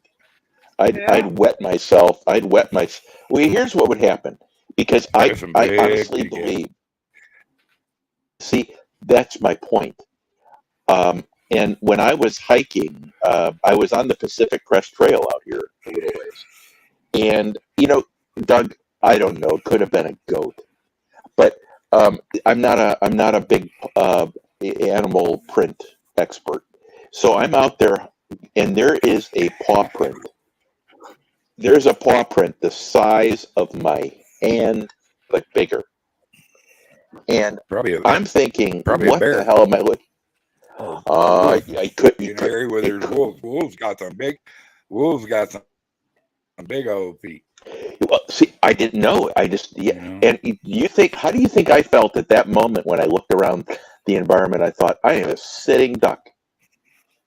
Yeah. I am a sitting duck. First of all, Dude, I'm totally out of my element.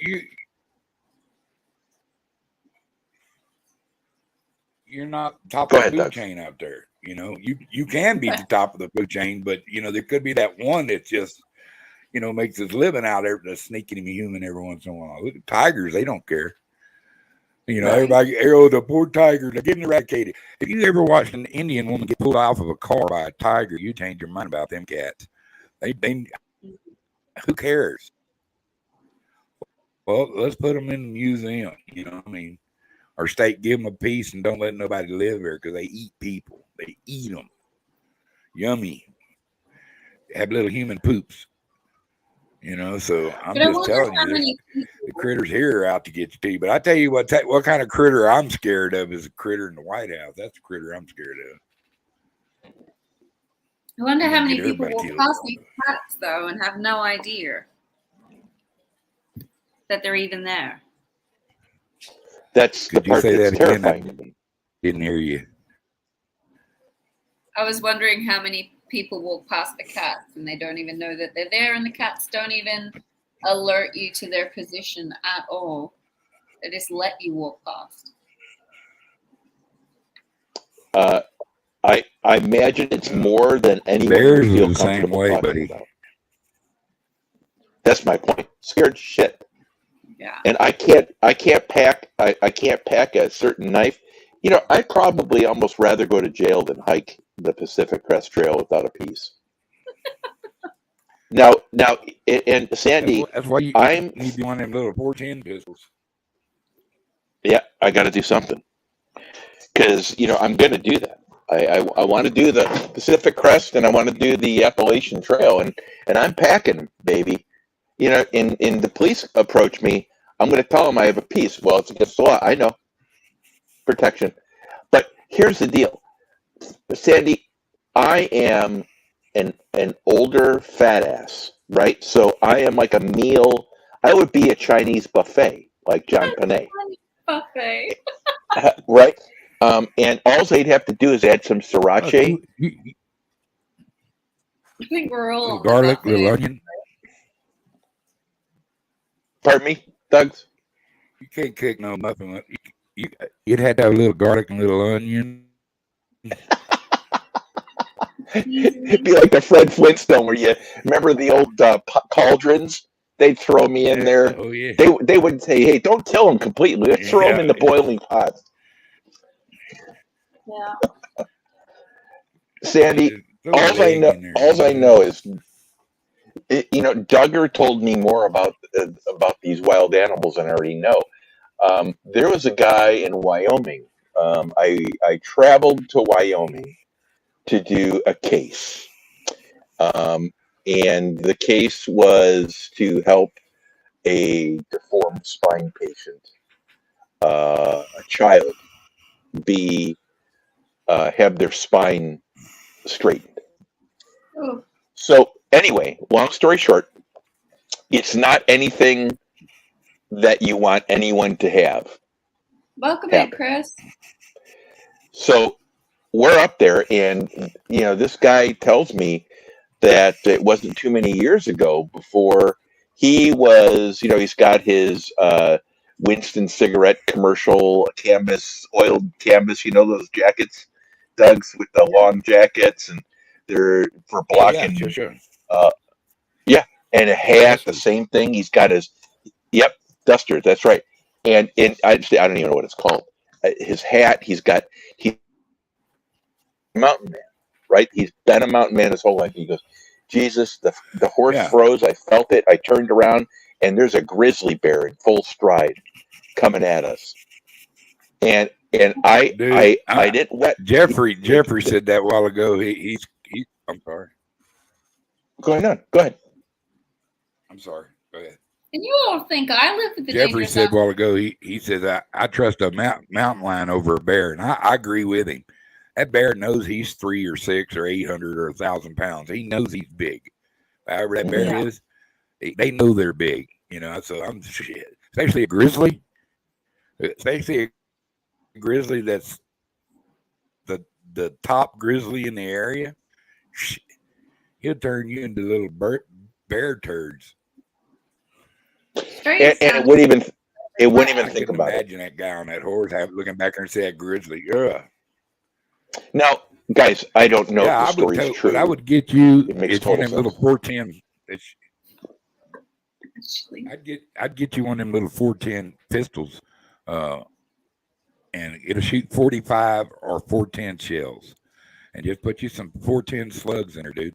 That's a bad boy. And you know, you can tell him, hey, I got a little shotgun, I got 410s, you know.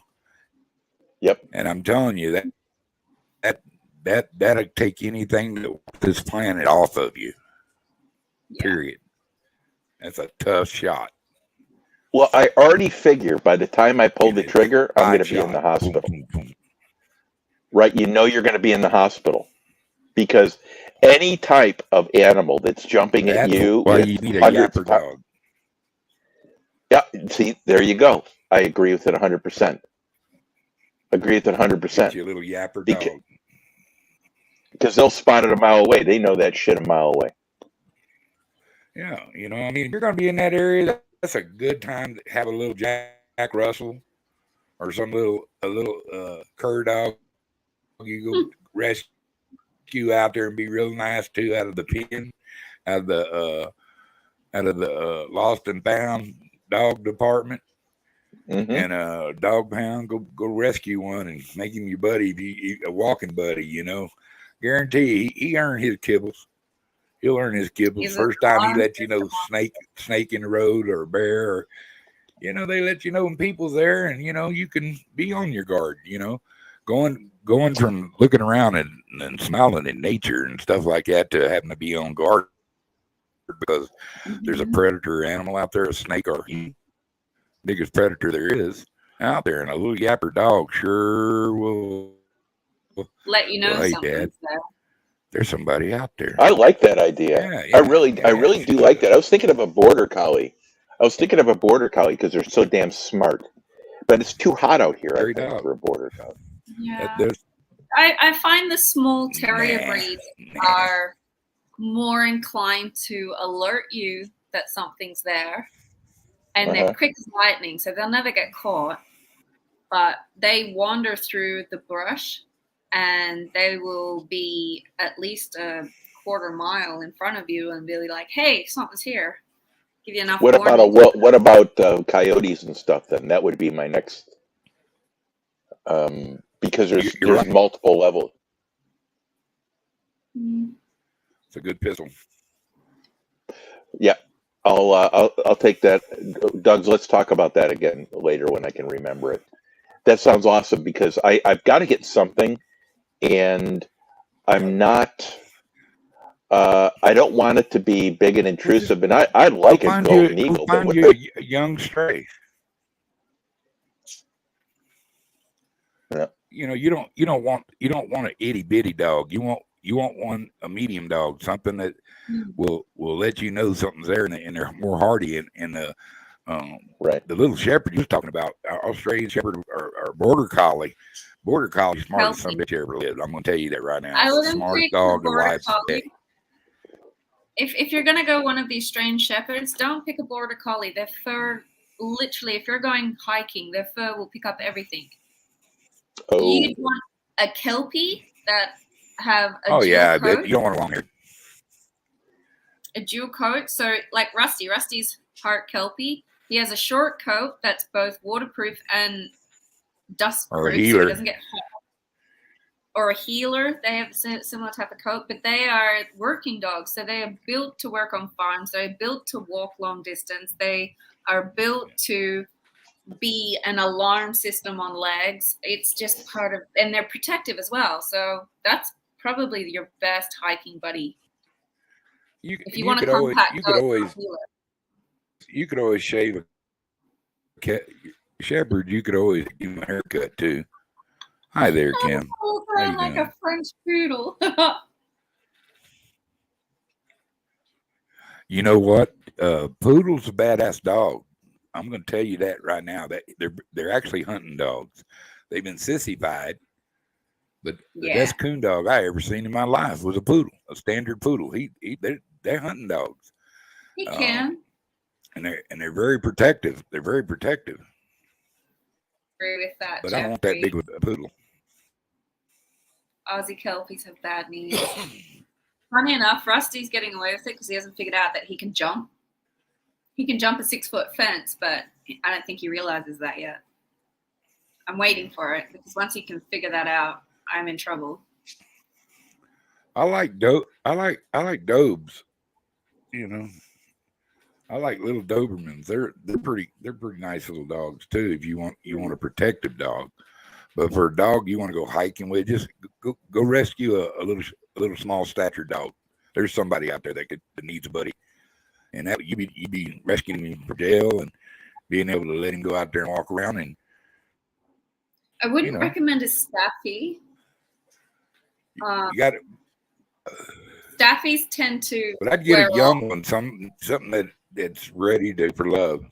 Yeah, but when you get the Staffy type of breeds, they will tend to square off with the bear rather than just alerting you to the fact that the bear is there and they're retreating. And you don't want to get in between protecting your dog. Let him have that bear, and I'll be out of there. Go ahead, fella. Let me run. Go and get you some of that bear, boy. I don't know. I have to love yous and leave yous. I have to go and get ready to pick up my kids.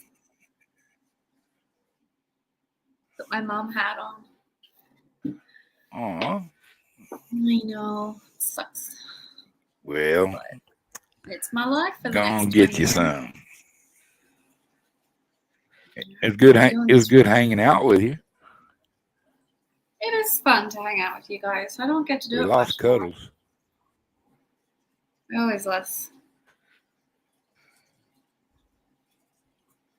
I don't know for all the tech he has. He always pushes the wrong button. Yeah, that's because he's cuddles. You know, he'll come back. Wendy let him back up. He comes back. I'll tell you Wendy, what, they don't come much better than that fella. She's there. I know she's there, but does she have the link for the chat?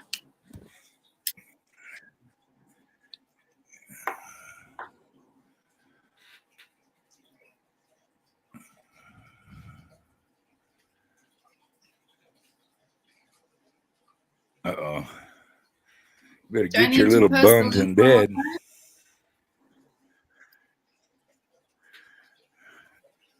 Yep. Good night. Dawn, it's not even nighttime. It's only 2:00 in the afternoon. Good night, Sandy. Sweet dreams. Yeah, Sandy's going to pick her kids up. They're just now getting out of school. You got to get them from school. Wendy, do you want me to post this link for you one more time and then you can do what you want?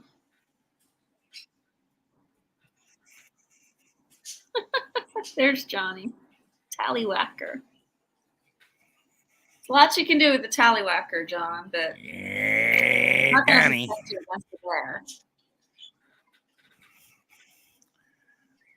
John's tallywhacker. Ribeye Caesar salad, corn on the cob, and raspberry cheesecake. Oh, I want me some cheesecake now. You suck.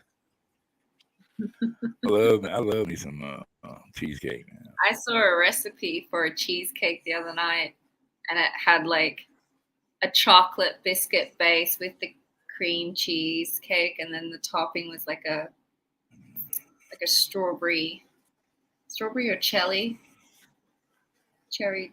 filling. I don't know what it was, but it looked delicious. Oh my gosh, I wanted it so bad. But the recipe was in Czech, and I can't read Czech, so I'm trying to translate it. Signal issues. Well, someone's gonna have to come up with Duggar. We got a little bakery here that makes an awesome. Yes, Cameron, it is. Yeah, I got 2 fishing poles, Cameron. I ain't even throw it in the water, man. I guess I got to get a new license. Our license expired yet? Or it's expired at the end of this month? I forget. Yandex. I've never heard of that. Hang on, let me write that down. We have to pay for our second pole. I'm back, guys. Sorry. I'm in a really crappy. 2 out of 3 ain't bad. Welcome back. Thank you for dropping the link again. You know what happened? Yeah. I got bumped, and then I was in a black hole. I couldn't get back up. I knew that's what it was, and that's why I were doing a bump. I knew you were going to get back on were doing a bump. Disco bump. He was bumping. You know what bumping means, right? You get freaky when you're bumping. Oh yeah, well that's what I'm known for. That and my polyester shirts. Him and his banana hammock. He's a bump at. It was like he was in the bum wumbo. Bye, Sandy. The McBump. Yeah. If I have to disappear really quickly, guys, don't take it personally. Oh my God, I'm gonna break down in tears. We are going to get we're going to get a half inch of rain tonight, and we've got so much rain already. And up north, it's a disaster. Yeah, he's gonna be me the hammock and hammock. What did I just say? I don't know what you just said because it was funny though.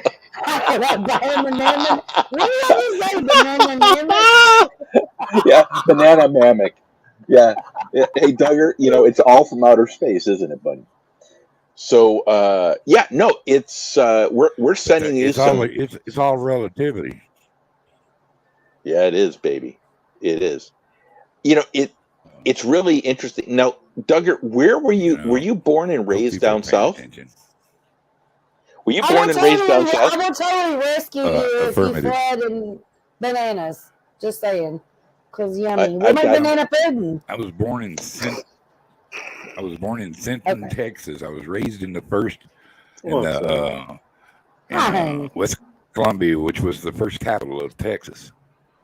I'll be right back. In a little town called Wild Peach. And because you've got a lot of sounds like you got a lot of hunting. Did you do a lot of hunting growing up? Well, I've lived in New Mexico. I've lived in New Mexico since 92.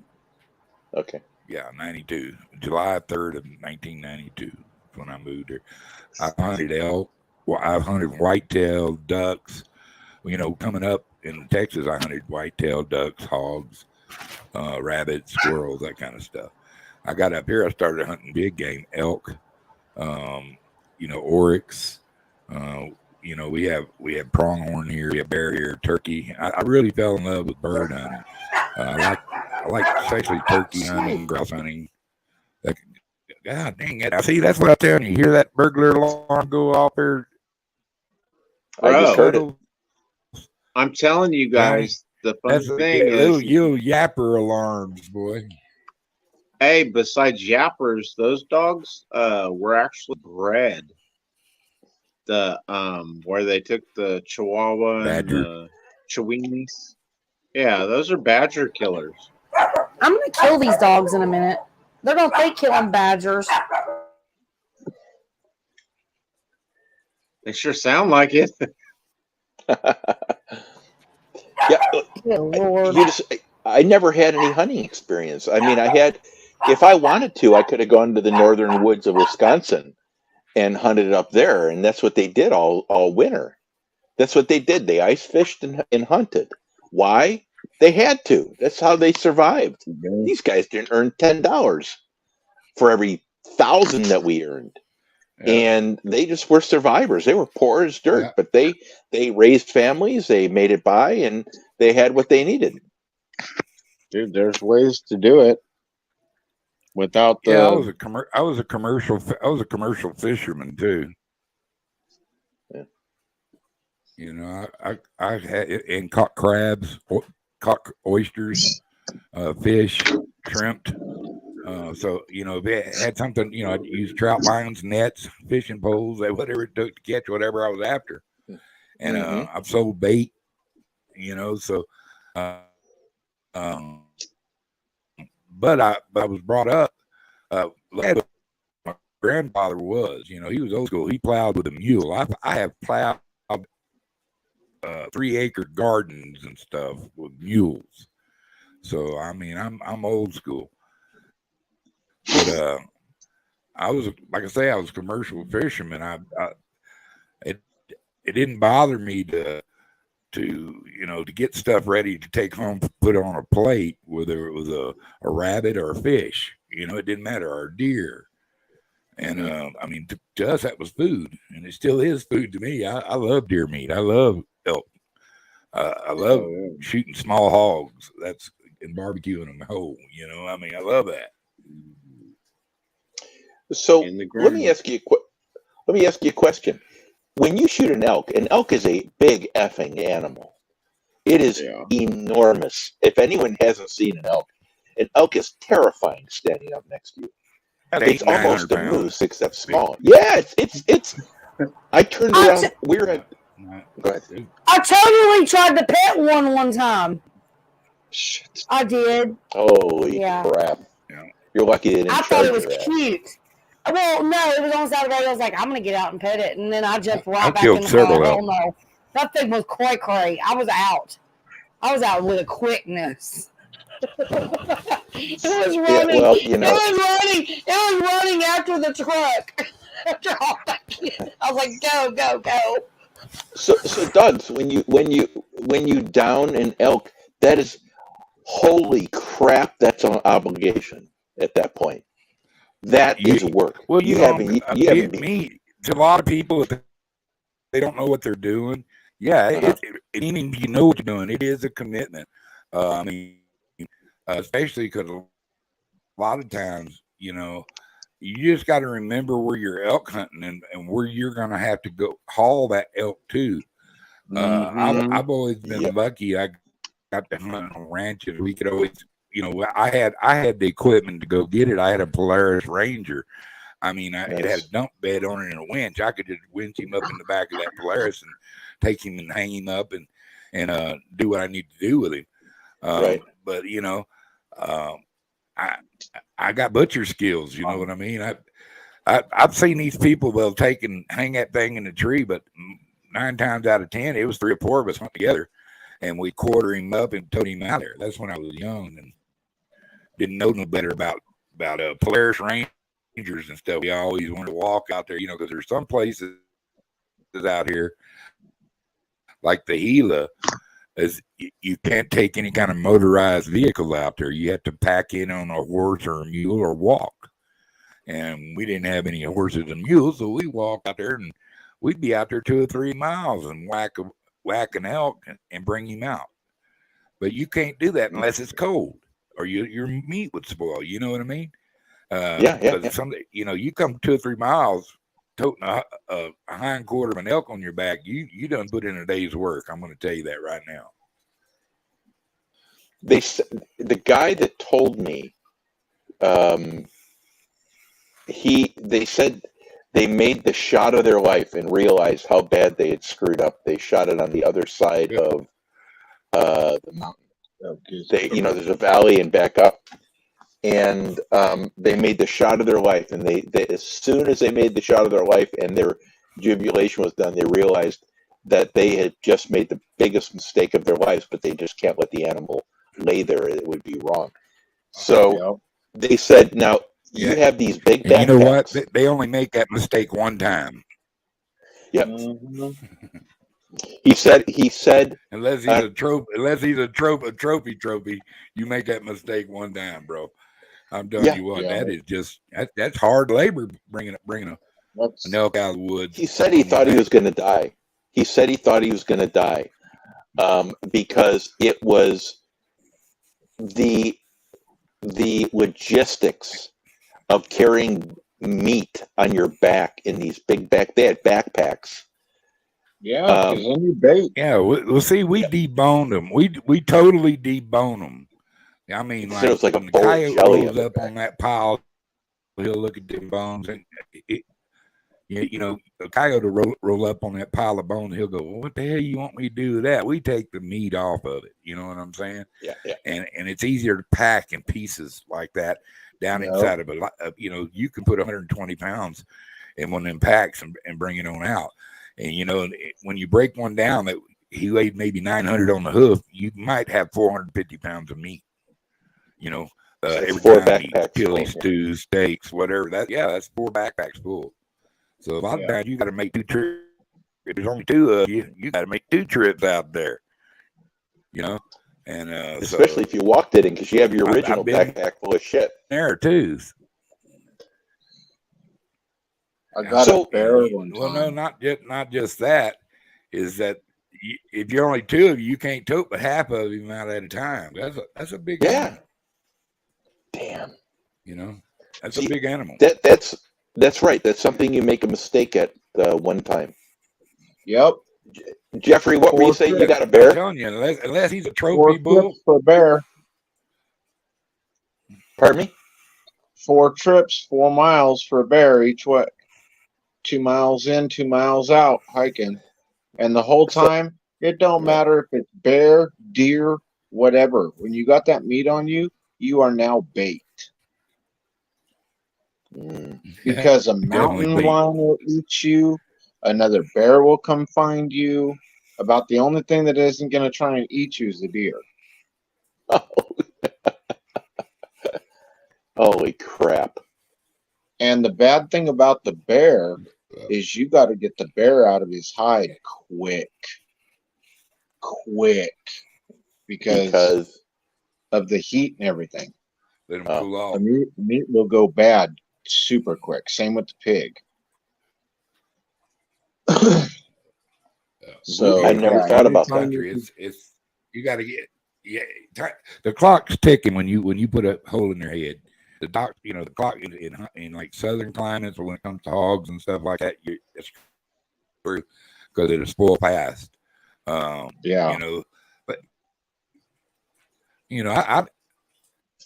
you can can meat just like like they do in the stores. So it's if you're gonna live that kind of lifestyle, it's better to can it than to freeze it. Yeah. I just when I kill like a elk like that, I go ahead and just make a lot of chili or stew, and I put up elk hunks too. That they've already been pressure cooked in that jar. But boy, you can just add them to some taters and some carrots and some gravy and make a good stew, or take and just fry them up or whatever you want to do. It's pretty handy.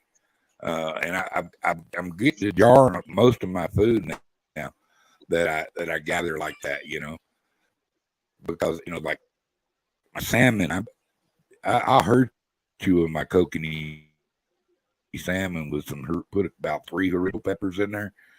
And a little sprinkle of cannon salt, nothing else. You dry the fish off where you put it in the jar. You add no more liquid, and then you put that lid on and pressure cook it for 90 minutes, dude. That's better than any canned tuna or salmon or mackerel you ever ate. It's delicious. It really is, on a cracker with a piece of cheese. Pretty handy on a picnic or hiking. Yeah, I don't think I'd go bear hunting if I was bait. And I think Dude, it's that all any type of hunting though, Johnny. If you think about it, because anytime you've got fresh meat on your back, every predator is going to be smelling you the longer you're out there. I'm not in woods with grizzly bears, and a black bear doesn't really scare me. But a brown bear. I don't mind because I'm aware of my surroundings. You know what I mean? As long as no, I'm not gonna put myself in the world of a brown bear. That's ridiculous. Them animals are huge. I have no wish. Come on. I would love to go salmon fishing up in Alaska. I would love to go to Alaska and catch some salmon. I've been to the Columbia River. That was cool. But I want to get up there, and really hammer a bunch of them. That'd be fun. But they got bears up there that are giants, dude. They're freaks. You know, so, see, and the thing know, about that one too is I was watching a hunt and I really liked the semi-automatic from then on out because dude had a bolt action and was elk hunting up in Alaska, killed an elk, and went down to get it. And by the time his buddies got there, he shot one more time, and it was at a grizzly bear, and it mauled him. But it killed the bear too. And I was like, nope, give me a big caliber semi-auto so I can lay a couple rounds right in that bear's ass. That's why I like, you know, if I was in bear country, I would tote a shotgun myself. You know what I mean? You know, there's nothing better than to clear any kind of critter in the world than a shotgun. You know, and I'll stop a bear with a shotgun. Come on, but I don't want to put myself in the position where I have to shoot a freaking charging bear. You know what I mean? Fuck that. Wait, let me say this on my fuck that. What are you gonna say, Jeff? Hogs can be the same way though. When you're in the thicket, crawling around in the brush and stuff, out hog hunting. Sometimes those boars, sometimes them boars like turn around and decide that they're tired of you chasing them and they want to chase you now. Yeah. See, I could see that. I could absolutely see that. I've had enough of this garbage. Yeah. And I kind of laughed because I told my buddy one time we were out with our black powder guns hog hunting to see if we could do it. And we got 2 hogs that day. But the first one, I crept up on it and I could see its back. And I think that's the only reason why I killed my hog and it didn't really move is because I crept up on it. And I mean, I got real close with your black powder because you have to. And I snuck up on that hog and it was laying there in its hole and I just boop right in the back of the neck below the head a little bit. And it squealed once and that was it. And yeah, we went and got another pig after mine, but we had the side-by-side, which that made it nice, but it's still yeah. Glacier Shark said you get used to brown bears after a while. I don't like the bears. Hey, Twisted Art Lady, welcome. I'll take a mountain lion, and I have had mountain lions with us out at the claim and where we used to gorilla grow back in the day. Mm-hmm. And that one came in and stole the front half of my deer, which kind of made me mad, but at least I had the back straps and a little bit of hip action and the back legs, so that was cool. At least I had something to eat. I based from South Texas. We trap them, you know, and we coon hunted, we duck hunted. I mean, we deer hunted. So I mean, we was eating some kind of critter all the time. Plus, we were catfishing, bass fishing, crappie fishing, and then we go fish the salt water. So you know. But it was survival hunting, right? I mean, it was survival. Here in New Mexico, different.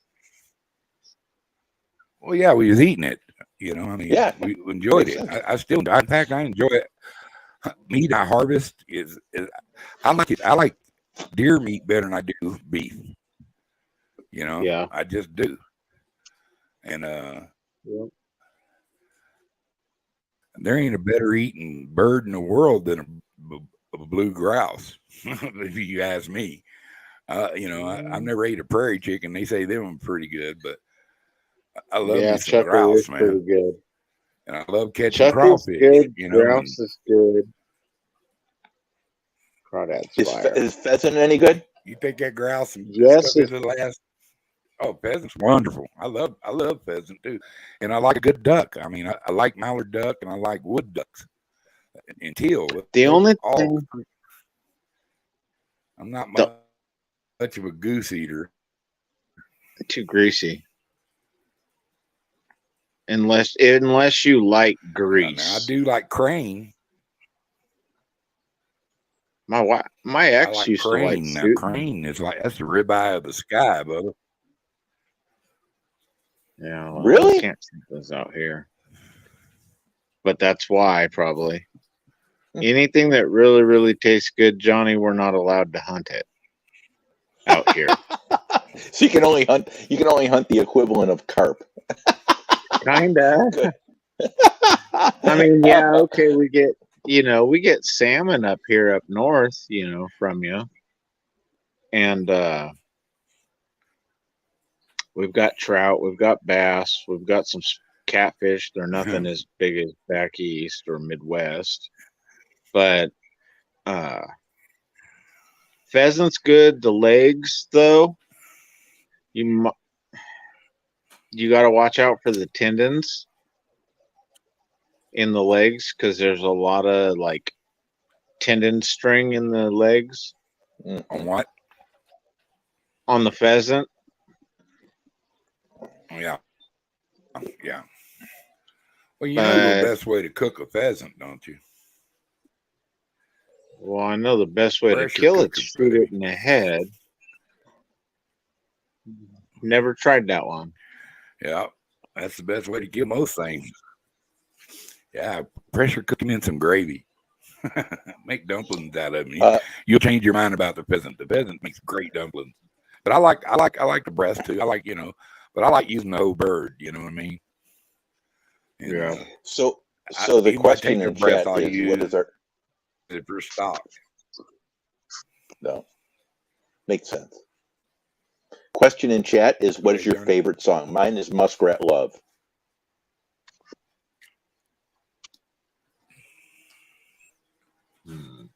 Jeffrey and Duggar, this is up to you. Favorite song?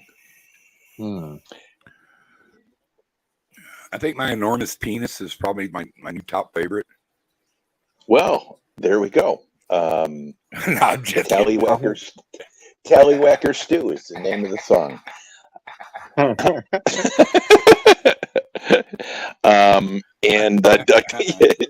you already lit up Cameron. He's smiling at this. I take a look at my enormous penis. And and we sing about it here. Away. Yeah. I mean that's how we roll, man. We talk about that stuff here. Yeah, and Mike isn't even here. Look at you guys just rocking this shit out. I mean, I'm proud of you. I love y'all. Yeah, I'm a big Pink Floyd fan. I love Pink Floyd. Well, Pink Floyd is just. I was listening to that. It's a pretty cool song. Oh my God! I just like the color pink. Just saying. So okay, bye. I love me some Pink Southern Floyd Pride. I'm a ZZ Top fan, and there's so many songs to just have so one many. as a favorite. No, but which one? No, it's really hard. But which song when you hear it, it's okay to listen to it. That's the only way I can describe it, because you know how there's songs like "Free Falling" from Tom Petty. Yeah. Free balling, you mean? Yeah, yeah. Well, according to Duggar, that would probably go with his "I'm an enormously large." Tallywhacker's my John's Tallywhacker has just arrived in the chat. It's just song. Look up that song. It's a hilarious song. I'm not free falling. It's hilarious. Anywhere. I feel like I'm gonna fall off a building when I hear that song. It's hilarious. Hey, by the way, Don, our welcome. Joe McGraw, welcome. Twisted Art Lady, thank you for being here. How are you, you gorgeous little? Yeah, she's awesome. She's awesome. I'm so glad that you're welcoming everybody, because I suck. Well, it's really hard. Talented. You seen her Twisted Art? Johnny, I've had a hard night. I'm telling you, I've had a hard night. Hard. like tears of joy, tears of sadness, tears of everything. Like I'm having a hard night. I love y'all so much. I cry into my fur bubble Yeah, well, if it wasn't for y'all and me being here, I would still be probably like wanting to pull my hair out. So I love y'all. Now, let's think about this, guys. Let's think about this one, because Pink Floyd is one of those albums, Dark Side of the Moon, right? Everyone would say Dark Side of the Moon. Yeah. Okay. Learning to Fly. Yep, Learning to Fly, and Free Falling. Those are two unbelievable songs. And the fact that asshole killed themselves with drugs pisses me off to this day. Yeah. Because look at Nirvana, same thing, right? Yeah. Who knows what the potential? Janis Joplin, Jimi Hendrix. None of these people even reached their slightest potential. They were in. Jimi Hendrix. Maybe they had a contract with the devil and he cashed it in. Yeah, he did. I think you're right. The best of the best of the best. Whitney Houston. I mean, the best of the best of the best. You know, they take their own lives when they had it like going on and could have been so much bigger. I'm thinking probably kind of messed that up. Let me see here. I'm just trying to think of the album. I'm thinking Fleetwood Mac has to be up there somewhere, right? Yeah. Nirvana. Oh my gosh. Yeah, just because. But would it be Fleetwood Mac with Stevie, or Fleetwood Mac with Stevie's the shit? Yeah, Stevie Nicks. Stevie is Stevie Fleetwood Nicks. Mac. Come on, man. My husband loves Stevie Nicks. Like, yeah, totally. I was thinking the other one I liked is the Bee Gees. The Bee Gees were really a groundbreaking band. Bee Gees. Hey, look, some of the goofiest looking fuckers ever. I remember it doesn't matter. Hey, Duggar, your hair is just as long as all theirs. I'm just saying that out loud. Now, actually, we needed to know. Me and Ashley's been put on wigs, and we're going to collab on that shit. Me and Ashley are going to collab on Staying Alive by the Bee Gees. We're totally doing this shit. Ash, you down? You down? Girlfriend. Okay, one second here. We got to get back to this. The Bee Gees look at what Journey looked like. Journey looked like a clown show. Oh yeah, man. Big hair. How about REO? REO? REO is an amazing group. They're amazing. I listened to some of their stuff in it. Come on, man. Y'all know y'all love Me too, Ashley. Me too, Ashley. Don't worry, honey. Don't worry, sister. We'll get AC/DC. Metallica. Yeah. Have you ever heard Foreigner do their acoustic set? No. Did they have an album with that? Sure, I have. Yes. Okay, I went and saw the concert. I was kind of thinking it wasn't going to be like cool, but it was almost as cool as Nirvana's acoustic set. Mm-hmm. So they were real musicians. That's a pretty hard one to beat there. Yeah. It was actually, and it actually was rocking, even though they were on acoustics. but you know what? The reason they do that is to get back to the fundamentals and show that they're real musicians, right?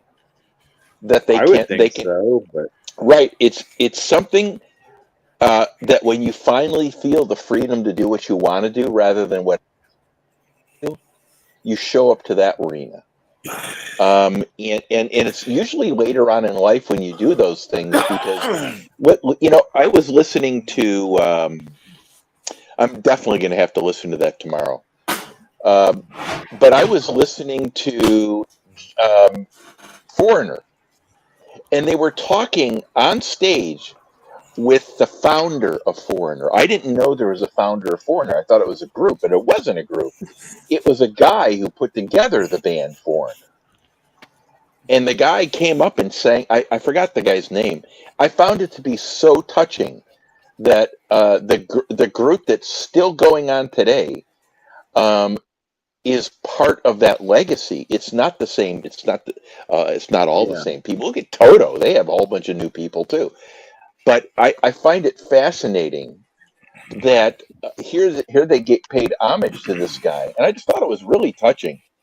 What do you think of Phil Collins? Actually, for the time, great, dude. Come on, for man. the time when he was out, bro, he may have been doing voices some ever. different stuff, but it was like the top of the line for whatever he was doing. He was always putting out top quality and everything. And it was good music. It was good music. And, have you seen him lately? Have you seen Phil Collins lately? He's suffering from rheumatoid arthritis, I think. He can't play. He has to sit in a chair and sing. You guys want to check it out because be like when 80-something years old.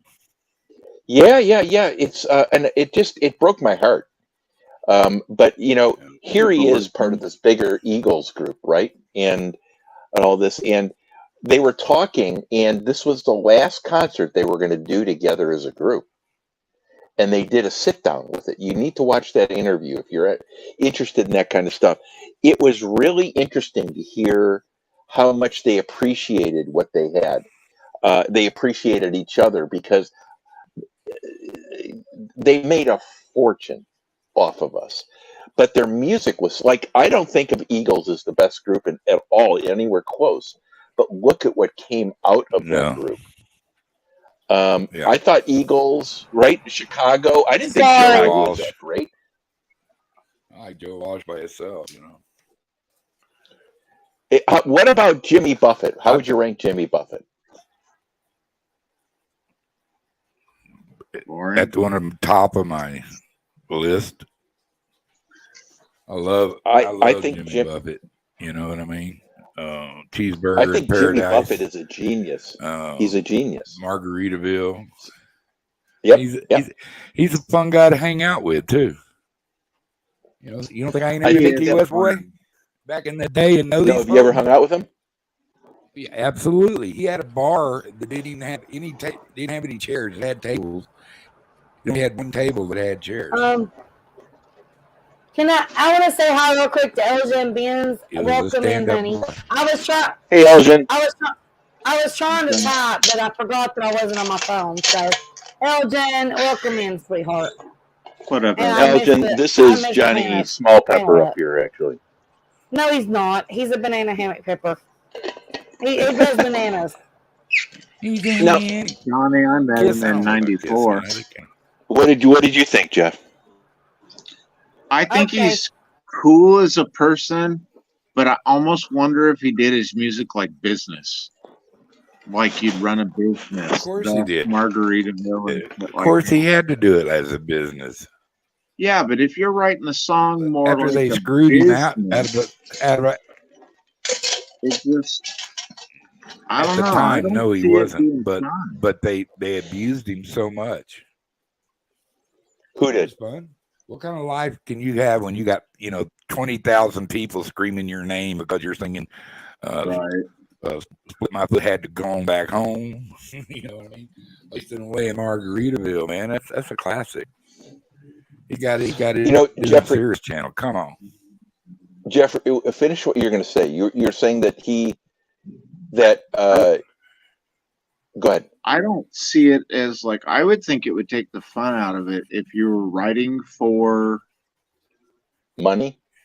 Well, not like that, but like almost like writing for, if I was writing for you as my boss as a book, here I'm writing this book and, I mean, it wouldn't be, I don't know. I don't think it'd be as much fun as kind of like freestyling or, take a song that you really know and just change all the lyrics to it. Just go to town with it and have fun with it.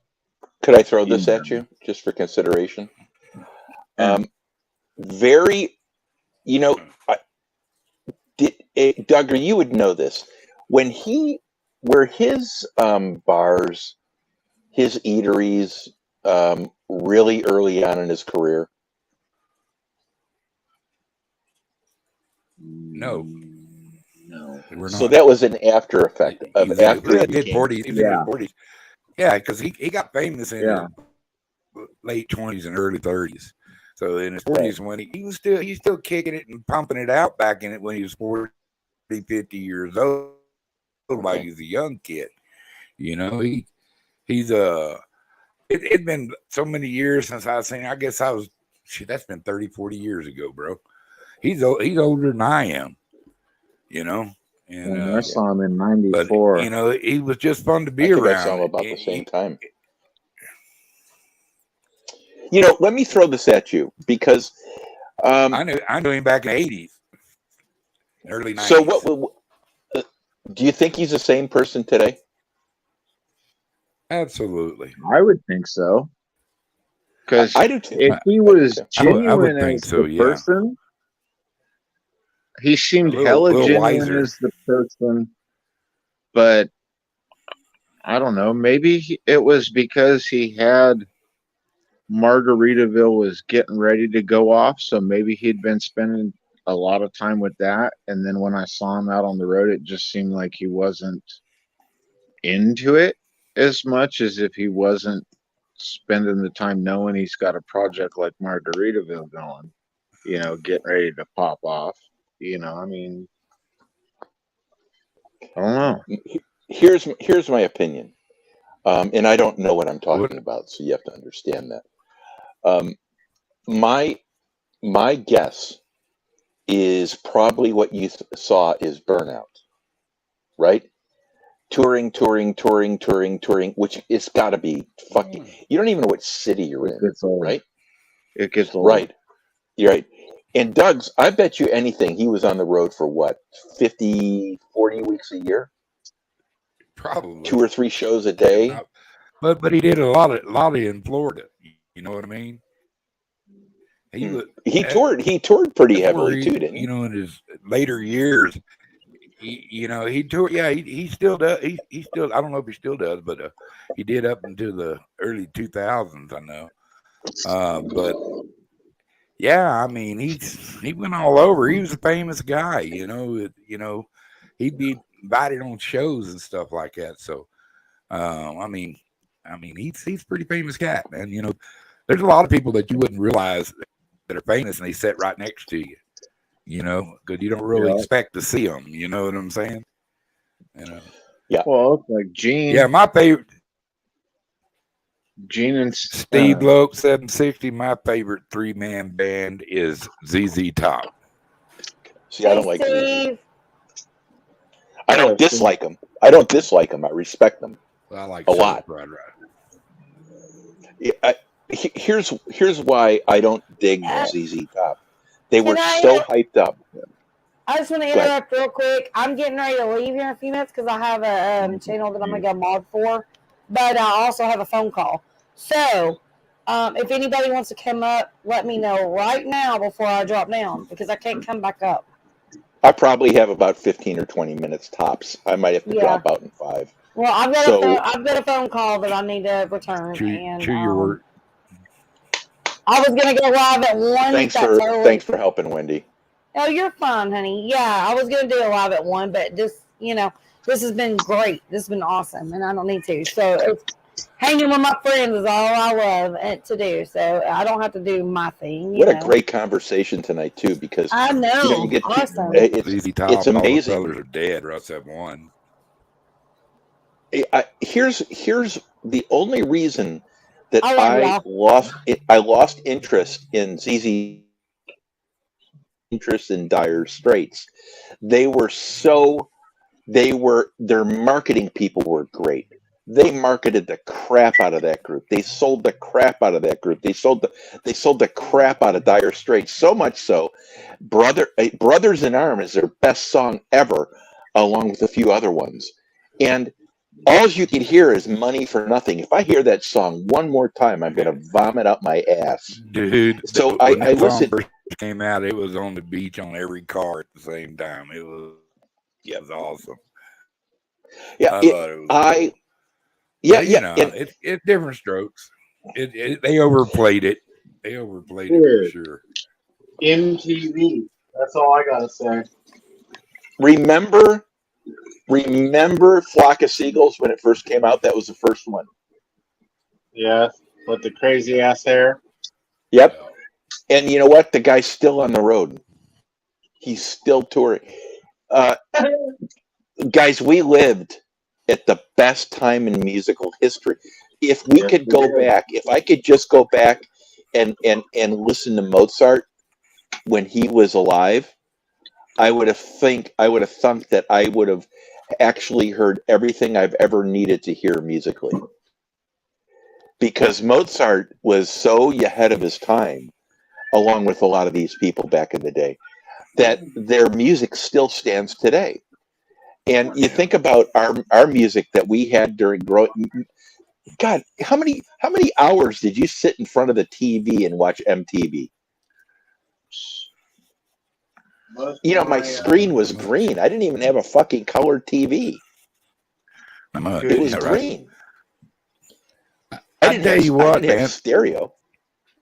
Think about Grateful Dead. Yep. The Grateful Dead, how long they've been around and how many people just didn't miss a show, followed them all around the United States. They just had a cult following.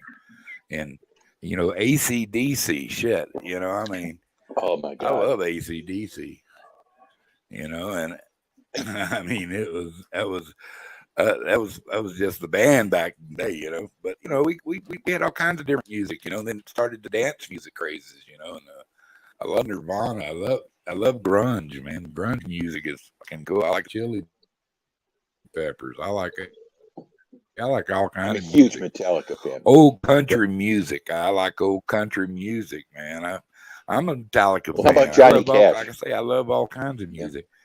But you know, well, Johnny Cash and some George Jones, come on, you know. Yeah, get out of here. It's awesome. And Bo Cephas himself, man, and his daddy. I like his daddy. But I don't know, man. Tom T. Hall. I like, you know, Conway Twitty. That's somebody sing his ass off, man. And Vince Gill.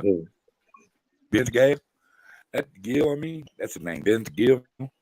That son gun could sing better than anybody ever sang a song. Who is that?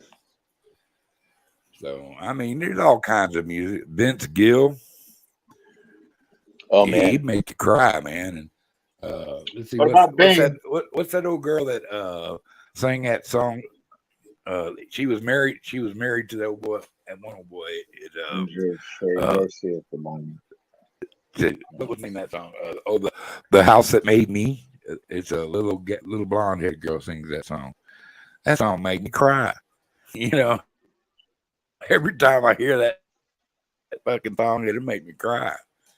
So music just can affect you, bro. I mean, it's affected all of our lives. You know what I mean? And we lived Lambert, at the that girl absolute best. Yeah, Lambert. Now, let me ask you: didn't Vince Gill write more music for more people than he was ever sang ever? I don't know about that, because that's somebody had a voice, man. And you know, look at Willie Nelson. Willie Nelson was a big time songwriter. Willie Nelson's going to pass soon. You know, there's a lot of people we haven't heard anything. Well, dude, he's almost 100 years old. He is 100 years old. That's right, my God. What a legend he is. In his guitar trigger. That's my hero right there. Yeah, well, I loved it when he went bankrupt. The Red-Headed Stranger. Saying I'm just a poor businessman. I loved it. So and there's. he worked. Go ahead. I saw a statement made by Judith, and hi Judith, by the way. But Cash is hurt. That one versus 9 Inch Nails hurt. I like Cash's version. Yeah, Cash is hurt. Have you ever heard Is of a band like called Cake? Nope. Yes, they're going to be playing soon here. I like So what? that. What about that band? Dude. What do they sing? What kind of music? Well, one of their songs is he's at the starting line. Oh, what is? He's going the distance. He's going for speed. He's on the line. You know, that's at the song. He's going the distance in a time of need. I don't know what kind of music it's called. Actually, it's almost like a grunge. They have some really cool music though. I'm gonna listen. I'll put that in too. Yeah. Look up Cake. Cake is pretty good. Cool. I will. Absolutely gonna do it. Oh, just read it. Yeah. How about? I was just thinking the best song ever made for me has got to be "Bad Out of Hell" Meatloaf. That song was so influential. Man. Ozzy. Go ahead. Crazy Train's pretty badass song. I don't know, man. Come on. That is well. It's. I mean, there's. You take Meatloaf over Ozzy.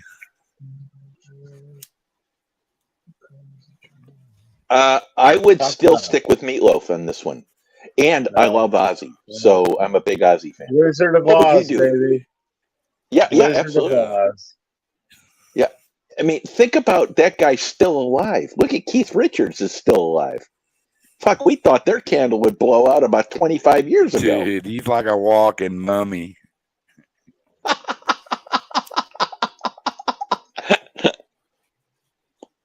The Doors, the Eagles. See, we're just talking about the Eagles.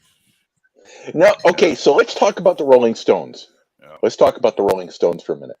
Yeah. Now, Stones. Do you really? Yeah, I like the Stones. How old are you, Doug? How old are you, Doug? I'm 63. So you're a little bit older than me, not much. I'm 60. Jeffrey, can I ask how old you are? 48. Okay, so we got a good young whippersnapper. Yeah. You're a little bit too young for us. You have to leave now. Yeah, and you have more hair and everything else. So the maybe on my face. I wouldn't say he has more hair. He's like Mike. He's a little follicle challenged. So let's talk about the Stones here for a little bit. Now, the Stones were just before I appreciated music. Did they have some great music? Yes. How about the Beatles? Same thing, right? Did they have some great music? Yes. I found the Abbey Road album. I have an Abbey Road album. Yeah. Anyway, my point is this. Do you think their music, looking back, is what you would consider the best music, or would you consider just groundbreaking for the time? No. Good, groundbreaking for their time. Because then you got Zeppelin. Oh my God! Yeah, you're right. You got Led Zeppelin, Robert Plant. Yeah, just amazing vocals, man. You got Queen. With fuck Queen. Oh boy, Queen. That group was out of control, dude. Freddie Mercury had the talent of 5 singers in him. And that group had more talent and diversity of music than any other group I've ever heard in my life. They didn't sing stuff it sounded kind of the same. But they could sing. Look at Fat Bottom Girls, and then oh God, I could name 20. Bohemian Rhapsody. Yeah, Bohemian Rhapsody. I could tell you where I was standing when I saw that video. I could tell you the scene I was looking at with the diamond, where remember they're looking up in this in a light that has a diamond on all their faces, a one large diamond, and they're singing and looking up at a camera. That's how cheesy, and it was awesome. Bohemian Rhapsody was huge. Yeah. Oh my God. So let's talk about. Then you have people like Stevie Ray Vaughan. Come on, man. Unbelievable talent. That guy is so talented. In my lifetime, you know. Yep. I was listening to him this weekend. I was listening to Stevie Ray this weekend. That guy is a fucking dude. That guy was in places that musically other people can't figure out. Right. Unbelievably talented dude. And you know what I liked most about him? He just played. He just got it. He just had that talent. He had that extra oomph. And listening to him was it was like the Jimi Hendrix experience for what he did. It was amazing. There's still people that can't play Jimi Hendrix. It was more to me. It was probably more because a little more Southern pride, so it was a little more important to me than Jimmy was. I liked Jimmy. You know, on the Watchtower. That's a good song and stuff like that. But that's kind of like, I don't know, man. That was like 60s, and I love Janet. Janet's probably, I think she carried on a little better than all them guys did, just because how extremely talented she was. But you're talking about the Stones. I mean, dude, they were part of the British invasion. You know, so that's along with the Beatles. Like Jeffrey doesn't understand that. But I went through the British invasion. Like I say, I was born in 59. You know, so in the 60s, I was 10 until 70s. You know what I mean? Right. So I had an older brother. They all listened to that shit like Dave Clark 5 and that kind of shit. So. Oh my God, yeah. I mean, it was the evolution of music is so great, but I think the best music came from the 70s and the 80s. I agree 100%. And the 90s was so unique compared to the 70s and 80s. We had such. Oh my God! And alternative rock came out in the 80s. Come out with Depeche Mode and shit. Yeah. Late 90s. Come out in the 90s. That's when they had Depeche Mode and Front 242. Them kind of people. Do you know what? Guess who? When I was in Spain, late 80s of the grunge. When I was in Spain, I was there for 2 weeks. They were Depeche Mode. I think Depeche, or however you say it, was playing, and I was going to travel 200 miles to see them because they were such an influence. You broke up. Depeche Mode. Who are you? Or Depeche Mode. Oh yeah. Fuck yeah. Yeah. Because I couldn't believe it. I thought, why would I not look at some of the bands here, right? Because maybe I'll find a UK band that's still touring, and they were. Psychedelic Furs was touring. I couldn't believe it. Unbelievable! What a time! What a time we listened to. Do you remember Yazoo over there? It was known as Yazoo over there, or Yaz over here. Yaz, I remember Yaz. Absolutely. I could actually. I can't do the rhythm of it, but I can hear it in my head. I know the twang of it. Yep. Is the name of that album. And I-Before E was one of the craziest songs I'd heard, besides like stuff that you'd hear like the older brother, older sister talking about, you know. Yes, to be on some type of psychedelic to listen to the music. John, you're funny. John said you were going to go 200 miles to see Depeche Mode. Did you lose a bet? Oh, that's hilarious. Let's see, what was I going to say? Duran Duran was another group.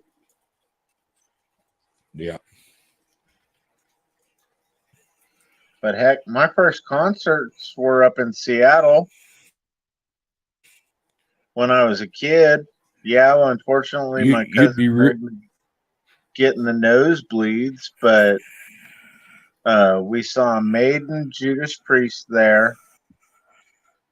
Right on. Yeah, that was my first two concerts. And then I've seen Ozzy a bunch. I've seen Iron Maiden and Judas Priest together with Anthrax over at Canocti before they closed that down. That was a badass show. And then I've seen Metallica a few times, Disturbed a bunch, gone to Days on the Day on the She's Green. buried in the backyard, Steve.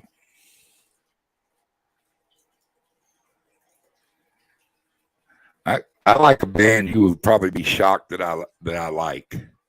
I like ICP. I like the Insane Clown Posse.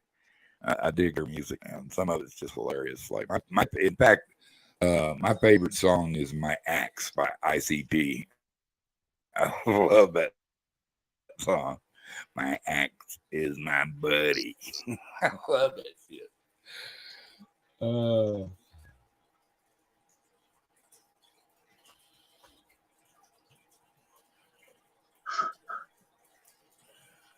Allman Brothers, Marshall Tucker, hell yeah, that's music. And Leonard Skinner, man. If you don't like Leonard Skinner, you ain't American. Yeah.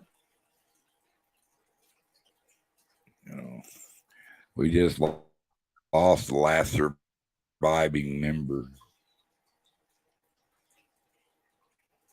Yeah. That's it, man. That's it, Cameron. Chop, chop, chop. Slice, slice, slice. Run.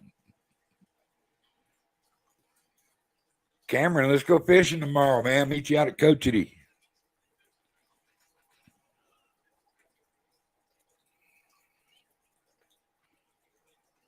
That'd be bad. That would be sweet.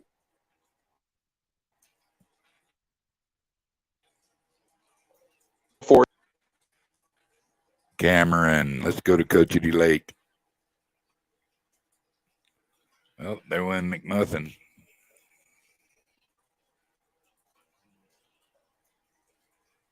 Catfish. I saw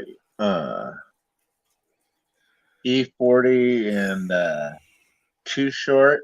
That one was funny because I told my buddy not to smoke because we were indoors. Yeah, give me a and call, he got Cameron, thrown in a out. bit. Yeah. It's been windy as hell.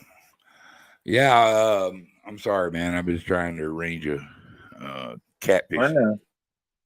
Yeah, like I said, that'd be bad over there. Yeah, I'd love to see you two go fishing. Yeah, that's kind of like yeah, we could probably make a little bit of it, you know. Yeah. And I get to try out my two new fishing poles. I don't know if I will. I don't know. I might just take one. And I like a lighter pole too for them. They're more for bigger catfish. But there are some big channels in there.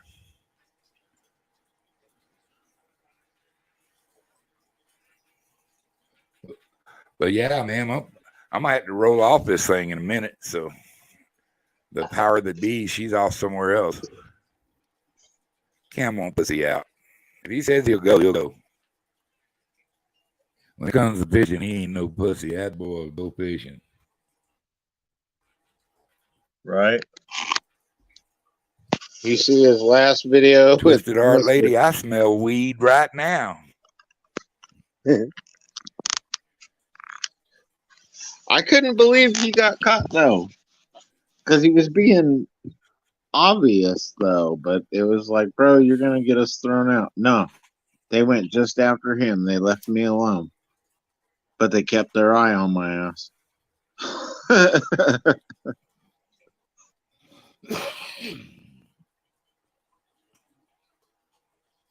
But then Demon Jones, Adam Calhoun, those were good concerts.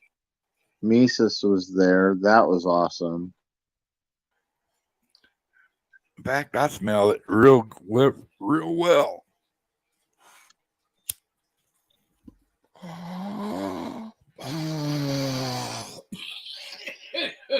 There you go. That took one for you.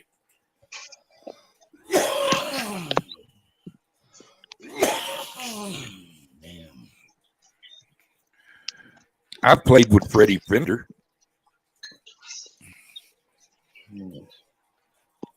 You know who Freddie Fender is?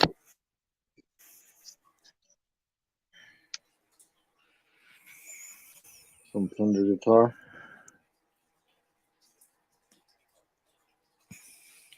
The craziest concert I ever went and seen Paula Abdul, What Was Now, and Milli Vanilli. I swear. It was so like, I don't want to be here. This girl had some tickets and she wanted me to go, so I went with her. She paid for it later. Yeah, she got muddied.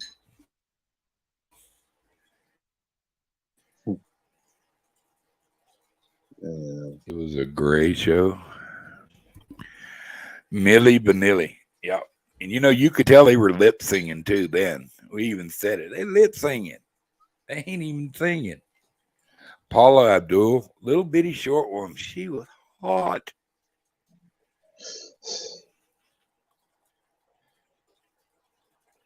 I didn't play with Freddie Fender. I didn't say I played with Freddie Fender. I said I sang with Freddie Fender. No, don't put that in your pipe.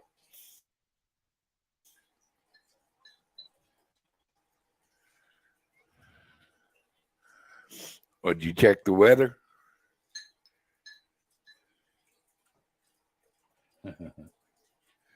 Y'all remember on that Friday to wear your red shirt, and you have a service person that you know that's been in the military telling thank you.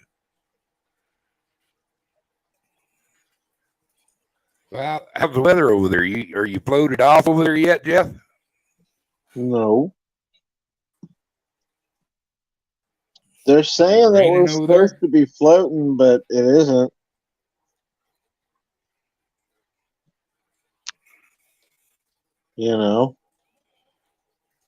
It was raining like cats and dogs for the last 3 days. And the ground is getting pretty saturated, but the wind came up today. The sun came out finally for like an hour maybe. And the wind blew like hell, but it's not blowing there. Ashley, show him who has the power. Better watch talking smack to Queen of the Nerds. She has the magic French. And Vinnie Paul. Who is Vinnie Paul? Excuse me for being. Who is Vinnie Paul? Should I know Vinnie Paul?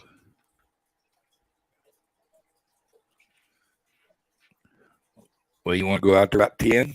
Set up?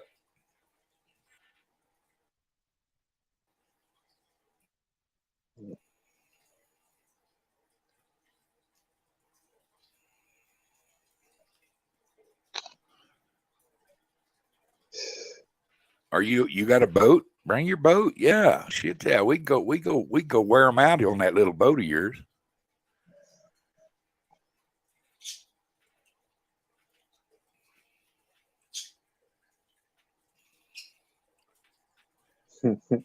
I think Cameron would float.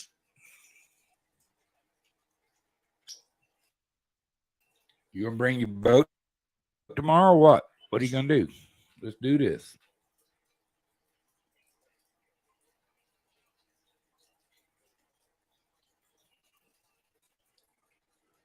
Well, pardon me, meant to puke.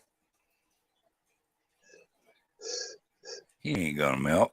He ain't gonna melt. Nope. Hey, Lex.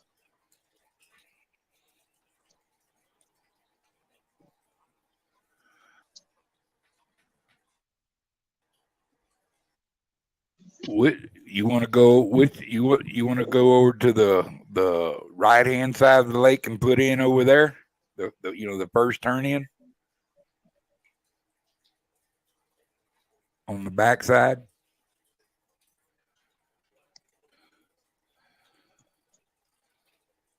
Yeah, Cameron is the shit. He's a good cat, man.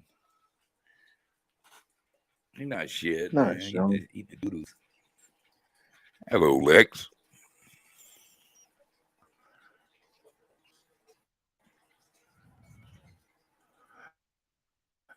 It was enough rain. That right. There's a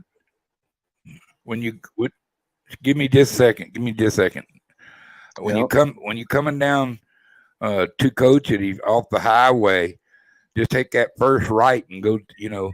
You take that first right and go back there to the back, and just follow around and it'll take you right to the boat ramp, the TP, whatever it is.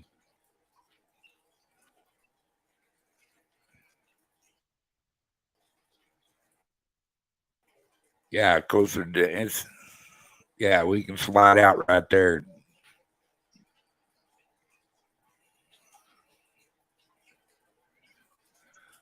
You'll have my number. Are you going to show up? Call me in the morning before you leave. I'll meet you out there.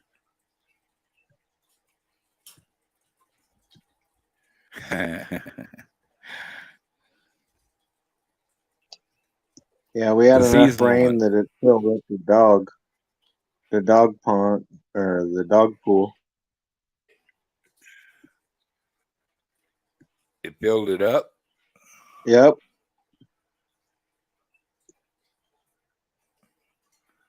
How big is that? It's one of those like 6-foot ramp across like kiddie pools. Oh, okay. Yeah.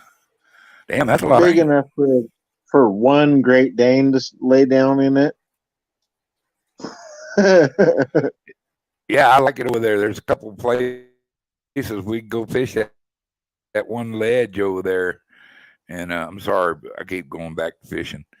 Okay. And then we can slide on back down toward the back.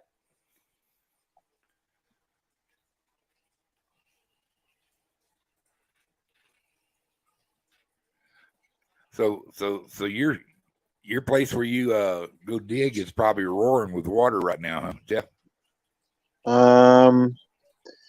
Actually, from the pictures, my creek's got about 10 foot of water running through it right now. My creek normally is a trickle. And the main creek where we go dig, that's probably under 20 feet of water right there.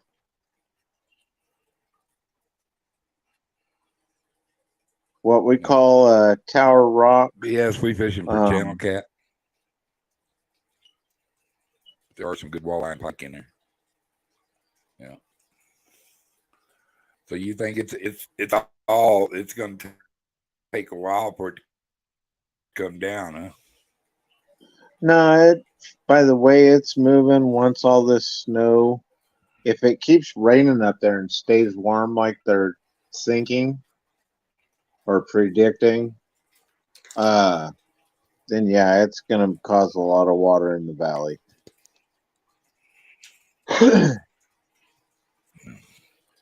But all that I'm more worried. You can find and drink. Do you get?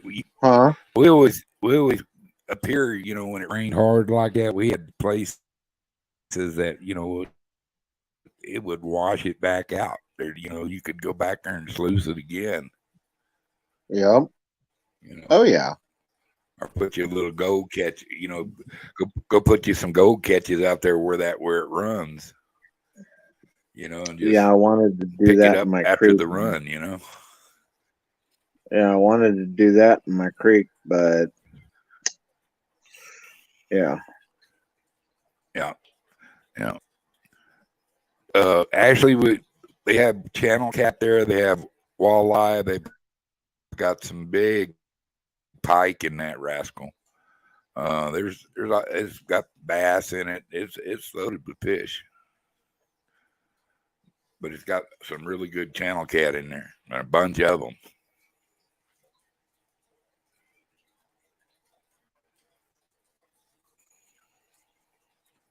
What time you want to go? Let's just meet out there. We'll meet right off of 25.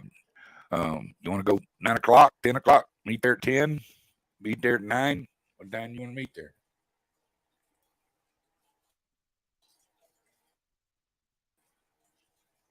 Well, I don't know if it is open now that you mentioned it, so we can check and find out. If not, we'll go up. We'll go up there to the dam.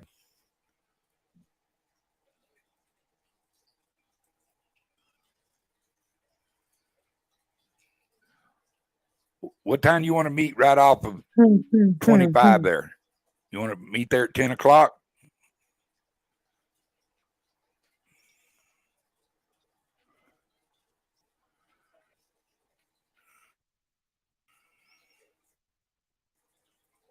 Or just call me, Cameron.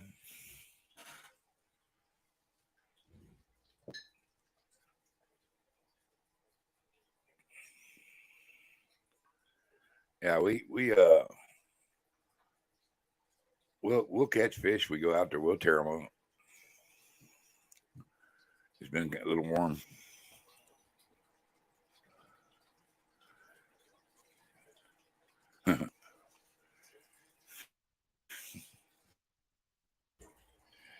Oh my God.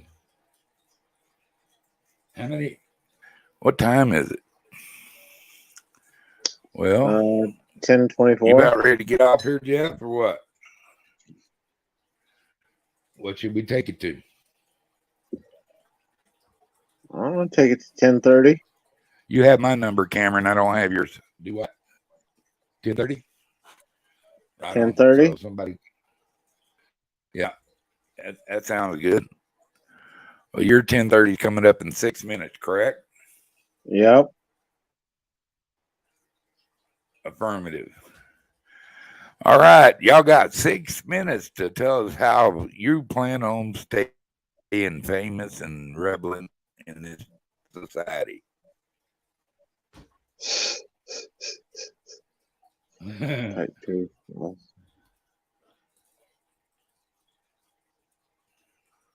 Nice.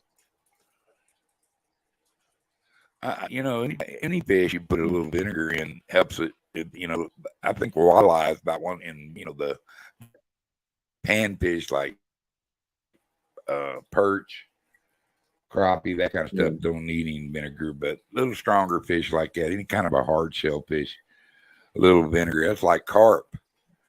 I'll make you follow me around. I'll cook a carp for you, and you'll go, "What is this?" I'll say fish. All right, Cameron, we'll be off here in a little bit. But we figured we'd take it out there to the half hour. So we're 5 minus 5 minutes. Hey, did anybody see the rocket get launched? The supply rocket for the International Space Station? Anybody watch that thing, that firecracker pop off? John, take care of yourself. Yeah, that was pretty cool, man. They shoot this rocket off, and then the bottom thrusters, the bottom unit, will come off that thing, and then it'll go land itself on a barge out in the middle of the ocean. So they reused it. This has already been shot 7 times. This bottom rocket, has been shot 7 times. That's oh my God, dude. Come on. That was pretty neat watching that shit. And it's like a rocket bottom just comes down and lands on this freaking barge in the middle of the. Come on. Dude, yeah, I go out there to that hole every once in a while, Cameron.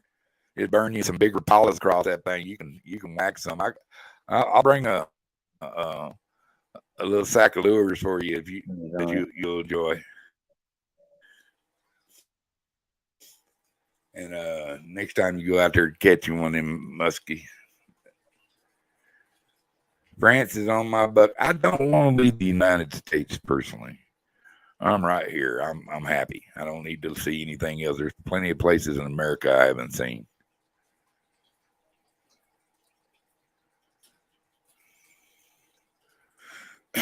That's why they're called the fish of 1,000 cats. You know what I mean? You know. And I mean, it's fun fish to catch. They're kind of a sissy for such a big fish, though.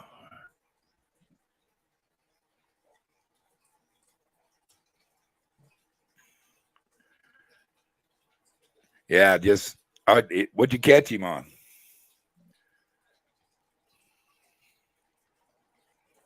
I bet you are. I'm adventurous. I just don't like, I like my. It's not like going to some part of the world or something like that. It bothers me. I did it. Now I'm down to. I want to see everything in America. Hell, there's some cool shit around here.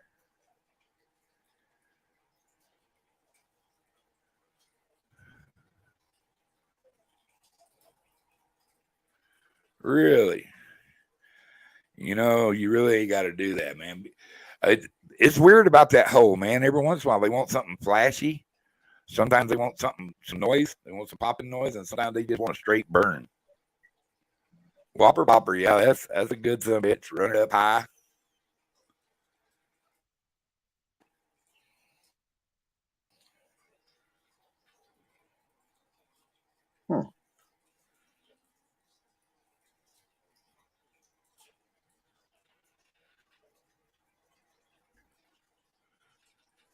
Centre Maritime Department 17 on the west, 30 miles south above Bordeaux. Yeah, I would love to go island hopping. Now that I would do, I love Jamaica it. was cool. Huh? Jamaica was cool. Yeah, Victoria was cool. Catalina was cool. Hawaii, I don't think I want to go. I Never don't know. been. Too many people. I'd rather go see some of the other Caymans, islands. man. Yeah, well, yeah, the Caymans are pretty cool, man. We did some white marlin fishing down there and blue marlin off the coast of there. So I mean, it's I love little islands. I just do. I gotta, I wish I had one.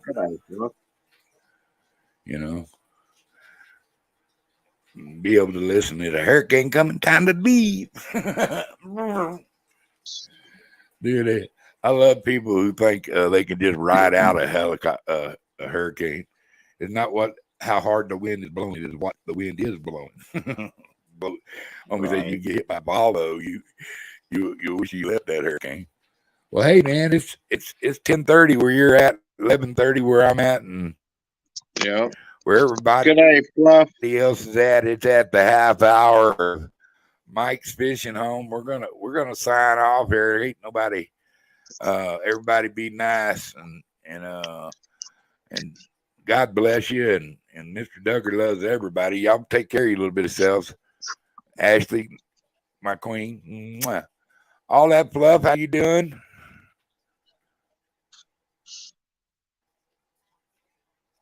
I don't know. I ain't never been there. I would be cool, I guess, but I don't know. But what do you think, Jeff? I don't know. You want to keep going? You want to get off? Take care of yourself. All right, brother. No, I'm out of here. I'm out of here. All right, Bubs. Be cool. Love you, people. You too, brother.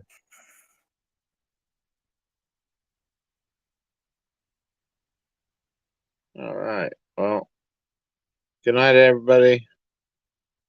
Good day, Fluff. Night, Cam. Good night, Ashley. Twisted Lady. No BS. Night, Cameron. Lex. Jefferson.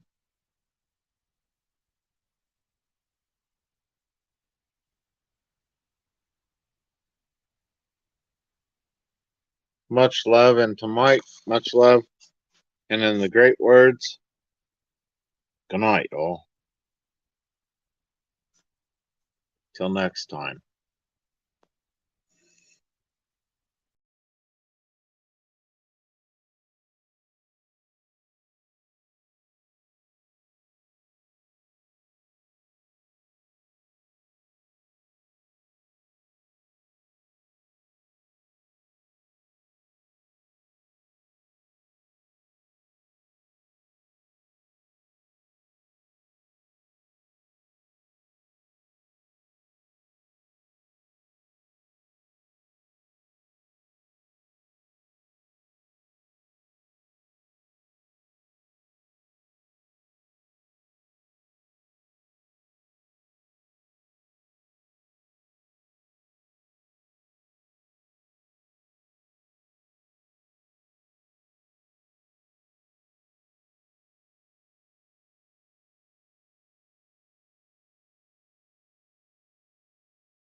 Hey, y'all.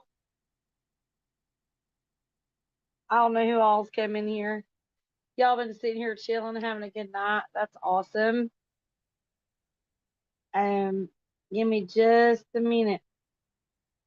I think Mike is actually sound asleep. He's gone, I think. Give me just a minute.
Okay, can y'all hear me? I'm having a big lag tonight, so I'm having issues. And I'm trying to get it on my laptop.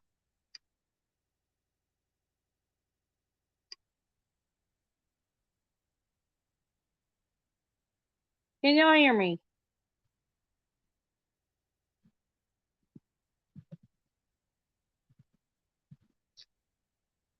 Oh, Lord.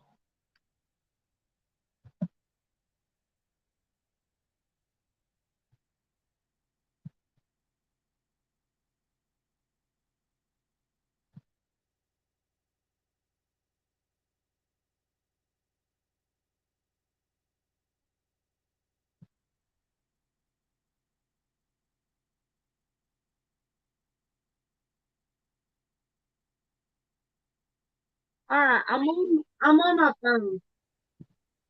My phone is only got back 22%, so my laptop's still good. Hang on. All right, so no, I'm not going to see yet. It's like 20 degrees. Are you cray cray?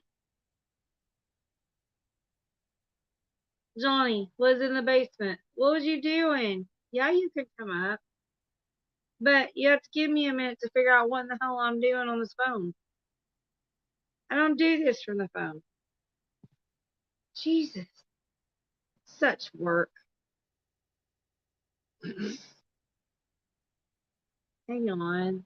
Toss a little winnie. What? Okay, y'all bought me. All right, give me a minute. Hang on. Hold your horses. Go take a piss. Whatever you gotta do.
Oh, Lord have mercy.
Okay, so I had 3 tabs open. I literally I overdid myself tonight. I'm sorry, y'all. I'm back. Hold up. I'm trying to close everything out and do my thing. And I was on the phone at the same time. So, yeah, I don't know. Welcome, Johnny. What you do? I'm sorry. Mr. Mick. Cuddle, butter, muffin, banana hammock. Man. I can't keep up with everybody. What am I doing, Wendy? It ain't. It should be Wendy, not Wendy. I'm like, yeah. I just popped over here. I didn't understand why he was still alive, so I was gonna shut it down, but no, I'm gonna hang out. You want to shut it down? No, Okay. I'm rolling a cigarette, and I'm still finishing the last of my beer, and I want to hang out with my friends. So, what are you eating? I was eating strawberry yogurt covered pretzels. You're over there chomping. I hear you, and Oh, I'm all done now. I'm all done. I'm done shopping. Mm-hmm. I wasn't expecting to come up, but now that I am up, it's great. I'm just worried about your dog. Is your dog doing okay? She actually went to sleep after everything, and she hasn't woke up. She's breathing. She's good. But yeah, that was the longest seizure I've ever seen in my entire life. I got her out like 4 times out of the kennel, and she kept falling. And it was like, really? I mean, I've seen seizures in a couple of my dogs. And it's usually like 15 minutes. You hold them, you cuddle them, you keep them quiet. You know, I usually go into the bedroom and just hold them in the bed and just love on them, you know. I'm looking at her now, actually. She's doing okay. She's asleep, so hopefully it all I've never seen a seizure in an animal. It's literally what they do is they just look at you, they're doing fine, and all of a sudden their back legs lock up and they fall over. And you could tell something's wrong. And I don't know why it happens, but a couple of my dogs have done that. My oldest, which it's hereditary, I think, because my oldest, which is the daddy, he does it sometimes. They will throw up if it's really bad, but they'll walk up and they just can't walk. And you basically just have to put them in, in a silent place and just love on them. And they can be aggressive, though, if you've got an aggressive dog that has one. If you got a pit bull that goes in a seizure, you're not going to be able to, cuddle it. You know what I mean? Yeah, I don't know anything about any of that.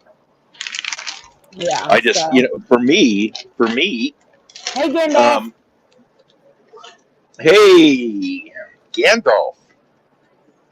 Yeah. Yeah, we're sending you some nasty weather, by the way. When Steve live ended and I closed that tab, I seen this. Well, I didn't know Steve was live, number one, because I was on the phone for the last 45 minutes with somebody trying to air out some drama. And number two, I didn't know Mike was still going. I'm just here trying to help out. And then now I want to hang with friends. So it's all good. Steve's on almost every night. So, I mean, it's like. Yeah, I figured he was probably. Well, I don't think he was. Was he on last night? I don't know. I don't think he was on last night. Yeah, the weekend was pretty, that's why I was on last night. Remember? Yeah, a lot of people. A lot of people came in. I know it was a late nighter. Yeah, it's super. Well, that's what you are. You're late night. You're a night hawk, night owl. So, but it's okay. I mean, honestly, if there's so many people that are up at night, and It just baffles me that no one sleeps. I mean, I kept 30 strong the entire life. The entire life. Yeah. That shows you how far. That shows you how far your channel is developed. 30 people in a chat is good. And that late at night, it kind of shocked me. I was like, oh, wow, people don't sleep. Like you just said, people just don't sleep, you know. Yeah, but you're also picking up at a certain time the international crowd, too. Yeah, and there's so many people that, like, were sitting there looking for lives all night long, and they were restless, you know. And they just wanted somewhere to hang out, to relax, and you know. And that's like me. You know, sometimes it's like you can go and you can watch a stream of water or, you know, whatever to relax. My relaxation is to listen to a live stream. I mean, that's just me. A lot of people are like that, I think. Right. To listen to what people's day was like and whatnot. And yeah, so. Hey, Journals. Yeah, Mike's fine. His avatar's still up here, and I could take it off, but he's on stream right now, so then that means that if I leave, he can actually not have to pull himself back up. So I'm not going to take it off. But yeah, he's fine. He's totally fine. He just went to bed. 22 degrees, Gandalf. Really? Well, it's about 60 here. Probably in the 50s right now. Yeah, it's like in the 20s right now here. We're in a freeze warning right now. Yeah, well, you're gonna get some rain. I'm telling you. What's coming through right now up north of us is devastating. And we're getting a half inch of rain tomorrow. We are 28 degrees, and we are in a freeze warning. And by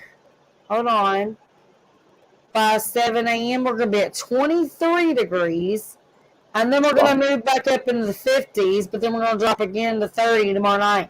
So, yeah, no gardening's happening here. I'm just saying. Well, it's, that's the problem with gardening in that part of the country. You can't get water. It costs a fortune. But there, you never know when your spring is going to start. Really, truly start. It's weird. It's weird this year because, everything right now, global warming, and we're having the coldest temperatures, and we're having a lot of snow and a lot of ice and storms and stuff. But it's because we're getting these crazy storms coming in, like we used to get. But it's nice. I'm telling you, I dig it. Totally dig this weather. You're getting the weather that I'm used to. Yeah. Yeah. And, this weekend when I went camping, Wendy, I actually was excited because it was supposed to rain overnight. So I opened all the windows in the RV in my blabbing cabin. And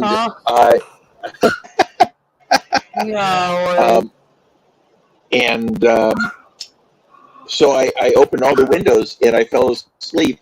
I didn't, that's why I wasn't on Mike's live. Right. I literally couldn't keep my eyes open. I had like a little bit of bourbon and a cigar. I just set the bourbon down. I couldn't even keep my eyes open. No, that's fun. I understand that for sure. Oh yeah, it was great. It was great. I've got. Let me ask you a question. Sure. I went for a walk one of the mornings and I recorded it. For what I needed to, and what I did is I finally figured what my channel will be. It's going to be old guy, old equipment, and tough love. I think that's awesome. which is meaning I'm not letting you go. So I took everyone for a walk along the reservoir, and I stopped to say, "Listen, get off your ass. I don't care what you're. Go to your doctor and get the hell off your ass and start. Do something. I don't care if it's one push-up or a half a push-up. You got to start somewhere. Oh, I can't do it, or I'm going to do it next week. No, fuck that. Go to your doctor, call him up today, and tell him get going." Anyway, so you're gonna stop at the old man park? Is that what you're saying? Like what? No, you know what? My question to you is, I said at one point, I said, if you're going to keep on making excuses, kiss my ass. So I might send you the video before I might send you the video because I was really kind of pissed off, because I'm one of the things you can do when you're my age, Wendy, is you can reflect on yourself. And you get pissed off at what you didn't do, right? All the talk that you do as a human being that you don't follow through in because of life, because of whatever. Yet there's people that can wake their ass up every day and go do something because they want to. And I can't find time to do something. So anyway, I might send you the video. I'm going to edit it a little bit. But I thought it was... I want to see this shit, for real. Yeah. I kind of started off really heavy. It's okay. I give you my honest opinions. You know that. And I don't want it. Here's my criteria for you. I don't want it to make my viewers happy. I don't want that. We want negativity only. No, what we want is, when you get pushed out of your comfort zone, that feeling. That's what this video is intended to do.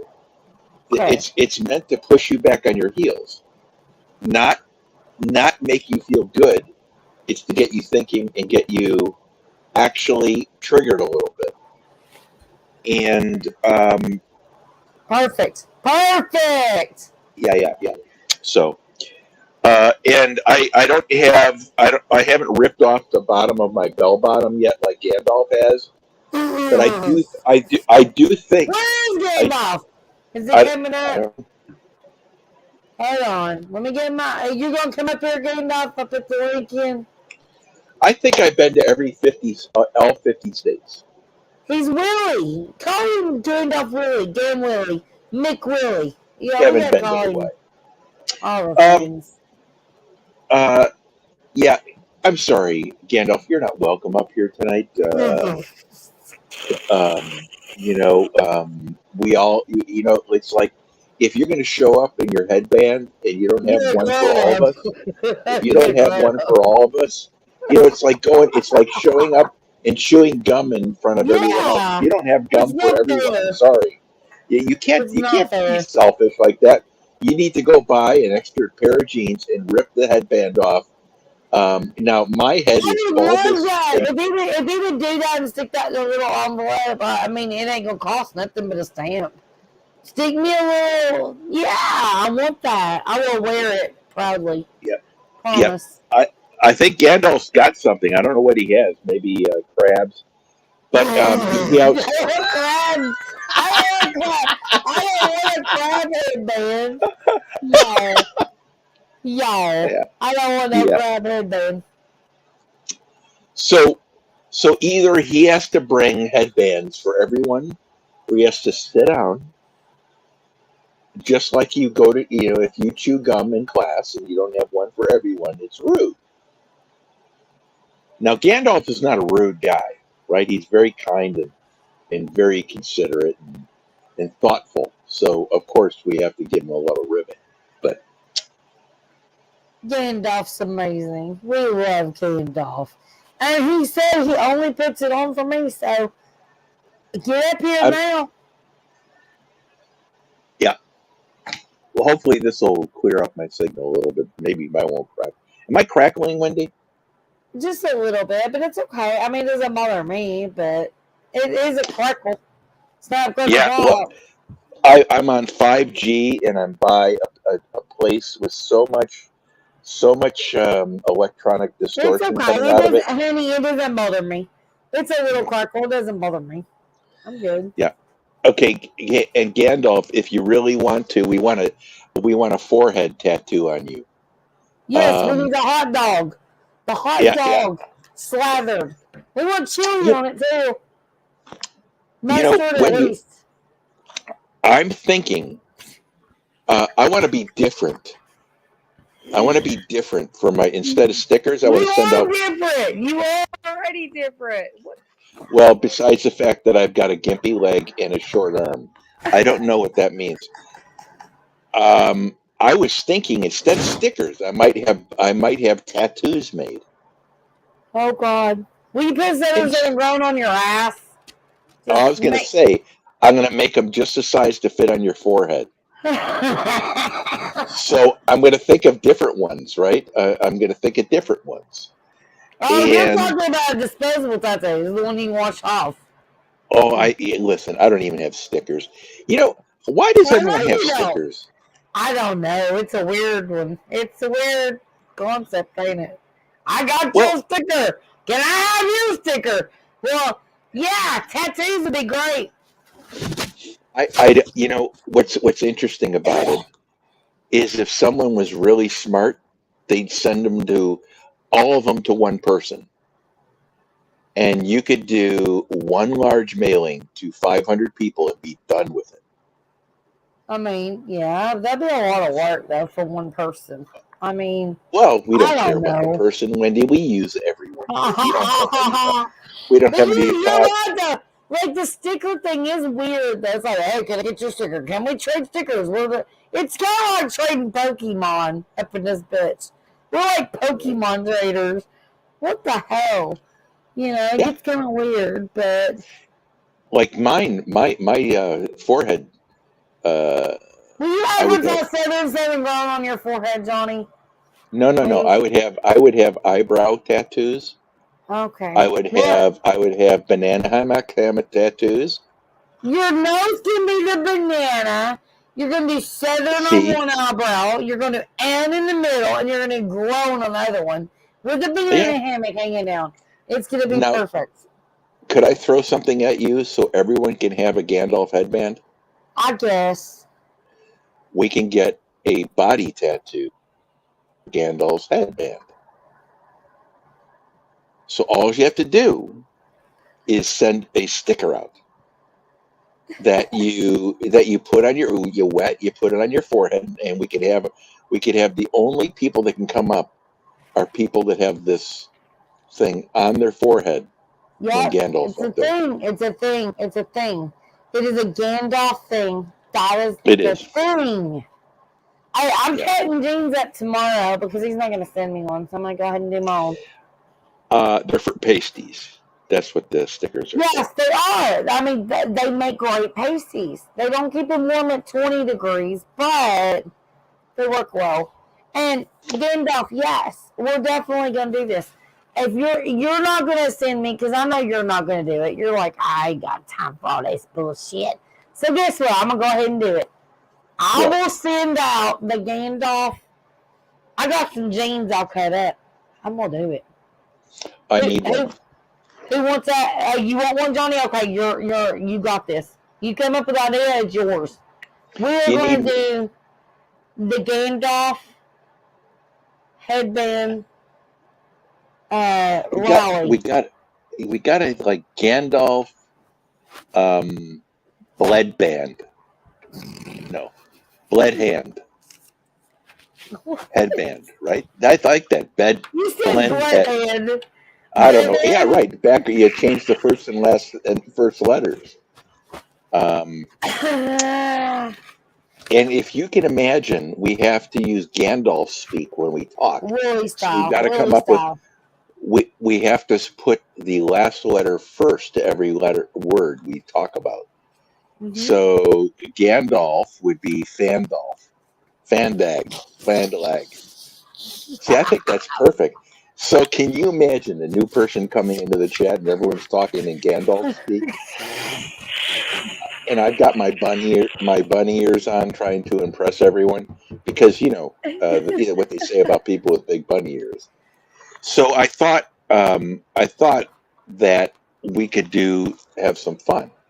And can you imagine me with a Gandalf headband, bunny ears, and tattooed whiskers? Yeah, you're right. See, it is, Wendy. Don't be a hater. Don't be a hater. mean, I'm not trying to be a hater. And then Gandalf says that it's gotta be long jeans. I don't have the hippie jeans. I got bootcut jeans though, but they're only gonna be big enough for my head, maybe. My head's kind of big though, so I don't know. My head's like the size There's no way. The bottom most of my jeans are skinny jeans, so there's no way they're gonna fit on y'all's heads.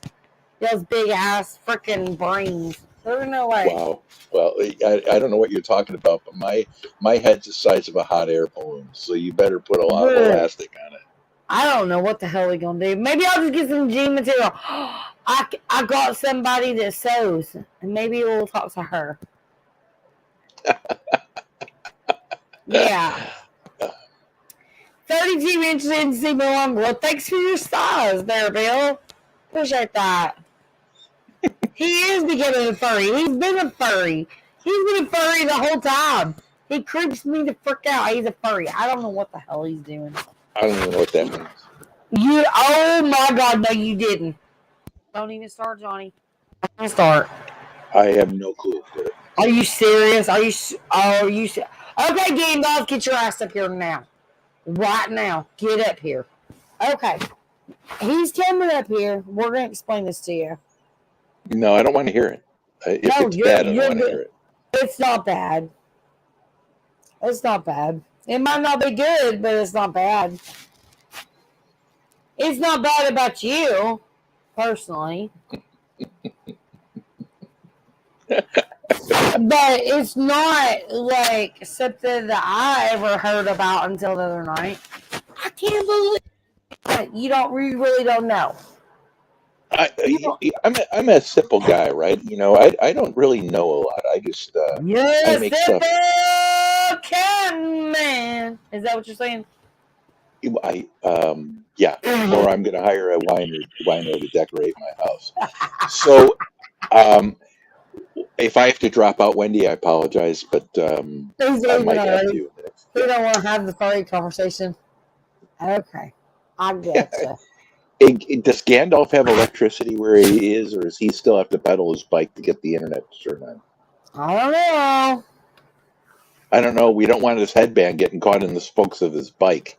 His fur might have burned his pipes or stuff. I don't know. Guys, here's my opinion of YouTube. Right now,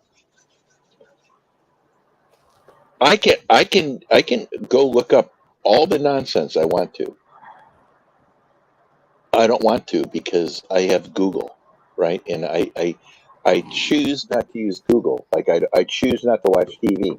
Sometimes ignorance is bliss, and I wish not to know what you deviant dopes have come up with for me to read. So, did you call me a deviant dope? Did you call me a name? Oh, hell to the no! Hey, I'm about to come up there. I'm gonna beat your little furry butt. I thought it sounded good when I said it. I have to probably retract some of that. Yeah, you called me a deviant dope. I'm trying to see if I can cut Mike's. I'm trying to see if I can cut Mike's. I mean, I can call you names, but I won't because you're a member of my channel and I love you and you're my bestie and all these things. Yeah, because you donate money to my channel, I won't. Yeah, no, you are a bastard though. Don't call me a deviant dope ever. Oh my God! But this live has been fun. tonight. It will. It'll get better if you keep calling me a deviant. Nope. Oh, well, here we go. Here we go. Here we go.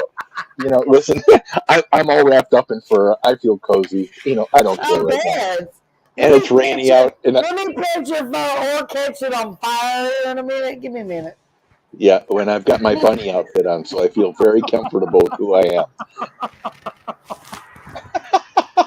Yeah. So, God, I love you, Johnny. You're a nut. Yeah. Well, probably because I'm an old boring guy, but been fat too, by the way. But you're you're way beyond boring. Well,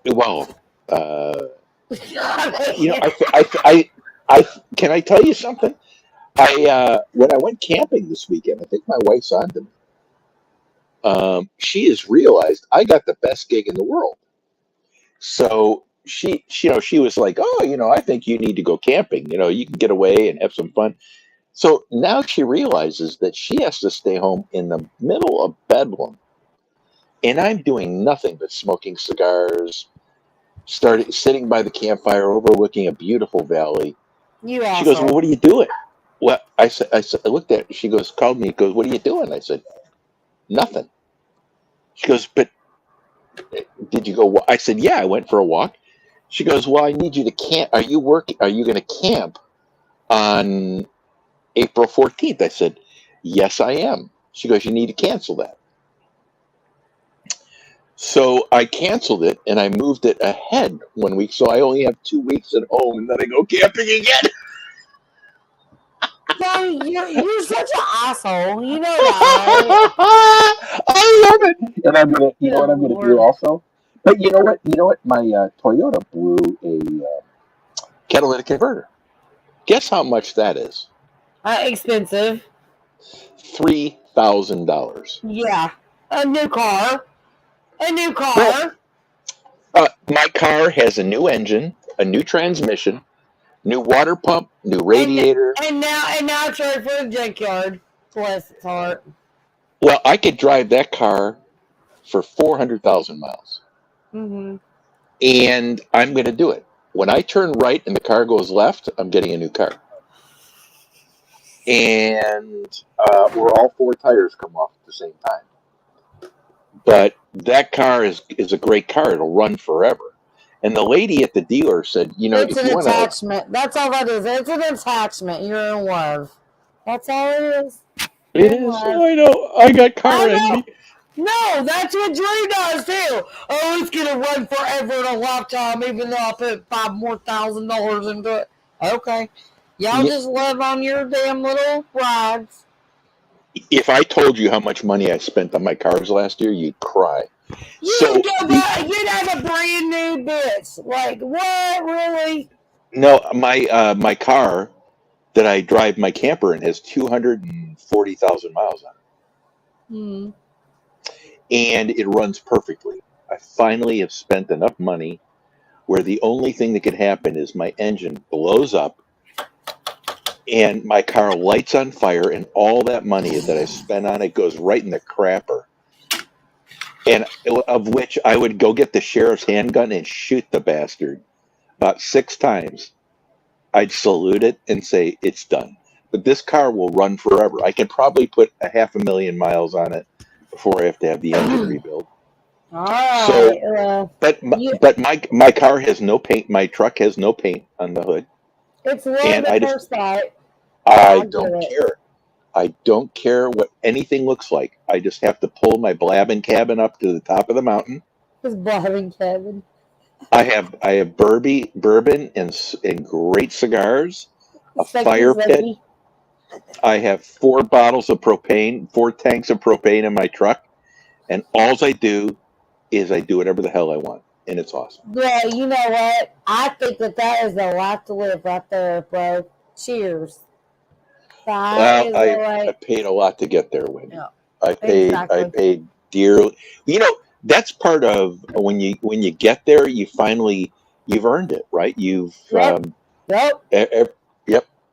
And in it, you don't need, especially right now, RVs aren't that expensive. And you don't want a new RV. You want to buy something about 3 to 5 years old because all the problems that they've had have been fixed.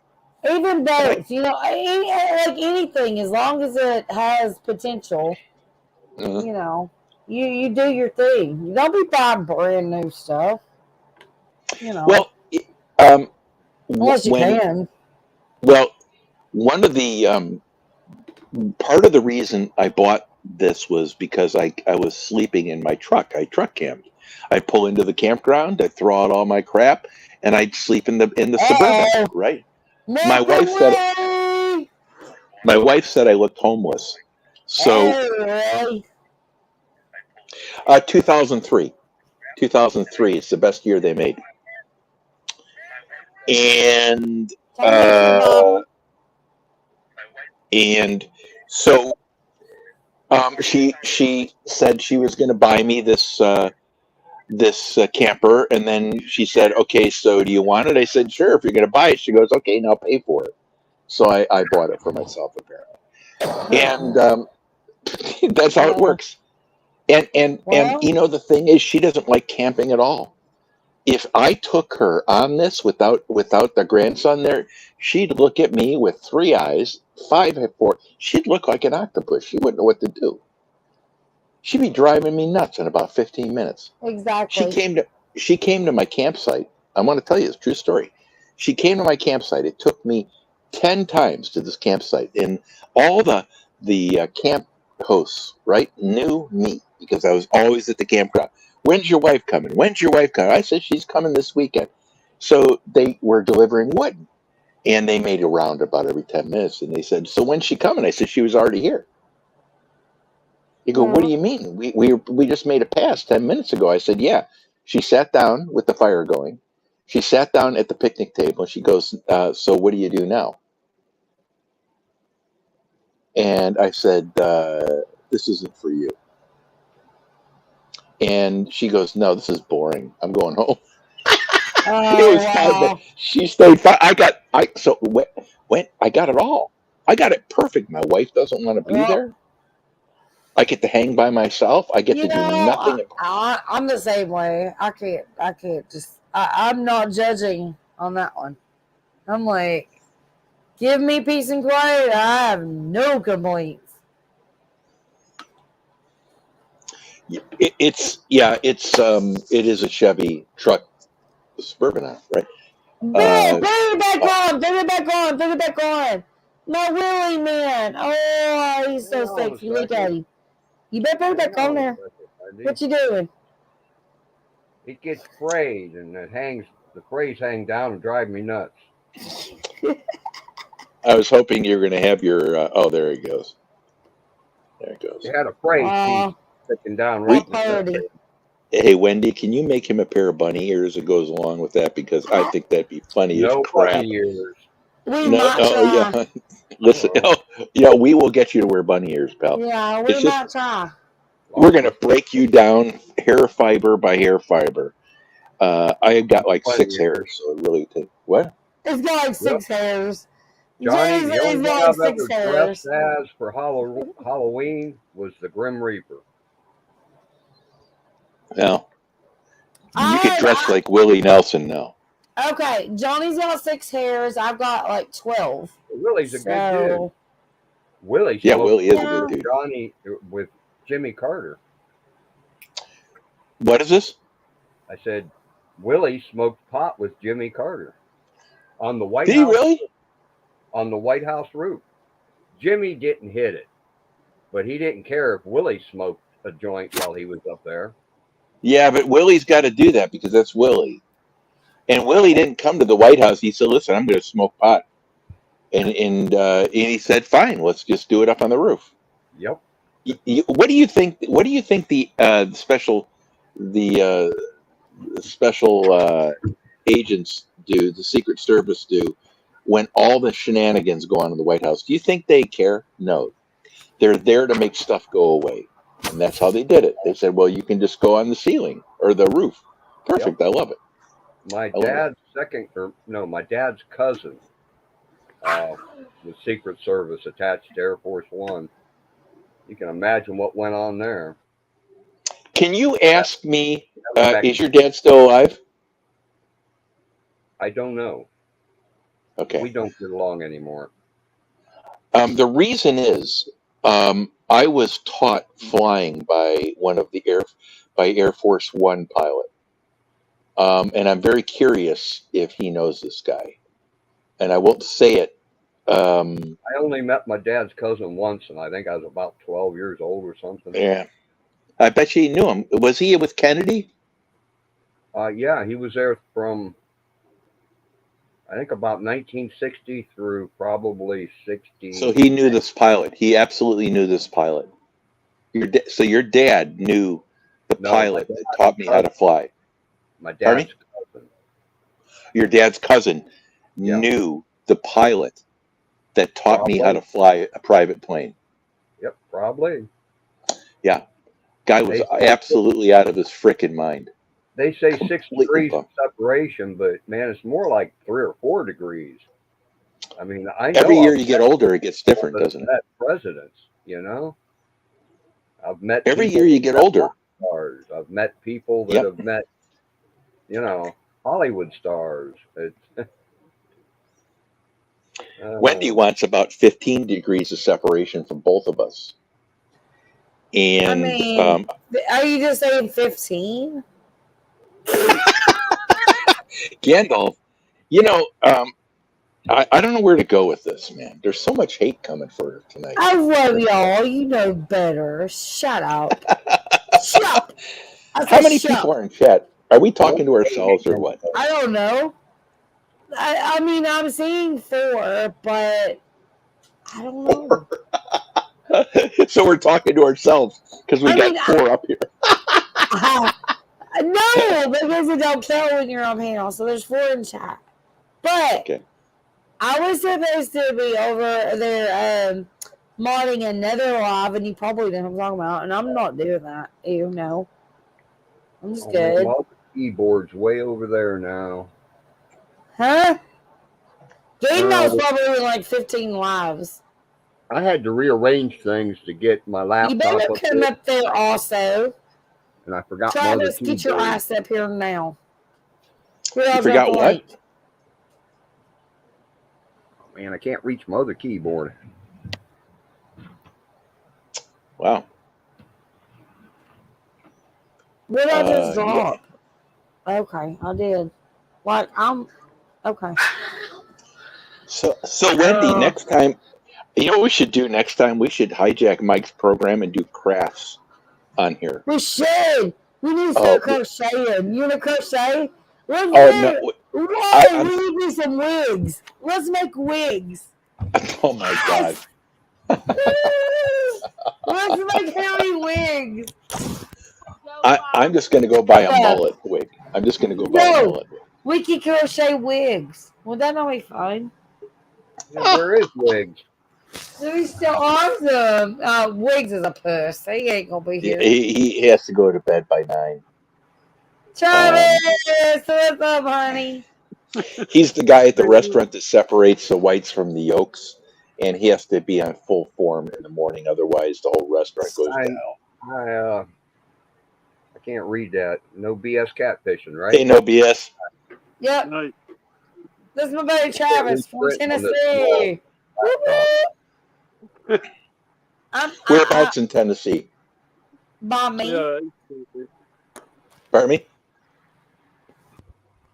I'm next to Wendy. I'm actually up above Wendy. I was in Memphis for years. You ain't far from me, though. Do what? I said you ain't far from me. No, I'm not far from you. Wendy said I'm too close to her. And I'm in California. I'm out here shaving all the rats. Trying to get closer to this. Joey's over there shaving, trying to get closer to the seat. He's like, once I get all this hair off me, I might move a little closer.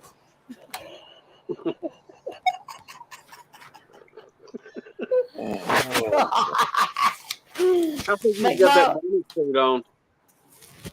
Make my way down the highway. Okay, I'll be quiet. Wendy, did you talk to Nikki today? No. I just Did wonder you? what happened to her. Nobody texted me today except for one or two people I'm not even going to discuss. Yeah. I just wondered what happened to her last night. Drama queens texted me today. How Some did you drama get your queens. avatar on there? Speak up there. Hey, put your volume up a little bit more, Travis. Your Oh, okay. volume is really low. How about now? That's better, I think. Y'all tell him. Yes, fine. Okay. It was Can you hear low. me now? Yeah. Yeah. If we're all talking over each other because Okay. there's a delay. I'm muting so y'all can talk. Hey, No, go Wendy. ahead, Travis. Hey, can you hear me now? Yes, we can. That's a little better. Wendy, I left a comment on Star's latest video. He just replied back. Says, thank you, Gandalf. Burning some midnight oil there? I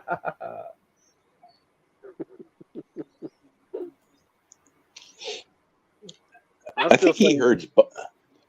Go ahead. I think Wendy should go into the she shed. It's too cold, I think. Yeah, it is. Yeah, it's besides she's got those killer hornets with saddles on them. And yeah, they're They got saddles now? That damn thing that stung me is still itching my hand to death. My hand's still itching. It's a week later. I'm like, I after didn't a get bit, the yeah. bruising out. Yeah. It itches so bad. I'm like, oh my God. So is it hornets or wasps? It's a wasp. There's a big difference between a hornet and a wasp. It's not a hornet. I know what a hornet and a wasp is. Yeah, I think those wasps were mud daubers. The black and red ones. No, it's a wasp. It's not a mud dauber. It's a wasp. There's Are a they difference striped? between a wasp, a mud dauber, and a hornet.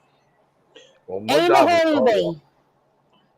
Wasps play the ukulele. The wasps are just crazy, but when it's cold, they hide. So, like, I could go in the she shed while there's not a wasp in sight, but there's no way at all. I'm sitting in that thing at 20 I think I got degrees. a big nest out my building. I'll bring you some. You're not bringing me shit. I am not. No. Could I throw something at you, Wendy? Why don't you use a bug killer bomb? Because okay, y'all don't understand. My she shed is I'm still redoing it, and like it's brand new flooring, okay, walls, all that stuff. I'm not gonna let off oils and stuff to spray all over my stuff. My seeds are in there too. No, it's not happening. So what I'm gonna do is I'm putting up. I got this. Y'all just watch. I'll do a video. You'll see what You've I'm been doing. bit 73 times. Yeah, we know you got it. It's called hives. No, I was bit once, but I killed two. It's all good. We're good. Yeah, that's like a tennis match right there. Okay, but that's okay. I think you should pepper spray them. You know what, Wendy? I think we should trap them and put mullets on their head so they can fly around as the killer mullet wasps. And then, right? No, and what are you smoking, Johnny? I'm just throwing it out. I'm just throwing it out there, baby. I say the bunny ears. Yeah, bunny with bunny. Ears on them. Hey, Yeah. y'all, I'll be back. Seriously, y'all, I'll be back. My dog. You're cutting bunny ears out right now, right? My dog that's been doing a seizure is still having a seizure. This is like 3 hours later. This is not normal. And she's shaking profusely. And her legs are flopping. And it's crazy. I'll be right back. Poor kid. CBD, maybe. I've actually got some of that in the kitchen. CBD is supposed to help out with that kind of stuff. Who knows? I've got some in there that's for dogs. Yeah, it helps out for epilepsy. A friend of mine's sister's on CBD for epilepsy.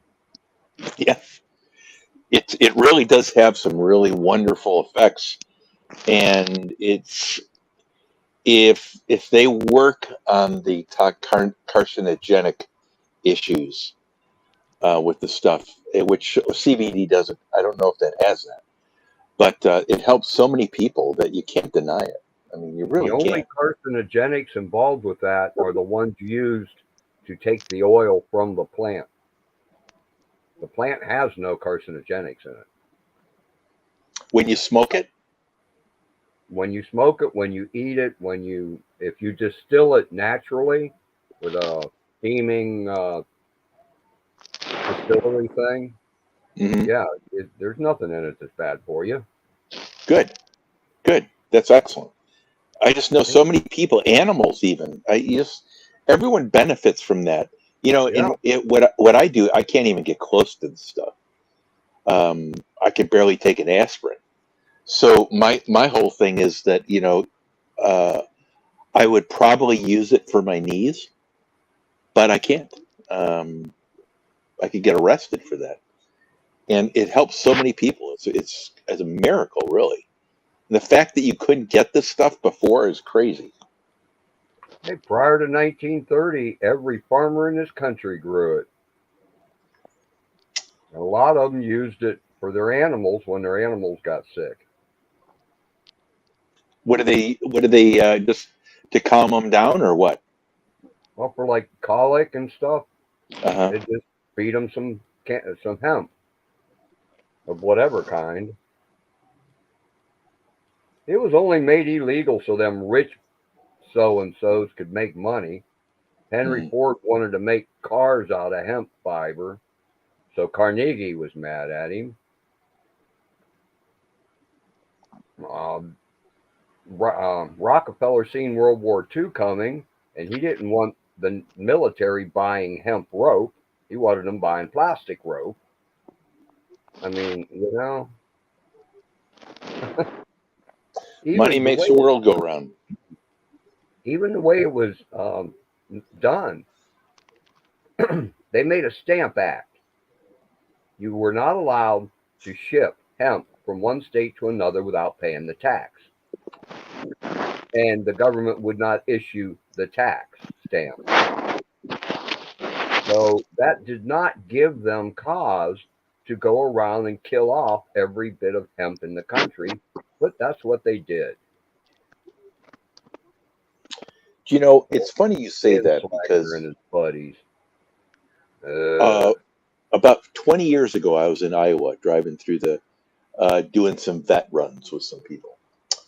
And in the ditch everywhere was pot. Yep. Everywhere.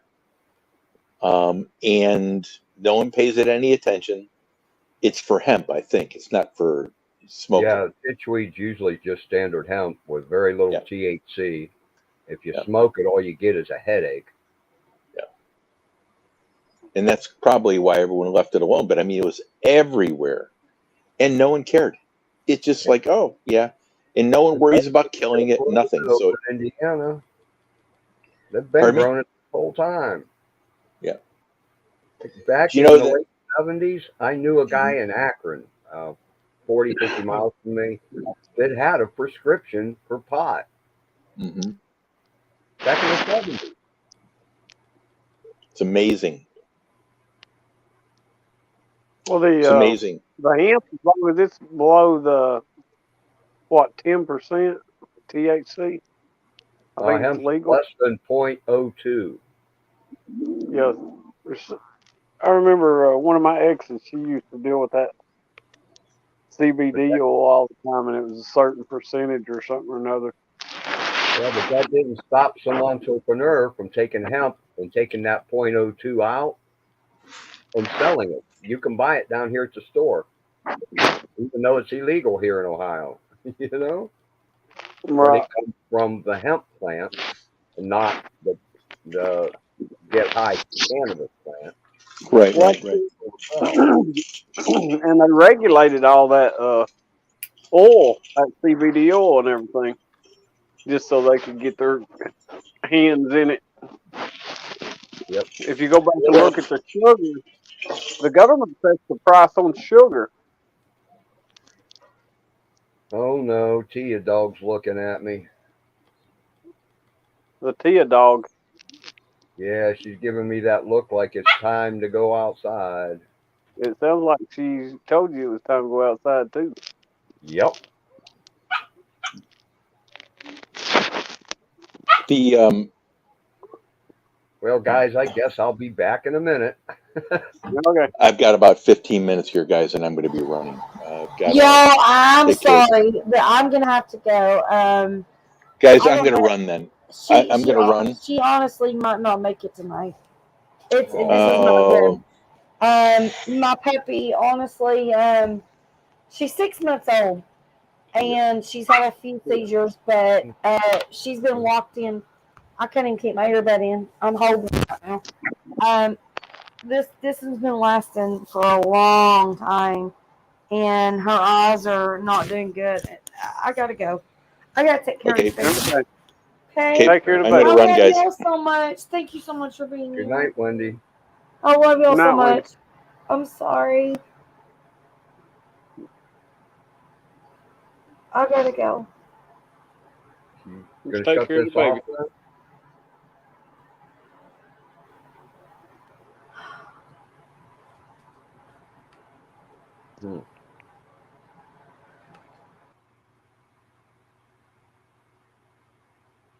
I guess it's just me and you up here then. I guess it is. Mike left this running. He's recording it, I think. I think he is. Wendy, she'll take care of it whenever she gets done there, probably. In that case, hi, Mike. Yeah. See you, Mike. Hi. Whenever you do see this. But yeah, it's crazy how the government regulates all that stuff. It's a joke. Yeah, it is. It really is. Because I watch a lot of the documentaries and everything, and it's like, you got to be kidding me. Yeah. And they even on them, I was watching them sugar fields. They was bringing people in from different countries, and they would put a camp right in the middle of that sugar field, and that's where they would live and tend all that sugar. And they couldn't go nowhere. They had their own little store and everything right there. Yeah. And then they would send them back whenever, I guess they wanted to or whatever. It was crazy because we could actually import. Everybody wants to sell us sugar, but this way, as long as they regulate it all, they can set the price on it, and they actually buy all the sugar that is left over and store it. Yep. And that way they can keep that putting way the with everything now. price on it. Yep, everything's owned by the rich now. Yep, and it's That's destroying frustrating the whole everything. Yeah, the rich. It's just it's crazy. I've been telling people since the 70s we need a maximum wage law, a maximum wealth law. I got no problem with somebody having a couple of $100 million if, they got better ideas or more talented or something. But nobody needs over $1 billion. Oh no, I mean it's crazy. $1 billion, you can make 100. Yeah, what do you do You can with make it? $100,000 a month on just 100 million in interest. Yeah. So that's $1 million a month on $1 billion, and you can't live on $1 million a month. Exactly. Yeah. Yeah, it's crazy. It's just greedy people. That's all it is. I mean, why? It's like, okay, if they've got $1 billion, then why? If they're not helping other people with it, then what is their motivation? You know what I'm saying? Well, they wait till they're about ready to die, and then they endow a couple of libraries and a college, and they think they did good, you know? Right. Yeah. I mean, It's crazy. Carnegie over here in Pittsburgh, Carnegie's mansion, the dining room was gold plated. God. And because he endowed a college, you know, he thinks he's a good guy. Meanwhile, all them steel workers that worked for him were dying left and right. My And he should granddad ran ambulance for the mill here, Republic Steel Mill. Yeah. They had their own ambulance crew because that's how many people got hurt every day. Yeehaw. Yeah, it's crazy. And they should have been, you know, they should have been taking care of all the workers. I mean, why not? You don't need a gold plated dining room. Come on now. I don't even think they probably don't even eat in it. I've seen pictures of it. It's got one of them 40-foot long tables, you know, and Right.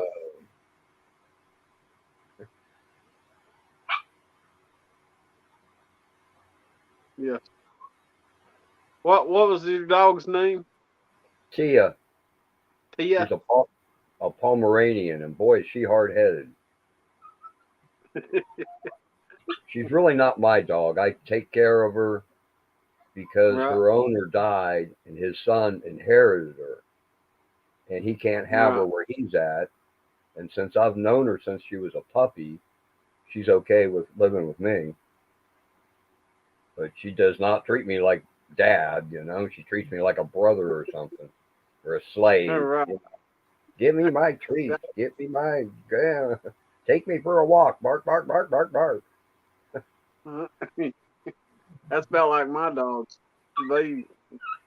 Yeah, I'm pretty much their slave. She's a good kid, though.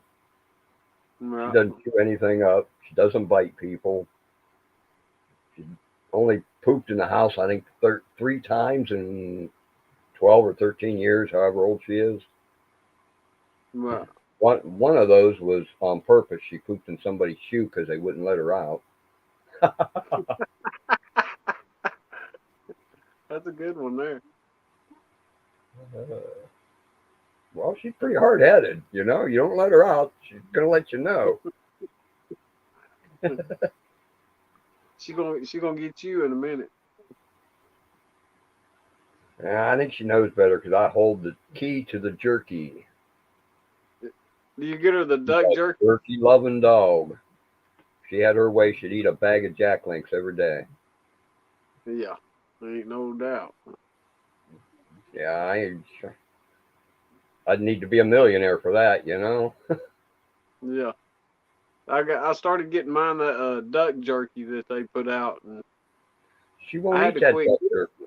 She'll eat the chicken jerky, but not the duck. Oh, really? Mine love it, but I had to quit getting it because they'll just swallow it whole. If they're a bigger dog, yeah. Yeah, I've got 2 pit bulls, so. Oh yeah, they'll swallow it whole. Yeah, they just swallow it whole. They don't even try to chew it up. Yeah, you have to tear it apart for them. Yeah. I got to tear hers apart because her teeth is getting old, you know. Right. Yeah. Mine's I got one. It's about 60 pounds. That's the younger one, the little female fawn, little red nose, and my big one. He's a black American pit. He's about 120. Big, yeah. Yeah. But my little red nose now, she's basically took over, and she's took control of my big dog. Of course, he's a lot older, and he raised her, and he don't pay much attention to her. But now, if she gets real excited, she wants to fight. So every time she starts getting excited, I have to calm her down. But I guess that's just part of the pit bulls. They ain't hurt each other yet, but I don't know. I don't know if I'm gonna have a problem sooner or later or not. Yeah, you never know with them. No. I mean, they did spend a couple thousand years as fighting dogs. So yeah. Eat some more food. Okay?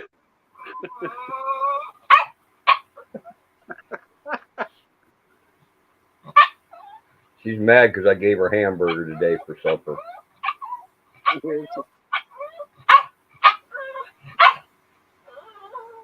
Well, I guess I'm going to have to go let her out.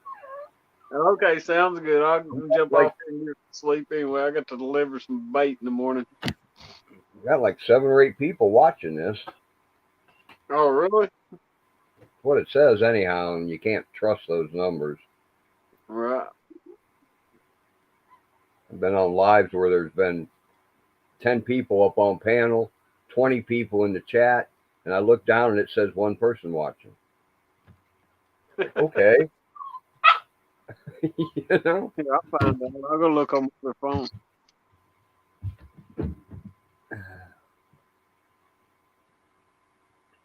Okay, let's shut this camera off for a minute.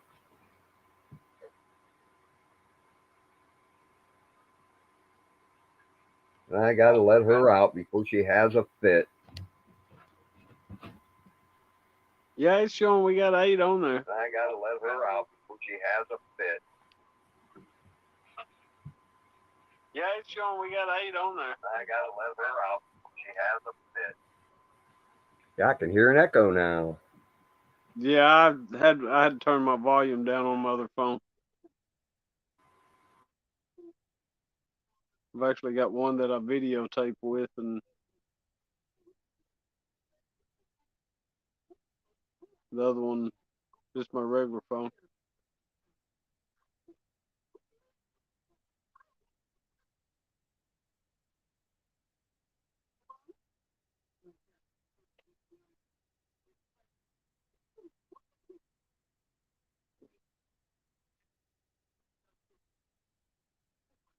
There's Johnny.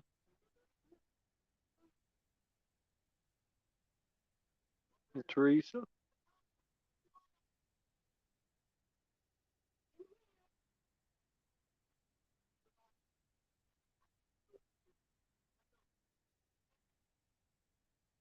Now we got 9 people.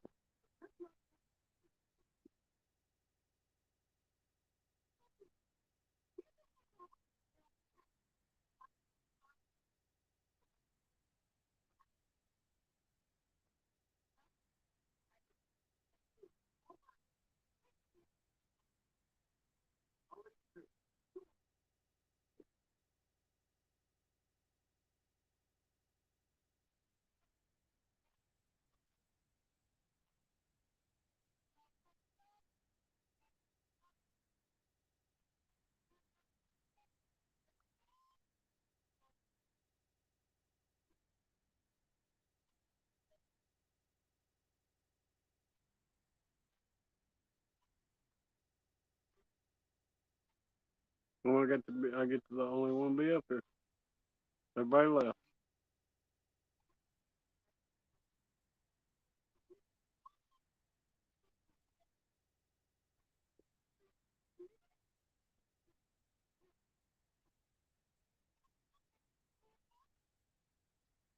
I go to people's channel.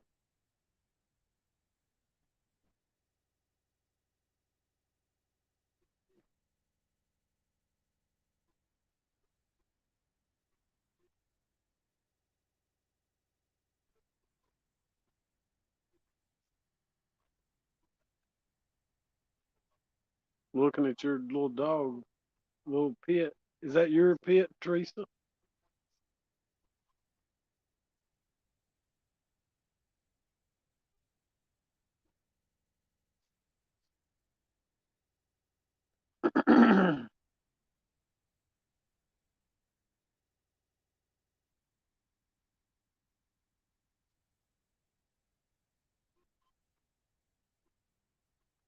Wendy, if you're on here, I hope the dog,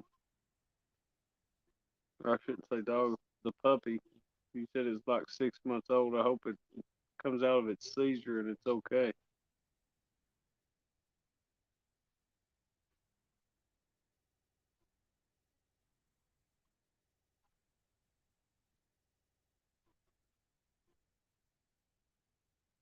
TidalWeightSinkers. How you doing?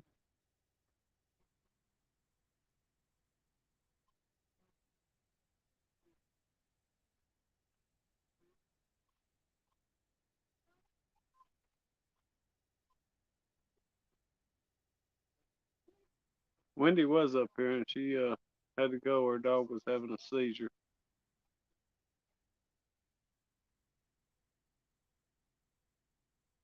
Well, Wendy, I hope she starts doing better. I hate to hear that. It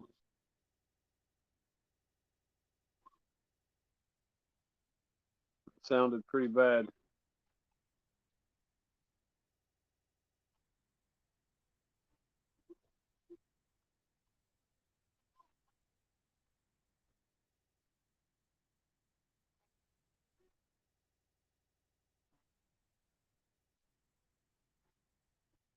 Did she ever open her eyes or anything? I know when you said they was having the seizure, their eyes just kind of roll around or whatever, but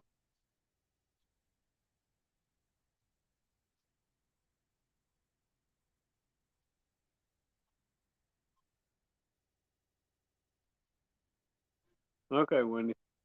Just do whatever you got to do. It don't really matter.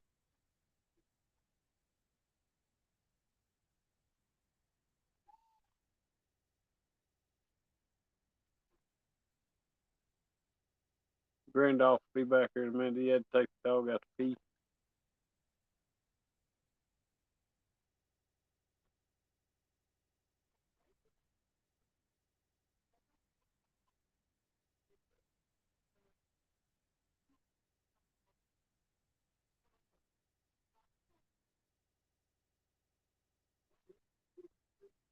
Tydell, where you located at?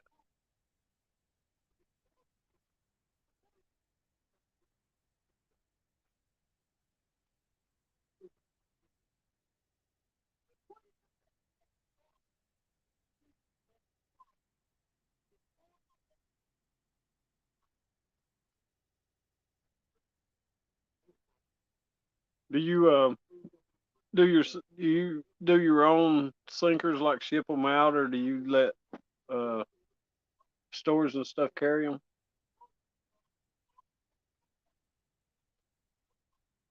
Near Lima. Well, I don't know where Lima's at, but I know Ohio is north of us. Here in Tennessee, anyway.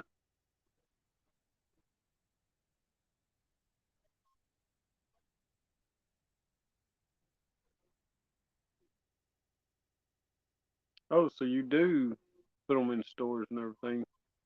Do you have them down here, like at Big Fish Outfitters and stuff down here in Tennessee? They're right there in Lenoir City. I guess you'd say Lenoir City. I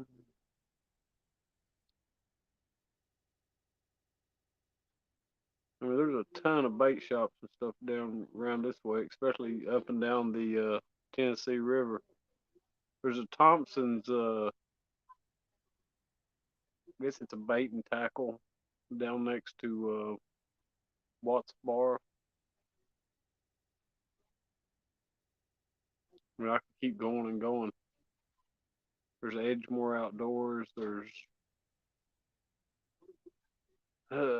Stennett's, and that's just up around Loudon and stuff.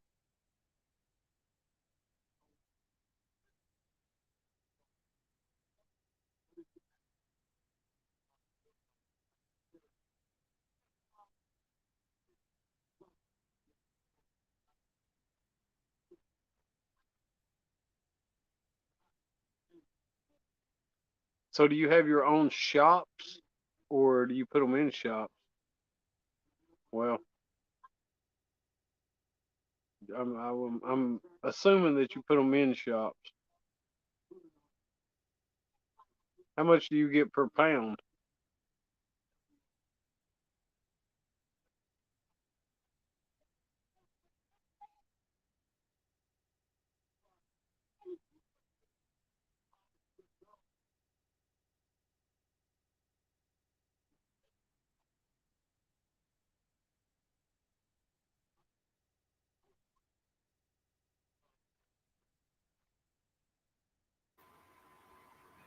Okay, I'm back. Yeah,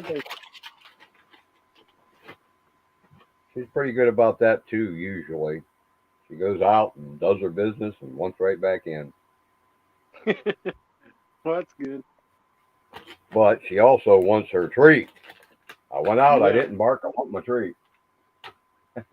Exactly. She used to bark all the time when she went out, and then I just quit giving her a treat when she come in, and it didn't take but a couple of weeks and she quit barking. And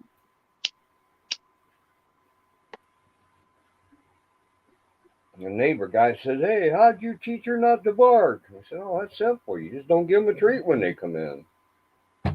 Right. Tell them you barked. You know, you bark, bark, bark, bark, bark, bark. No treat." Mine are sport rotten. It's crazy.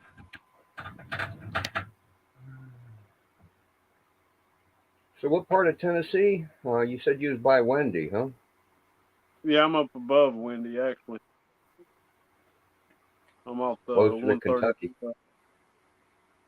Yeah, closer to Kentucky. I live in Jacksboro, Tennessee. Yeah, I'm just east of Canton, Ohio. Home of the Football Hall of Fame. Do you know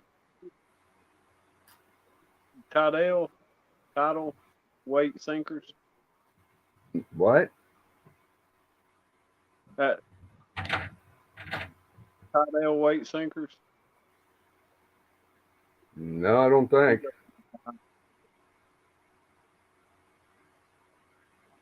I'm having a hard time connecting with anybody from Ohio. I think I've only got like 3 channels from people here in Ohio that I've been able to find. Oh, TidalWeightSinkers. Okay. I was probably saying it wrong. Well, what part of Ohio, Tidal Weight? A buddy of mine does a lot of fishing. I used to, but I don't anymore. Why don't you fish anymore?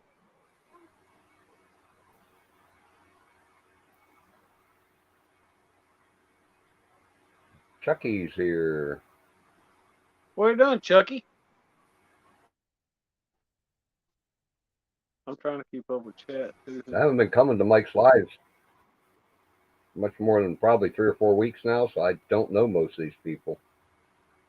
Oh, Lima. Okay. Over below Toledo.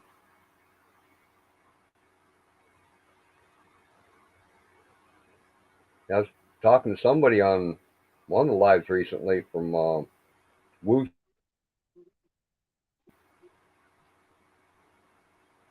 From where? Worcester, Ohio. That's going over toward Lima from here.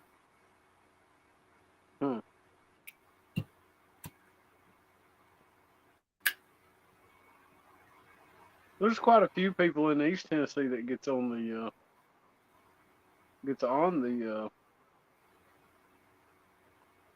YouTube, I guess, and follows the channels. But that's like Pontoon Jody. She's actually up above me. So.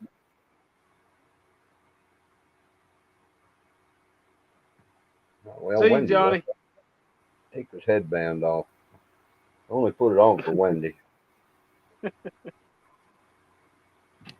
I like Wendy. Well, yeah, she's cool. I like listening to her talk. She sends me seeds and stuff. That's cool. Yeah, anytime I've got anything to ask about the garden, I'll ask her.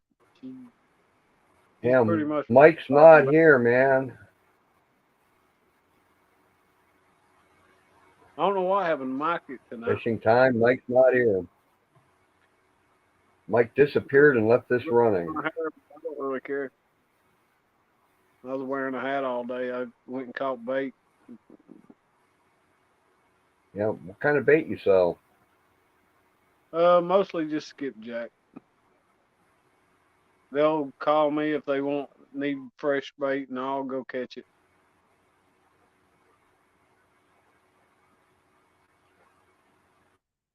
Wasn't too My bad. favorite live bait years ago when I was fishing My favorite live bait was leeches. I caught all kind of stuff on leeches. That's interesting. Fish hate them. Seems that no matter what kind of fish it is, if they see a leech, they try to eat it. That's kind of like the flatheads with the bluegill. If they get around their nest, they will.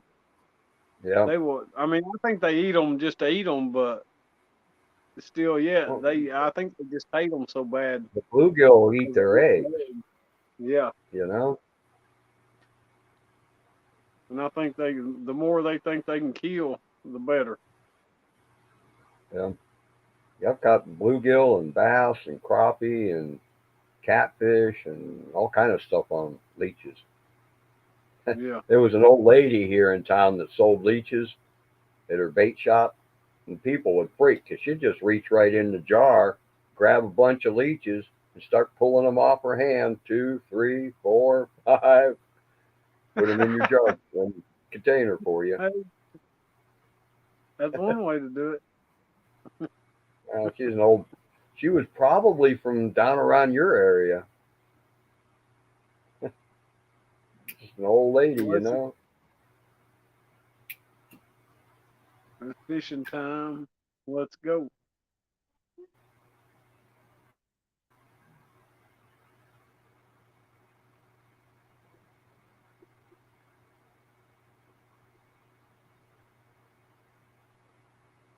Yep.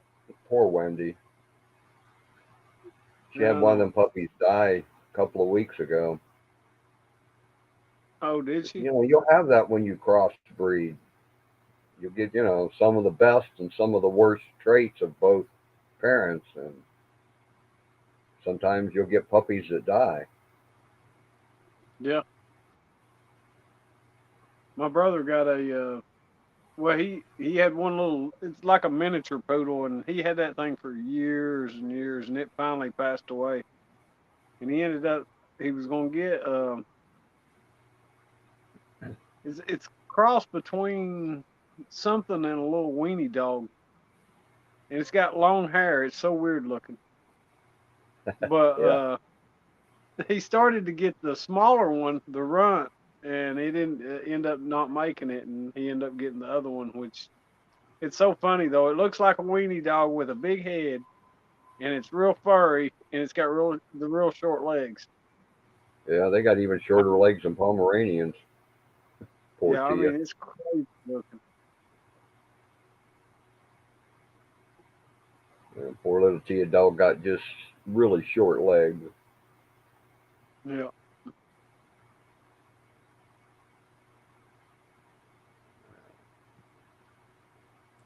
Why am I getting a notice at 3 o'clock in the morning?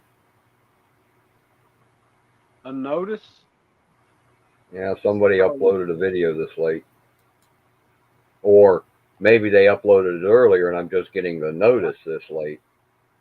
You know how YouTube is. It could be that they started uploading it earlier tonight, and then it just now loaded. But some of them will take forever. I guess it depends on the service and everything. Yeah, I hear a lot of YouTubers complaining about that. Someday, if I can ever get around to figuring out how to get pictures off a phone into my desktop onto YouTube, I'll probably find out what that's all about. But I don't know anything about cell phones. I've never made a file on a computer. I'm new at this game, you know? Yeah, the most I usually do is I'll just take and use my phone and do whatever and make a short or a video and just download it. I don't have a phone. I borrowed a old Samsung SG7. Somebody wasn't using. It doesn't have a SIM card in it or anything. I don't use it for a phone. But I've taken some photos and a little bit of short clip films and stuff on it. Right. Haven't messed with trying to figure out how to get it off of it and into my computer.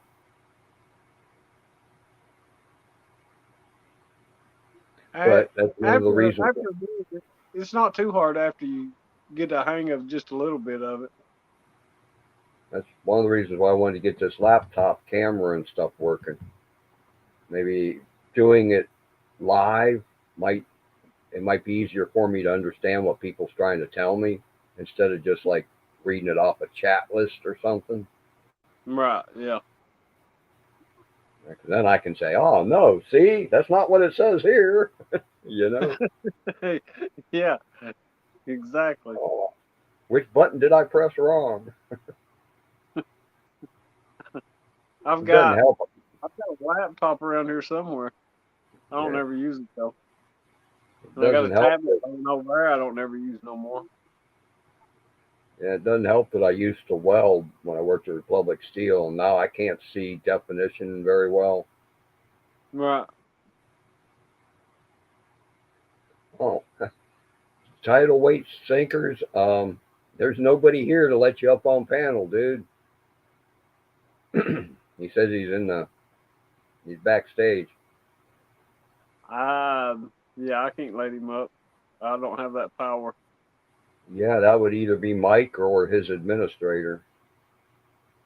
Which I think Wendy's his administrator because she let us up here. Yeah. Yeah, I think Wendy, she's got I think that's why they got the little star next to their name. That could be. Oh, hey, well, Wendy left. I can change that back. It's a running joke. McWendy and McBill and Mick everything. McWendy? Yeah, Johnny Smallpepper started that.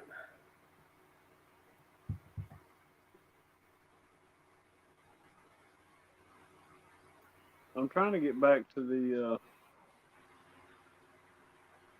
okay, I'm seeing okay, I can see chat now. Okay, he says He was driving and listening. yeah. Yeah, I'd like to know what stores he's got. A buddy of mine does a lot of fish. Yeah, I'm not sure if he was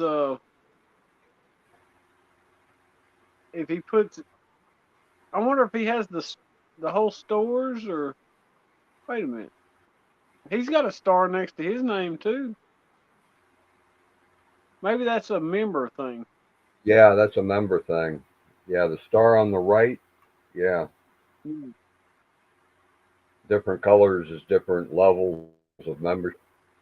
Right. I'm a poor dude. I can't afford any of that. No, I don't do none of that.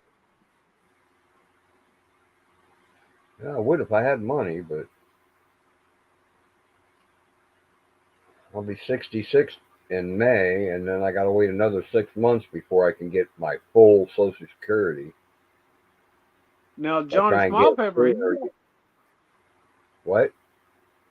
Johnny Smallpepper's got a gold star.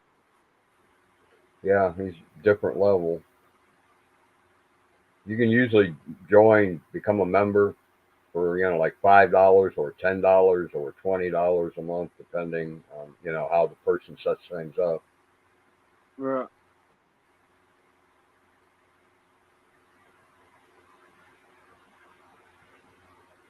Okay. He says, I make them for people's stores, have Facebook page for individual sales. Oh, okay. Is it TidalWeightSinkers, the Facebook page? If it is, I'll tell my buddy. Wendy, she just dropped a link. Dropped it. Yeah. He can actually come up now, I think. She'll put him in. Okay, well, I'll tell my buddy Daryl about that then. Maybe he'll buy some sinkers off you. Or whatever else you sell. He's one of my tech experts that I know. He turned this laptop into a useless piece of junk, or from a useless piece of junk into something I could use. He upgraded it and all that stuff.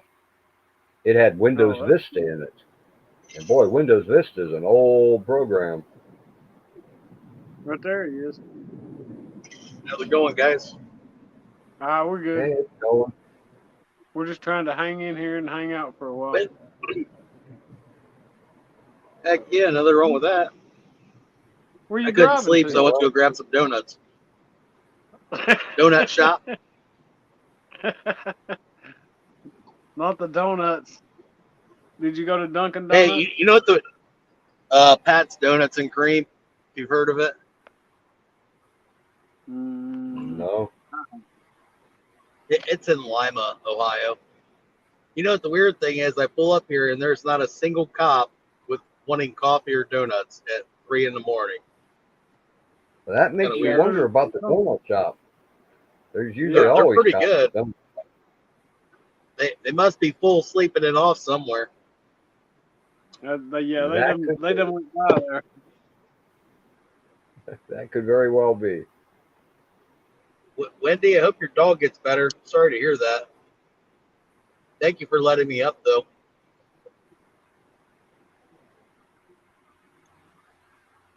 I want to run in here and grab a quick donut, and I'll be right back.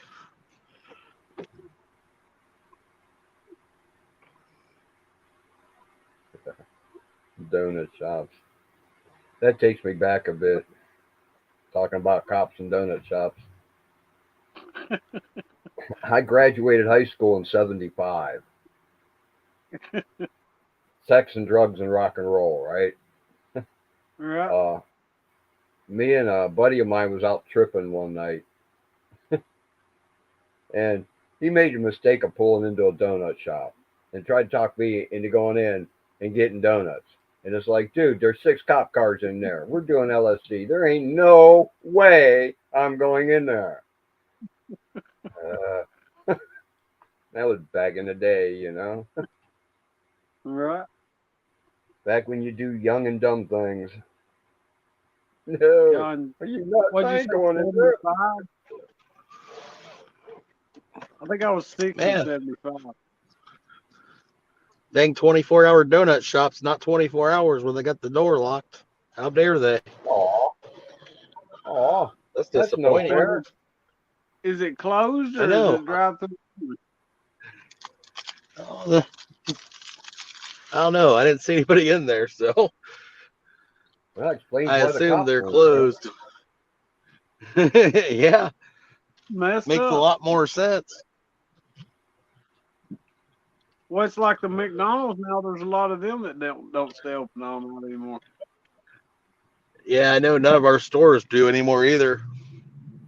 Nah, I hated it when Walmart ended up closing at 11 now. If you're up in the middle of the night and you think, I could run to Walmart and get this or whatever if I need something. No, you can't no more. Well, that's kind of what I did. I sit there and I laid in bed and couldn't go to sleep, and the girlfriend got off of work, and I sat up, talked with her for a while. I tried to lay back down and go to bed, and I couldn't go to sleep. I'm like, well, I guess I'm gonna be up for the day. Hey, do you have a Woggles up there? No, because they've always got good donuts. Yeah, I used to do all yeah, my shopping later. We got a Mellow Cream downtown it's actually pretty decent, but I don't believe they're open just quite yet. I don't think they open till 5. No signal. Oh, my desktop just freaked out. Oh, I hate when they drop signal for a second and then they go haywire. It went black. Oh, that ain't good. Shut down. Oh no. That ain't Did good it at run all. out of power?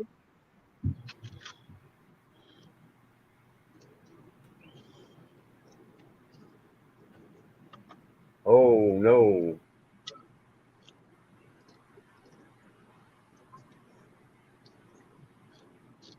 Yeah, I make sinkers for a bunch of people. I do local bait shops around me. I got a few, and then I got some along the Ohio River and a couple a little further up north. You make any out of zinc? And usually I scrape that crap off. It don't do very good in pots, in the lead pots.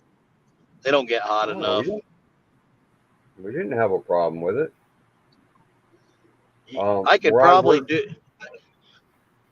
Yeah, where I worked, I could probably do it on my forced air furnace. Sorry. We hot dip zinc plated stuff. So I brought some zinc home and we made those out of it, and it worked fine. But yeah, we did have to get more. Zinc melts at 806 instead of the 600 that lead melt. Yeah. You got gotta really. Sailboat keels?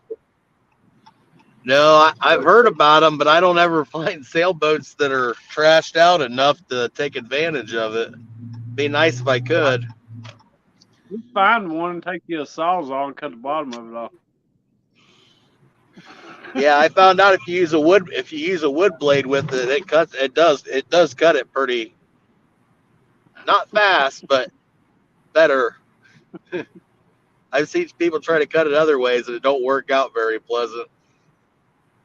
Hey, I've tried to use a drill bit on putting holes in some lead things that I made for sinkers. That don't work at all. That'll either break your wrist or break the dang drill bit. Yeah, it just or make a mess of everything. Yeah. Yeah. So someone asked me that a while back. They're like, "Why don't you just drill a hole through it?" I'm like, you know how virtually impossible that is. It sounds really good in theory. Yeah. But it melts so easy, you know? You might be able to do it if you're using a big bit and you're going super slow and you're trying to cool it as you go. Like bare minimum speed. Do you think you could set them down in water and do it? I bet you probably have a better chance, or oil. Yeah. Yeah, oil would probably be better. Because then you're lubricating and you're cooling at the same time. Right. Yeah, that would make a lot more sense there. Make a heck of a mess, though. Oh yeah. Yes, it would. Yeah. Then you'd have to clean all the oil off your sinker and everything. Be kind of counterproductive. There is some cool stuff you could do with lead, though. It booted back up, so. Cool. Yeah. I know. I've tried using a chisel on it, which a chisel works. You need a lot of arm strength to keep going for the amount of time it takes to chisel a 2 or 3 inch thick piece up. It ain't worth the time. The sawzall and the wood bit's about your best bet. Yeah, it's kind of like cutting plastic. You got to watch it just melt right back together again. Yep. I made a forced air furnace, and I've got it to where it's took a round 7-quart cast pot and ovaled it. So it gets pretty hot. Yeah, come to think of it, when we made them zinc sinkers, we used a stove. And yeah, it probably got it hot enough. Yeah.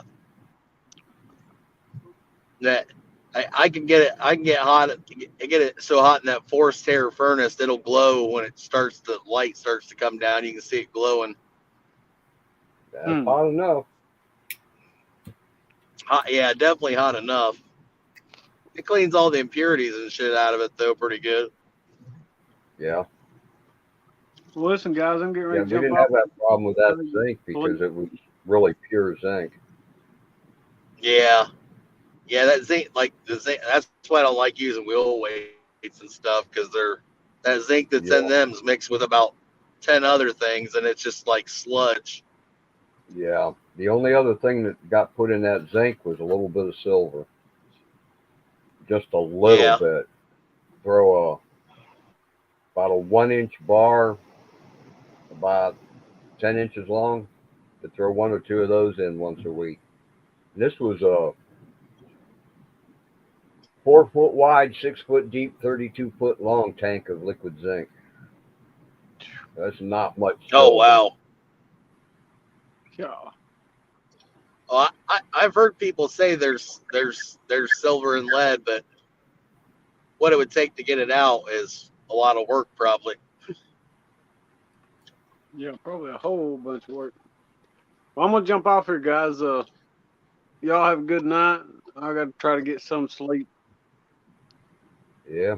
Hey, you too. Have a good night, buddy. Talking to you. Yes, Stu. Let's see you on another live.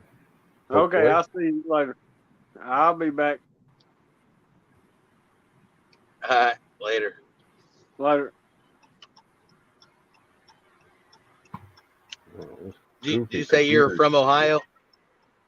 Yep. I'm east of Canton right now, but I grew up in Canton. Oh, yeah. Yeah, I'm basically between Cincinnati and Toledo. Yeah, I know where Lima's at. It's down right off of 75. Yeah, I drove through Lima once way back when.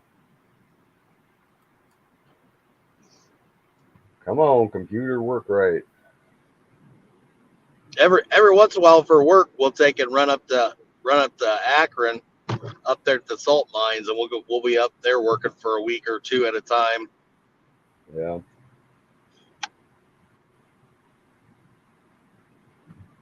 Man, this computer's trying to work, but it still froze up. Oh, no kidding. Still doing some crazy stuff. It's got some kind of a bug in the audio track that my computer friends can't figure it out. And it causes it to freeze up every once in a while. Huh. And I don't understand why an audio track bug would cause the whole thing, but then what do I know, you know? I'm right there with you. I ain't much of a tech guy. I can fix little basic stuff myself, but above that, it's someone else's. Yeah, when it says BIOS page, I'm lost. Do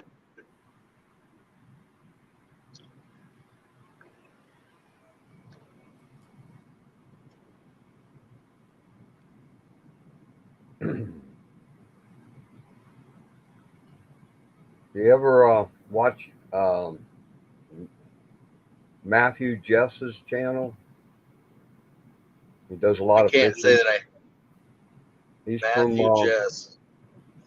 somewhere closer to Indiana than you are. About halfway up the state. From somewhere over there. Oh yeah. I'm basically northwest. I'm like 45 minutes from Fort Wayne. Yeah. We actually fished the Ohio River in Indiana a lot there at Tanner's Creek. Yeah, somebody I knew years ago, I haven't talked to him in a long time. I think he's still living there. He moved to Galleon. It's somewhere over the other side of Lima.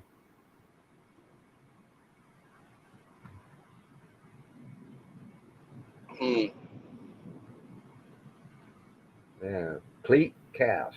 That was his name.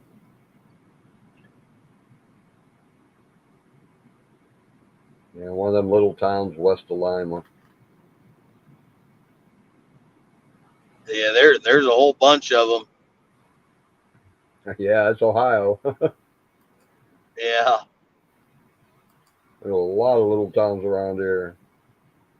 Heck, Oh, the one yeah. I'm living in, Minerva's not very big. I've lived over here my whole life, so my parents actually live in Tennessee. Mm-hmm. We do some fishing down there when we go down that way. I heard No BS talking about it, but not real familiar with where he's talking. Yeah, I've never fished anything. Well, I think I've only fished one or two lakes west of 77. All my fishing was done in the lakes east of 77. Salt, Salt Fork and Clendenning and Piedmont and Berlin. And man, don't ever eat anything out of Berlin. You ever come over to the east part of Ohio? Oh man. Years ago we were fishing there, and the fish we were pulling out had cancer sores and all kinds of crap all over them. Man, the bluegill had bottom jaws that stuck out farther than their top jaws, and just, man, you know. Don't eat anything out of that lake. We fished at the bay we fished up at the bay a few times last year and did pretty good for the first time out of the boat. And actually first year we fished off the bank there once too. Yeah, that's, I mean, since I can remember. Yeah, Matthew just posted a short today of a walleye he caught up at Lake Erie. Really nice walleye. Oh yeah, there's some good walleye. There's some big trophy walleye in there. Yeah, that one looked like it was probably 6-7 pounds, something like that. Thing had to be about 18 inches long. Yeah, my brother's his daughter caught a pretty nice one up there 3 years ago that was a record size. It didn't last very long, but it was a record per second. They have up there. Some of them charters and some of them guys that go out every day out there, they really nail it down. These lakes here in the eastern half have some really big catfish. Man. For a while there, the Ohio State record cat was caught out of Clendenning, I think it was. Like 98 pounds or something. Yeah, that's insane big fish.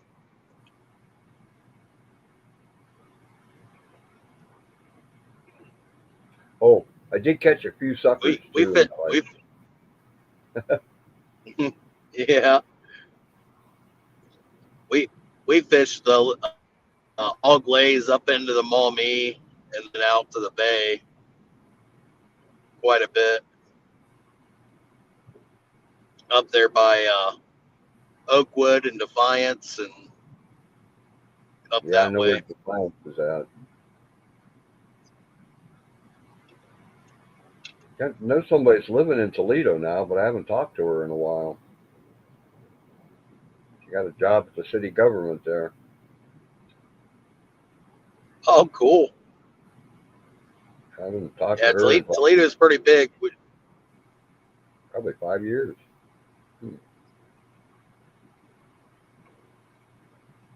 I went up there and worked for about 6 months at a steel mill building scaffold for them for their new plant for Cleveland Cliffs project, which is now it's the tallest building in Toledo for the time being. Yeah. No, we built all the way up beside it, inside it, up on the top floor, everywhere. Yeah, all the steel mills around here shut down. You get up a couple 100 feet, yeah. Well, they barge all their materials in, so yeah. That's why Cleveland. You see some of the people when you get out 200 feet though. Yeah. Yeah, I'm not into climbing up stuff like that. You see the people go out. When you see people at 200 feet climbing off on the side of a perfectly good building, you see some of them guys that you can't get them to do it. That'd be me. I'm not what you consider. I'm not what you would consider a real small. I'm not real tall, but I'm real stalky big guy, and some of them 150-pound guys wouldn't even get out there and do it. I'm like, buddy, I'm twice your weight. Get out of my way. Yeah, but you won't get blown off in a strong wind as quick. I don't know. Some of that ice and stuff they had on some of that steel made it pretty dang questionable. Yeah, I'll bet. That's a summertime job. Yeah, it should have been. Sometimes it don't always work out that way, though. Yeah. Sometimes you gotta rely on your feet and your ability to move, and trust that if you got your safety gear on, it's gonna work if you need it.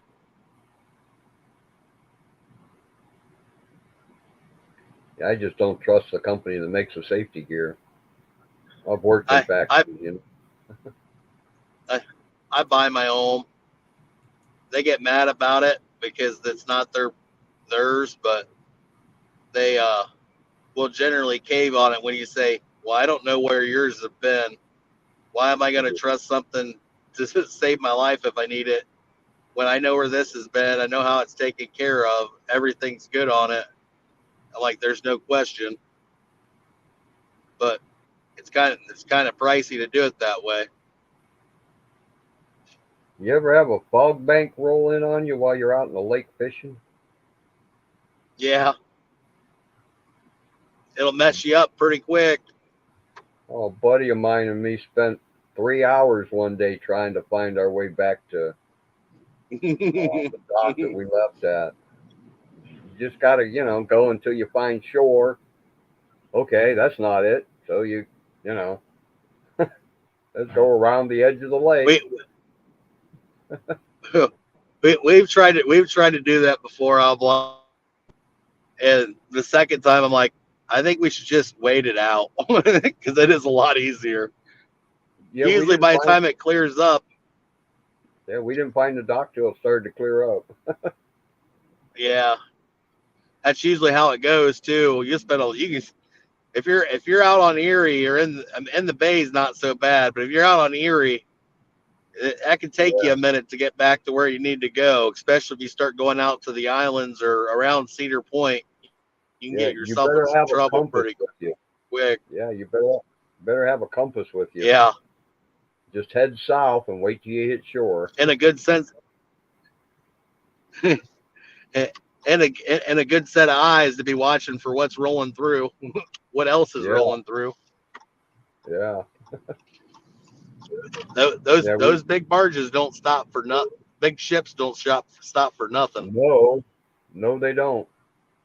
You got to watch that on the Ohio River too. Oh yeah. Don't want to get in there, especially when they can't. When they're going downriver is the worst because they're a lot harder to hear and they suck to see. You get one little blinky light if it works. Yeah, we go. We've had a few times. Oh, awesome! Thank you. We've had a few times where we didn't see the barge right away, and then had to drag everything we had out way off because we were playing in the barge lane at night, which ain't too bright, but there's where the fish were at. So.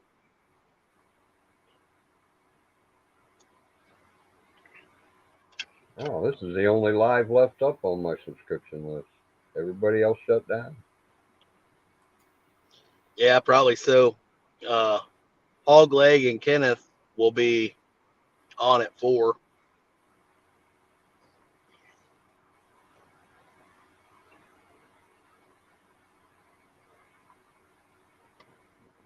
Do that earlier and forgot. I don't know if they had a thumbnail up yet or not.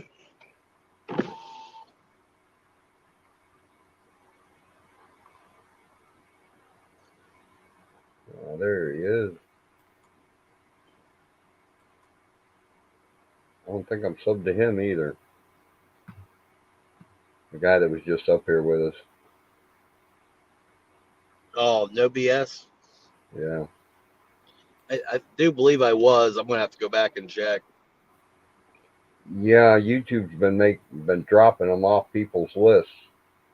Yeah, I just added about 15 people back to him because they kicked them out. The one guy, I watch his channel all the time and it unsubs me every week. I'm like, don't worry, you'll lose a subscriber after your show, and you'll get it back on your next one. Yeah. The other day I was at 48 subscribers. Well, it was 46, and then 49, and then it was 47, and then it was 48, and then it jumped up to 52, and then it jumped to 55, and back to 54. Like, wait a minute. Oh my gosh. I don't even watch it anymore. Well, I'm just been checking because Wendy was saying you got to have 55 subscribers to do a live, and I'm trying to find time to figure out how to do a live. So I've been checking to see if it's worth my time. Well, it just depends on how you want to do it. You can use StreamYard too. Yeah, that's what I want to do because I don't think I can carry a live myself. I don't talk that much. And when I do talk, it tends to get political, social, or, I got problems with the rich people, if you know what I mean. They took my job. I liked working at Republic Steel. I was making good money. They let Ling, Tomko, and Vaughn buy out Republic Steel. Now, that's not an American company. Yeah. It's amazing how often that works and happens that way. They broke the Steelworkers Union doing that. People I know now that work for Steelworkers Unions usually only make about $14 an hour. I was making 10 back in 1980. 43 years ago. Yeah. Man, my dad, both of my granddads, bunches of my uncles, they all fought for them wages. And then they just killed the Steelworkers Union.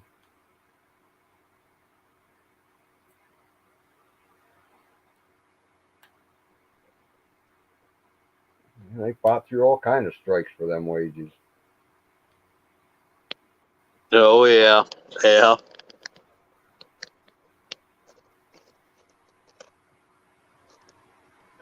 They shut down when I had 9 years. If I'd have had 10, I would be collecting a whole $100 a month retirement from them now. Yeah. Ooh, $100 a month. Boy, that's a lot of money. I know. The people at our work always complain about their pension and their supplemental. I'm like, and some people are just getting in, and I'm like, and it sucks when you don't get your time in, because then you don't get nearly as much as what you could get, basically. Yeah, when LTV bottomed out, we were all sitting around the conference room, and they were telling everybody, what the deal was. 10 years, getting $100 a month, and I said, "Ooh, wow, that'll buy you a pack or a carton of cigarettes, won't it?" Yeah. Everybody looked at me like I was stupid. And how much are a carton of cigarettes now? Yeah. $80? Yeah, depending on what you smoke. Well, smoking like Winston or Marlboro or something, you're paying $70-$80 a carton now. Yeah, I know I smoke Camels there, but I don't even buy them by the carton half the time. I can't afford that. I roll my own. Well, rolling them, it isn't the right term. It's stuffing them. That's what you Sending it down the chute. Yeah, you stuff the tobacco in an empty tube, Yeah.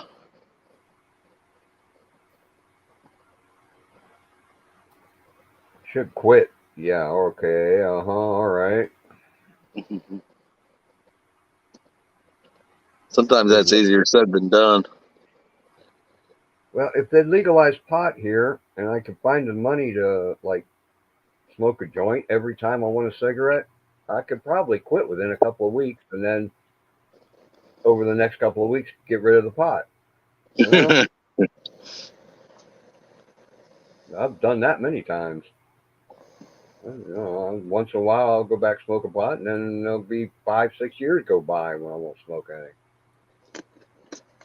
Before too long, it'll be illegal everywhere. It ain't if, it's when at this point. Well, our governor's complaining about not having enough tax money. Look at the roads in Colorado or Washington or California, you know? Arizona, New Mexico, all the places. Michigan, you know? Yeah, Michigan's pretty bad. I'll bet their roads are a lot better than ours. They might be now. Yeah, they're getting all that tax money. Yeah.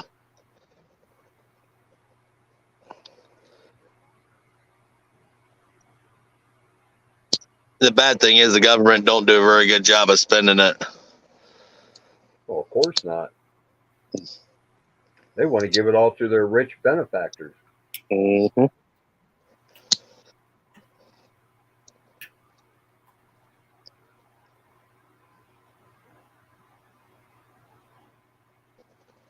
That's another thing that'll come up on a live if I ever do one. I want to see Congress pass a law that says no elected official or appointed official that's a head of a department or a judge, none of them are allowed to accept consultation checks from foreign companies associated with numbered bank accounts. Yeah. That's how they get their bribes. It'd be nice if they just set them all to a certain term and wash some of the crap down the river, so to speak. Yeah. Yeah, senators and stuff shouldn't be allowed to sit in Congress for more than 2 or 3 terms at the most. Yeah, I think they should be like a president. But even so, you know, as long as they can accept, you know, $500,000 consultation fee checks, nothing would change. That's crazy, ain't it? Yeah, Bayer, all they have to do is give the right consultation check to the right guy, and Monsanto's allowed to put glyphosate on our food.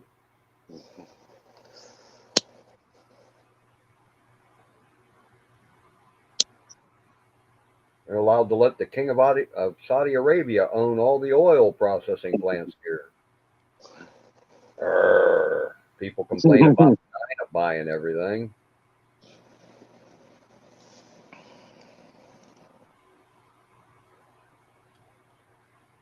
That the biggest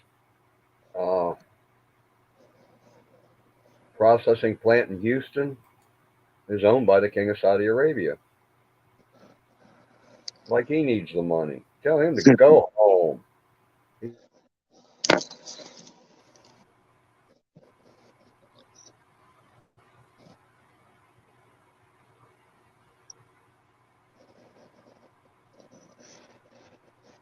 But I got to watch talking about that. I'll get Mike's channel shut down. I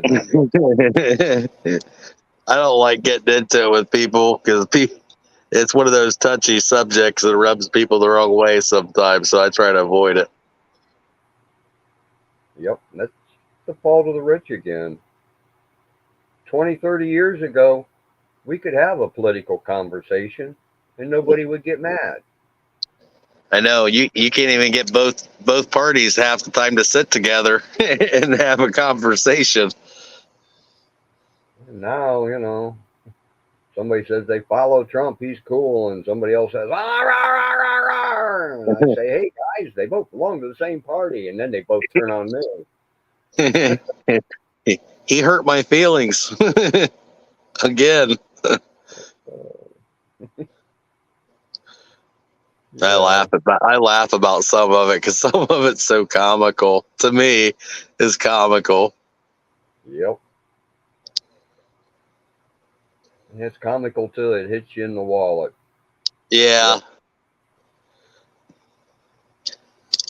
I mean, I just mean some of the stuff they report on. You just look at it, and you're like, really, really.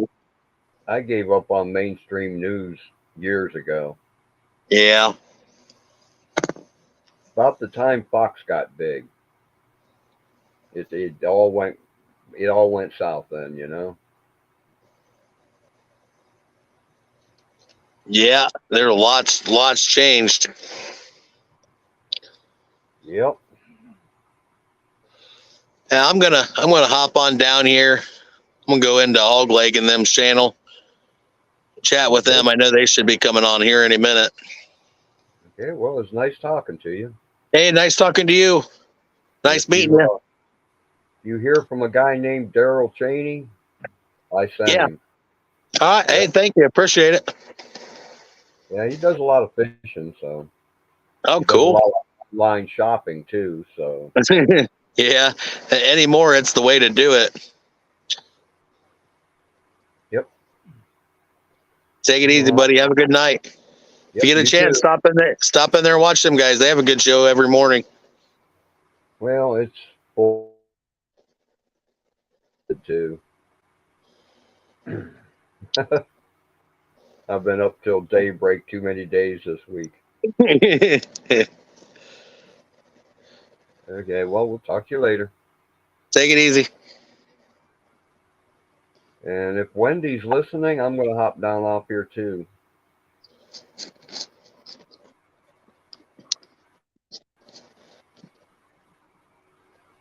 Oh, man.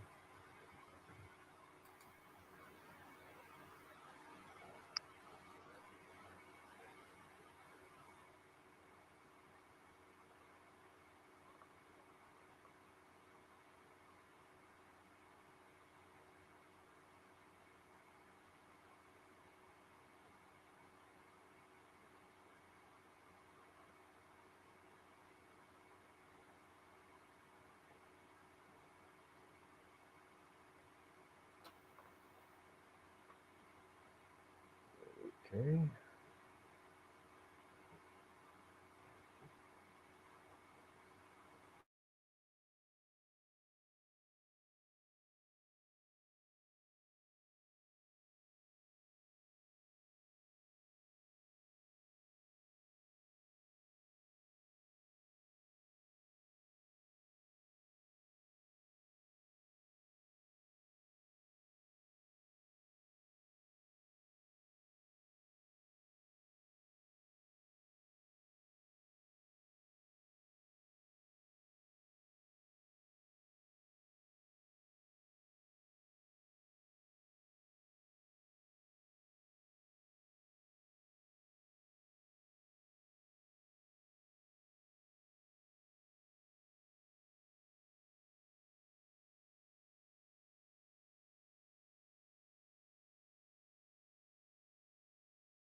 Are you all right there, Bill?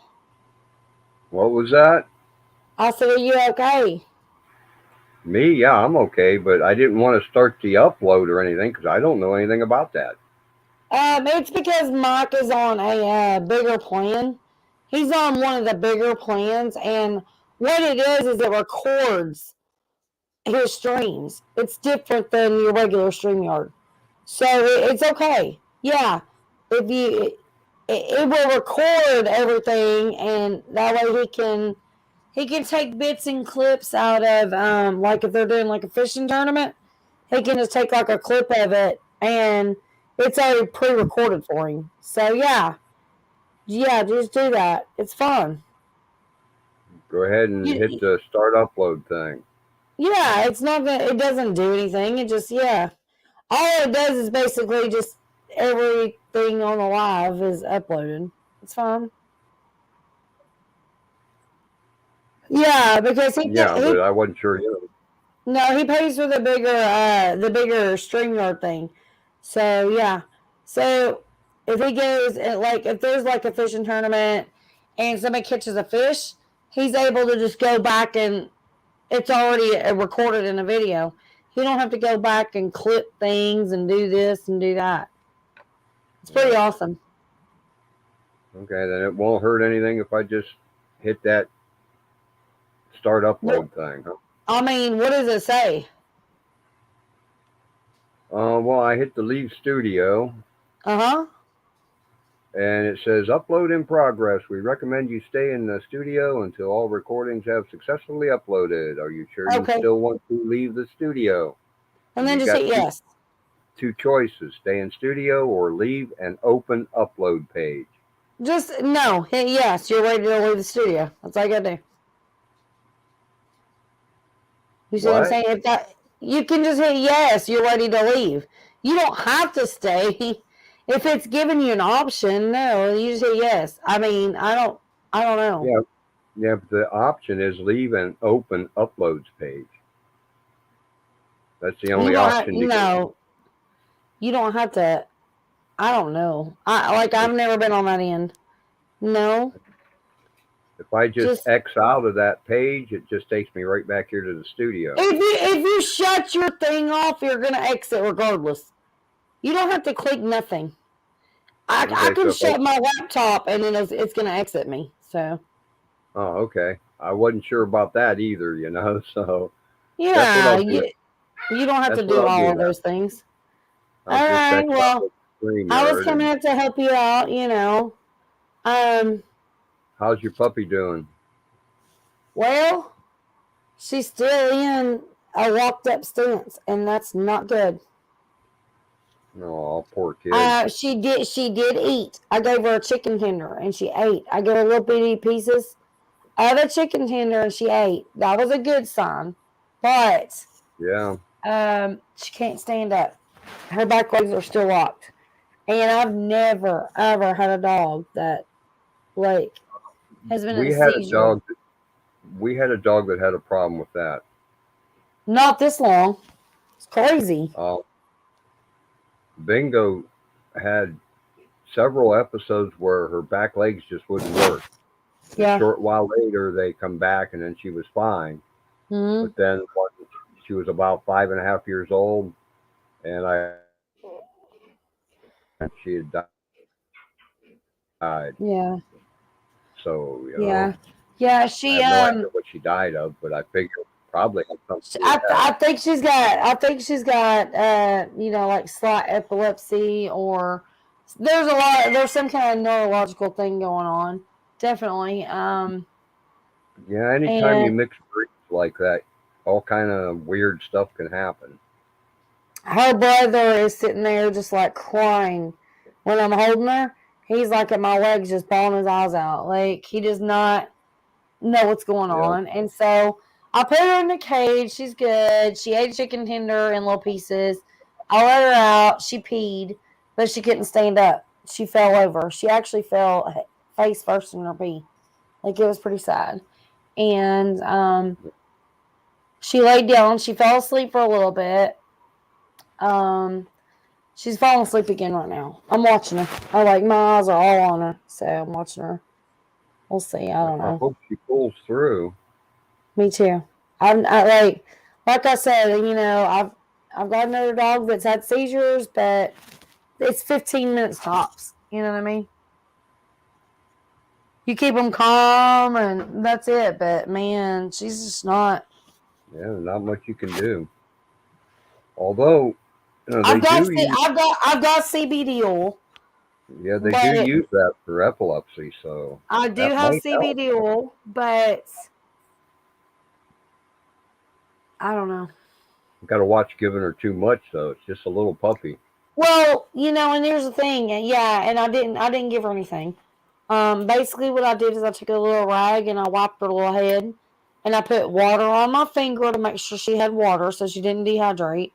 She did that fine, and she stood up or tried to stand up, and she ate pieces of chicken tender. So she's eating. She's alert. She's good. She's not dying, but her back legs are just she can't stand up. She's just still. That may change, though. By tomorrow morning, she gets more food and water in her. Yeah. Maybe her back legs will be working again. God love her heart. I'm watching her. I mean, I'm gonna lay down here a little bit, but I've got her. She's in her own kennel, soft, warm blankie, and I got one of those like rabbit water feeder thingamajiggies. Water on the side of the cage so she can drink water anytime she wants. If you're worried about dehydration, Pedialyte is the best thing for that. Yeah, if I can, but I can't stay up all night and give that to her. No, but you can put some in her water thing. Yeah. And once she drinks the water, then she'll get. Well, she's drinking. I don't have to worry about that right now because she's drinking the water. Yeah. She's drinking water right now, so I don't have to worry about that. I'm not really worried about dehydration. It's just me. I can't. Our other dog Gizmo almost died on us. I can't hand feed her water all night long. I mean, I gotta go lay down. Yeah, that was one of the things that pulled her through was feeding her, forcing her to drink Pedialyte. Yeah, I know. I mean, I know. I've only had 2,000 dogs. I know. Oh Lord have mercy. I know. Yeah, I think she'll be. She'll be okay. Too many dogs, Wendy. Yeah, well, it's my life. They're my babies. She's okay. She's okay right now. Okay, well, I'm going to get off here and get some cookies and milk and try and catch up on my watch later list, and then I got to crash. Cookies and milk? Are you Santa Claus? What? I said, are you Santa Claus? You said I get my cookies and milk. Oh. My cookie recipe is the only recipe I got that still works. Okay, well, my I'm gonna go get a Klondike bar. How's that? No, I'm just kidding. My brownie recipe doesn't work. My cake recipe doesn't work. I think it's the eggs. I think these store-bought eggs don't have enough protein in them or something. I don't know. I keep hoping to find some organic eggs raised by somebody around here and try my brownie recipe with them. All right. I gave up on it though and just started making cookies.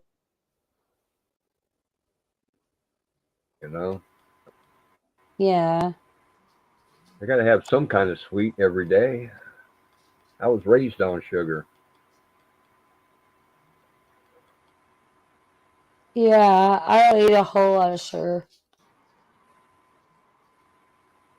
Well, I do. I've cut way back here, in later years now, but still, I gotta have sugar. My reactions are real quick.